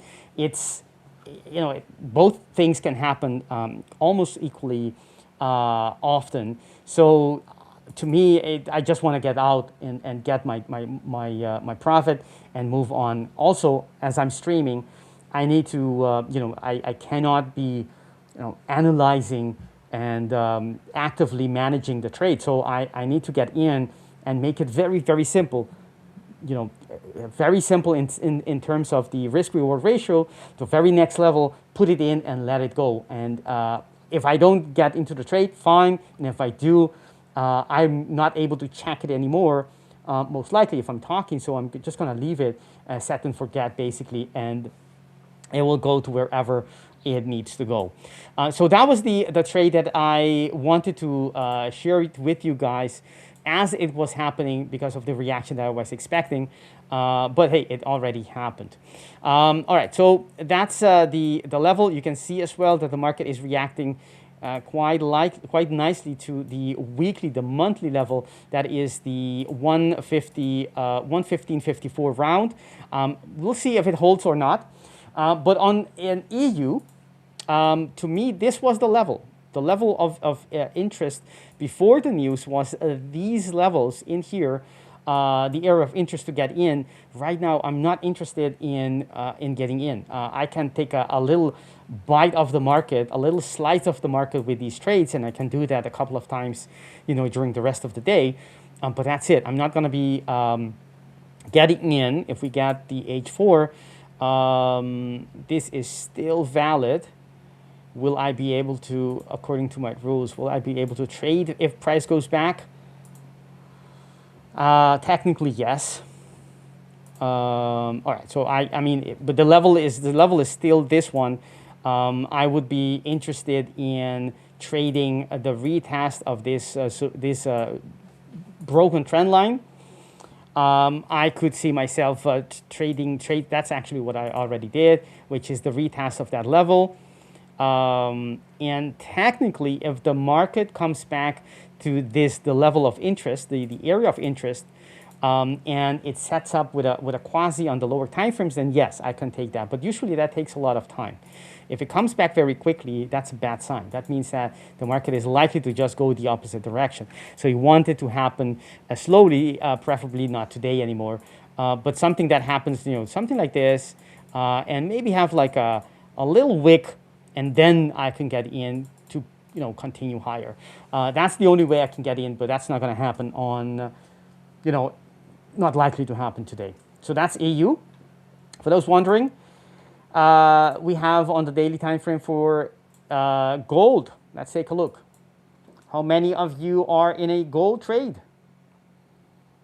Let's see. All right. On the monthly, nothing here to see. On the weekly, we have a price reacting nicely from that retest of the weekly order block. On the, what else do we have? The weekly, nothing else. The market is already close above that level on the daily time frame, and so this is no longer relevant. This is the next level that you need to be looking for, the supply zone. We are already reacting off of it. And the H4, this is interesting. It's still too early to say anything because there is a nice trend line. You can see how the market is holding that line, and perhaps the neckline, not the neckline, the trend line is something like this, right? It's holding up quite nicely. But there is some supply from the structure on the daily, and you'll need to be on the watch out to see if the market breaks it or not. I don't see it happening as of yet because of the hourly is holding up quite nicely, right? So if this is the head, the left shoulder would be, not the left shoulder, the neckline would be here, right? So, and it's not breaking structure at all. On the 1 hour, not on the 2 hour, and definitely not on the 4 hour. So all of them, the neckline is the same level and it's not breaking. That's a sign that the market is not showing any interest to break down, any breaking down the structure. So we'll have to see how it, there's an H4. So let me see if there's a little trade that I can, nope, there isn't. Nope, there isn't. Okay, so there isn't any trade there. Like these reactions, that's exactly what my scalps are about. See that move down there? That's because of the daily structure we have above us, right? It's not rocket science. Market comes there and has the reaction. We already had a similar reaction before we got there. But now we are actually in the area here, and you can see that the market actually reacts off of it, right? This is the reaction of the daily area above us. You can see how the market goes in the opposite direction right after having that interaction or that connection, that touch, however you want to call it. So that's gold. I don't see anything here. The market's still strong. I don't see a reason to go short yet. The market is nicely posed to continue its path towards higher levels. What about the NQ? Market is open since 8 minutes ago, Samir. What about equities? I think US 30 may can give a trade, but right now it's not ready. I'm just waiting for a consolidation. Okay. So maybe some kind of consolidation here and then a breakout to the upside. That will be a trade for me. If we go to the 5 minute or 15 minute, look at this. We are trying to reject from this area. That is the information we have. Now, if we go to the 1 minute time frame, yes, we rejected, but that doesn't mean that we will enter immediately. How can we know that that area is going to hold? So for me, how I do this thing, I just wait for that reaction, some kind of pullback or consolidation, and then at the break of that consolidation, I try to take the trade. So that is how I see if that area is gonna hold or not. Right now, this also can be an impulse and pullback and continuation to the downside. So what will confirm me that this area will hold? A continuation move, something like this. Very simple. So maybe that can be a trade for me if we put the VWAP or even this EMA. EMA is bearish actually on the 200. This I think this orange, this one is 200 actually. So I think that will be also a confluence. We are also gonna be closing above the EMAs. So I'm gonna delete that. So yes, I think that can be this can be a good buy here if we close above. Little bit of more consolidation and then the breakout. That will be a good play for today. Something like this. You can easily squeeze like 1 to 1 or that supply area that we was having on the 15 minute, which is this, or even this fair value gap. That is fine. So the target now we know, but now we need to see what can be the entry area. I think this is a good pattern actually. So yeah, I will eye on a buy around this area if we break that area. Yes, this squeeze, it is good actually, confirming that maybe this area can hold something like this.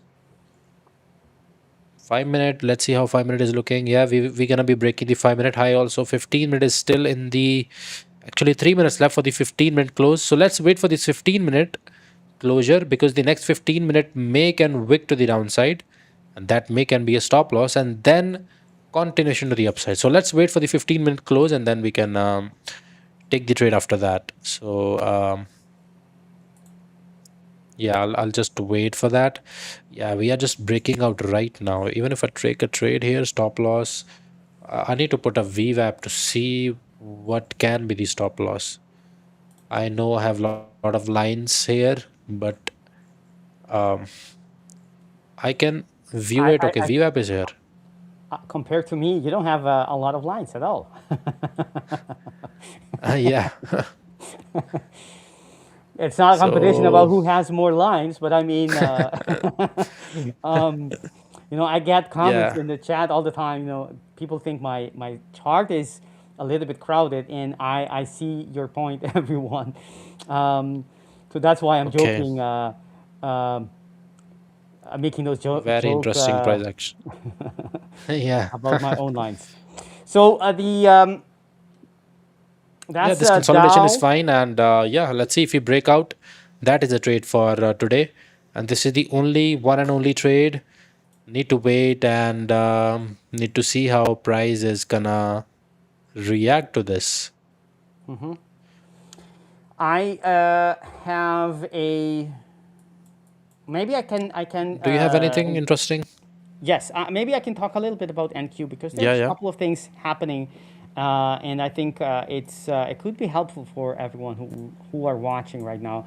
On the weekly time frame, we have this. On the monthly time frame, I mean, we have this kind of chart pattern, break and retest of that previous high. I left it there just for people to see. So on the higher time frame, you can expect price to going higher.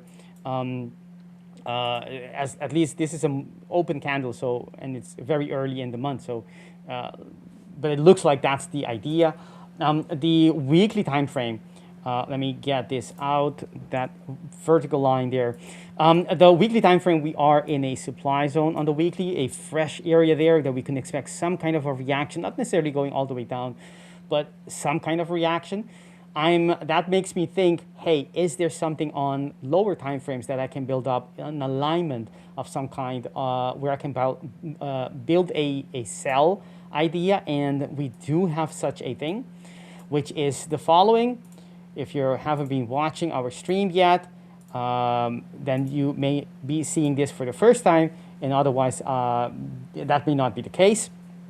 Left shoulder, head, neckline, it breaks it. And between the head and this point, we only have one area, right? The low being that high, so it's actually a very symmetrical, very technical pattern. The position, the location of the pattern is makes a lot of technical sense. If you look from the daily time frame, from the head to that point, there is only one area left, which is where we are currently retesting. We've been retesting that for a couple of days now. These upper wick all the time, getting there, and the question is, when will we break it or react from it? So if we go to recent price action, meaning this area, if you go to the recent price action, you can see that the market is positioning itself to break it. Why do I say that? On the momentum side, we have the market going in that direction. We are seeing a consolidation, and it looks like we're making those higher lows again, as if we're getting ready for the continuation higher. That makes a lot of sense. Very technical. That's what the market is telling us. So the momentum side, the order blocks as well. We have a fresh order block, bullish structure, reacted bullishly, meaning this is the reaction that created the order block, or that's the price action that created the order block. And this is the first reaction that we had from the order block, and it follows that script that we are going to go higher, at least still up to now. So on the recent price action, it's telling us that the market is prepping, is getting ready for that breakout. However, that as long as the area hasn't been taken out yet, you still have that possibility that sellers might take it and use it as a reason, as a call to go short whenever we get there. And so if I go to look at, if you're looking to go long this area, this was the area, this was the level you wanted to go long from, right? Where it had the daily time frame or something in as it was moving out of that area. However, if you're right now, you can catch a move up, but you're not going to be able to hold it continuously, because the closer we get to the supply zone, the more likely price could do something like this as it goes up and would be stopping you. So if you're going to be taking a long, it should be, in my opinion, just for the the next level, supply level, or take as it and trail it up as it is with momentum. But you trail it up because whenever it comes back, you want to be out of that trade because you don't know if that was all it had to give. So that's on the buy side, but on the sell side, I'm looking for reasons, right? Looking for reasons to sell or to build a sell area, a sell idea based on this daily structure, this daily area. And I'm not seeing it. One thing is, if you measure from the from the creation of the order block, you can see that we are already to 12th. We get to the area on the 12th candle, meaning on my book, it's already not a level that I want to be selling. So my sell reasons to get to use this H4 is not there. So I don't have a reason to go short. Now there is a level that is still fresh, which is based on that outside bar. But as you can see here, price had no issue squeezing all that much beyond the level. So it is really an area that is on its last leg. Basically, it is just about to tap out. And I mean just about, because it's only 11 minutes on this 4-hour structure. If it closes above this level, then that was it. There's no short area there, and we'll have to wait for new indication, if any, whenever we, from the coming hours. So that's one thing. But if just maybe, if price reacts a certain way in the next 11 minutes, and that's why I wanted to share with you guys, if we come back and close below this level in 11 minutes, and I can give you the exact level, there. That's 29,886.75 on NQ. If we close there below I don't think it will. Just look at how it just jumped up. We can go to the 1 minute. Look at that big candle.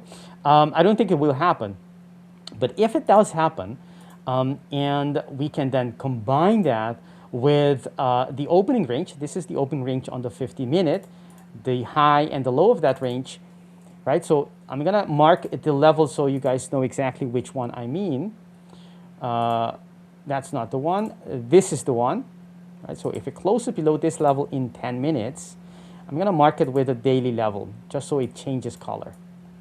If it closes below this level in 10 minutes, which I highly doubt, then I would be looking for, to sell the area.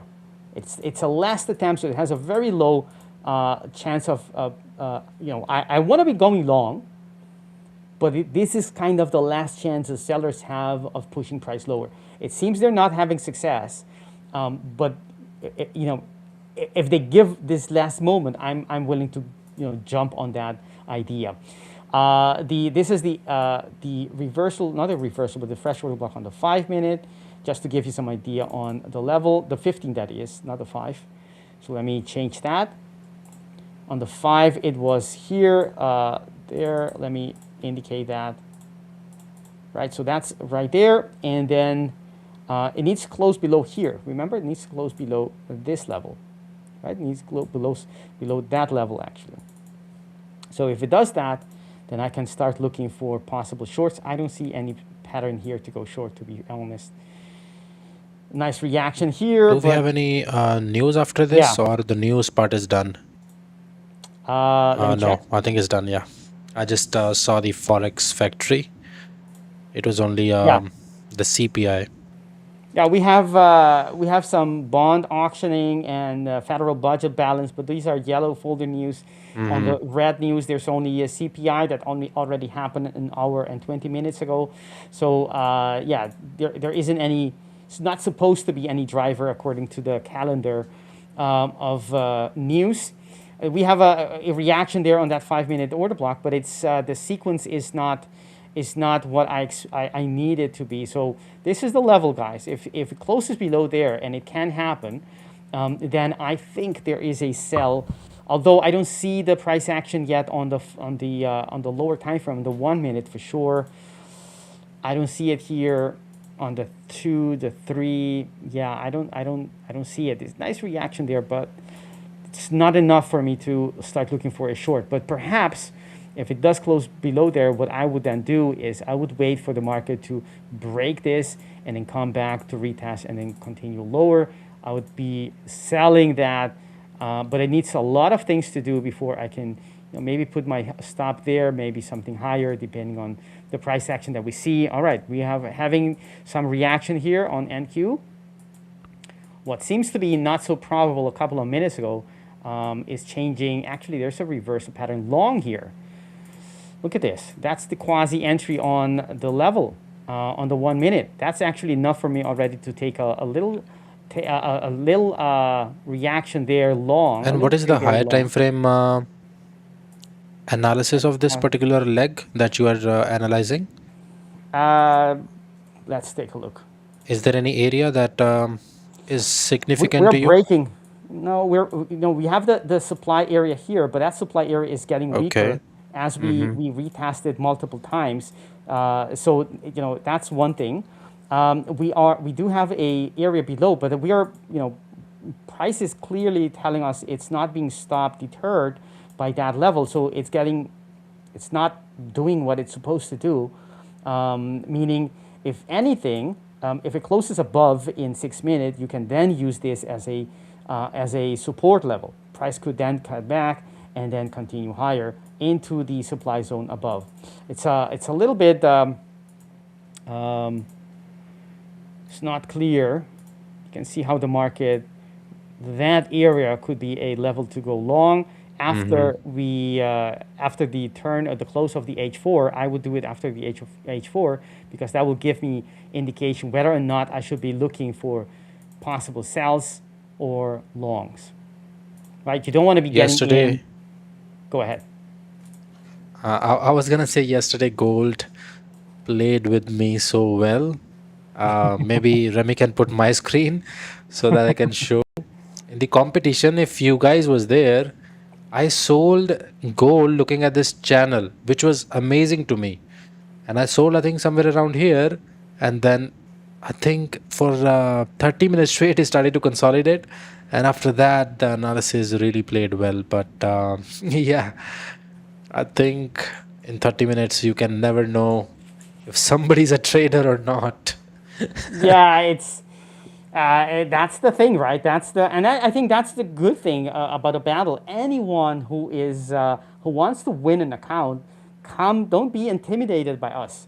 Samir is a great trader, but in 30 minutes, who can say if the market is going to move, if his trade or his setup is going to pan out in such little time. So I think Vinny, in any case, is very happy the market went sideways for you, Samir. Yeah. All right. Winnie is a winner now. So, yeah, let's talk about US 30 because US 30 has not given that breakout that I was expecting because I knew that next 15-minute candle will either wick up or down. So see, 15-minute candle closed very bearish. I think it closed, yeah, it closed around here.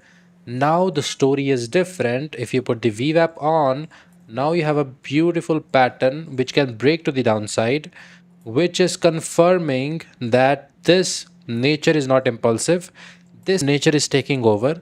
So why not to just get involved along with the sellers here, which of course are strong. I know this is a market open, but still we didn't get the confirmation that price is going to go to the upside. So I will take a sell now at this breakout and the target that fair value gap that we was having on the, I think it was hourly or the 4 hour. I think it was the 4 hour. Yeah, it was this fair value gap, but it is very close to that.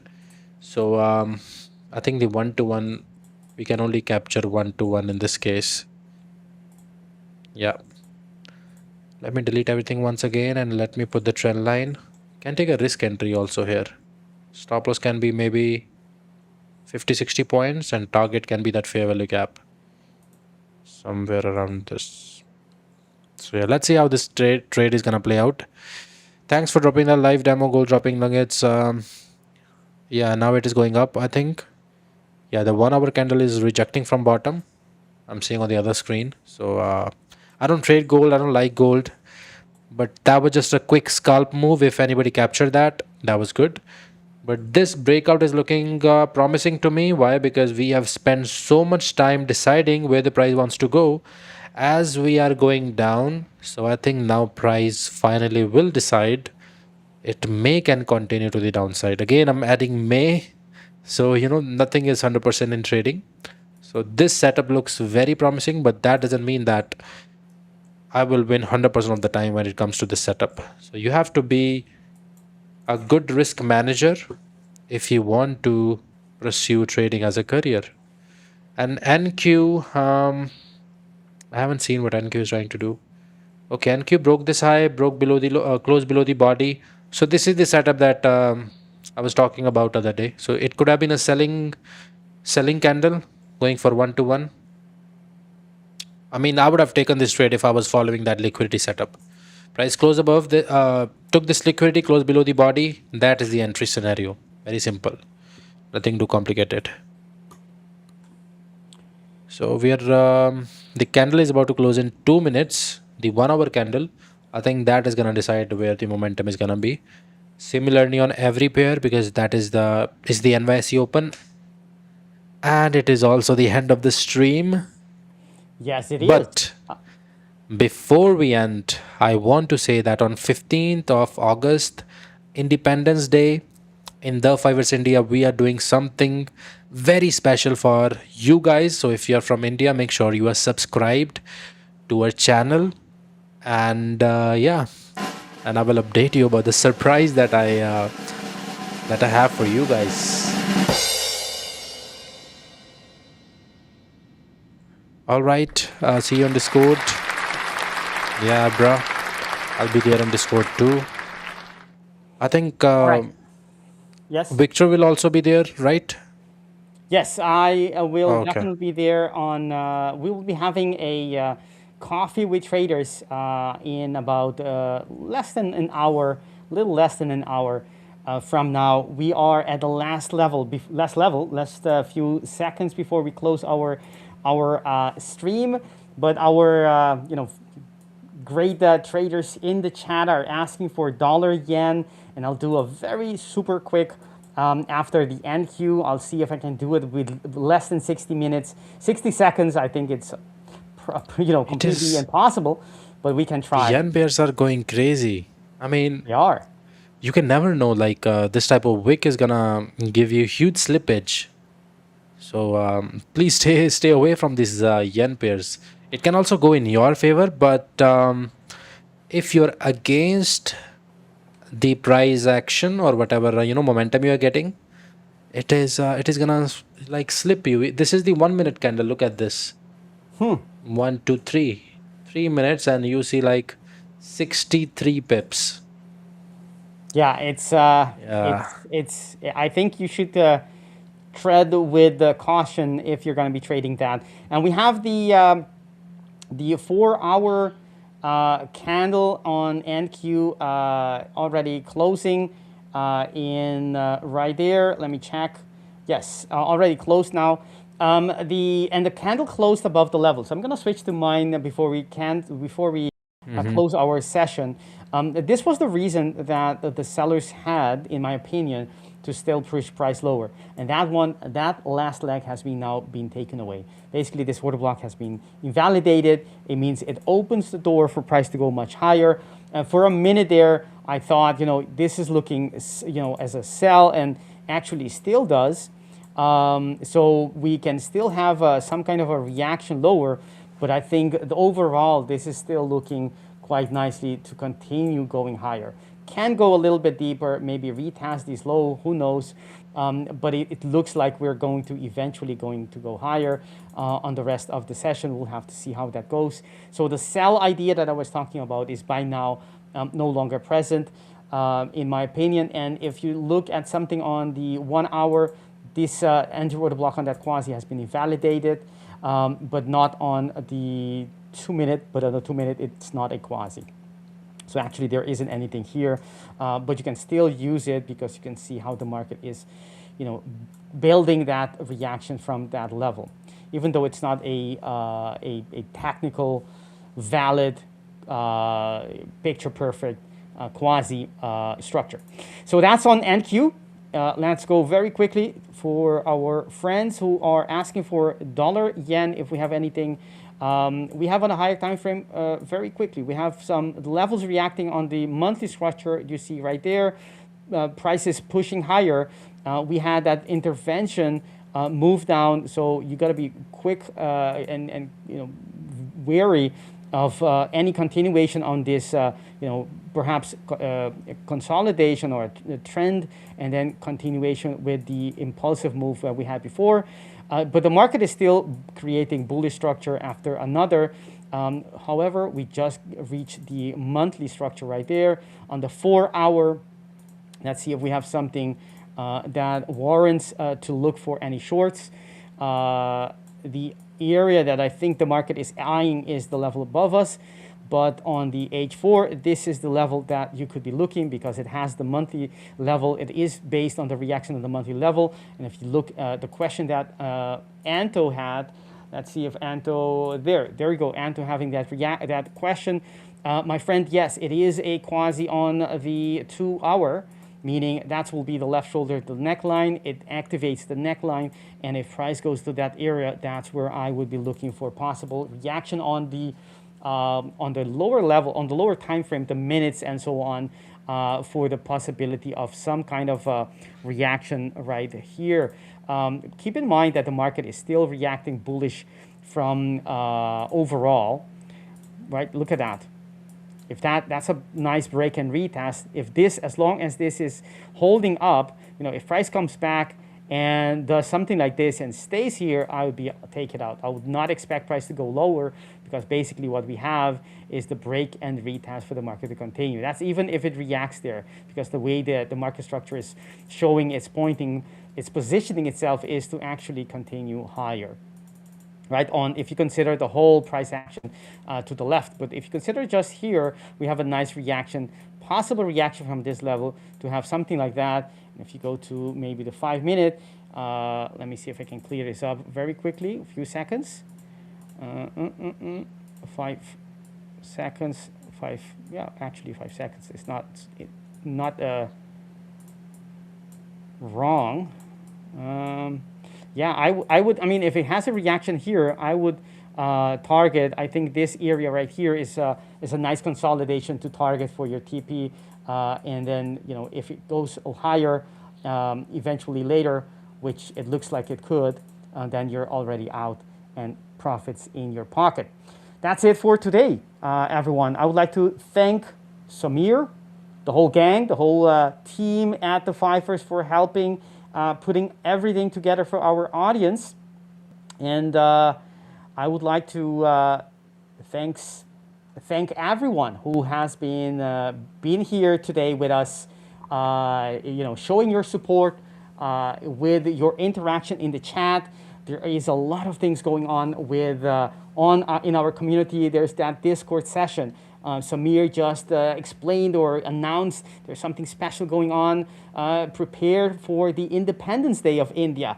And he didn't actually share it yet, so it's building that suspense, but piquing your interest for special things for the Indian community. And thank you guys for the support. We're gonna be on the Discord channel community on the Coffee with Traders in about 40 minutes, 50 minutes or so. Please join us. There's going to be at least 10 hub credits giveaway. And don't forget to check the summer plan. The summer plan is such a steal of an offer. I overemphasize it. Go check it out, what it actually entails, what you're getting for the little money that it is. Yesterday, we just dropped the news, 200K. You can get 2 of those. And you can get up to 600K in accounts on the summer plan, on the very cost-effective, very low-cost programs that we're offering here at the 5ers. All right, that's it for today. So thank you very much, and see you guys next time. Bye, guys.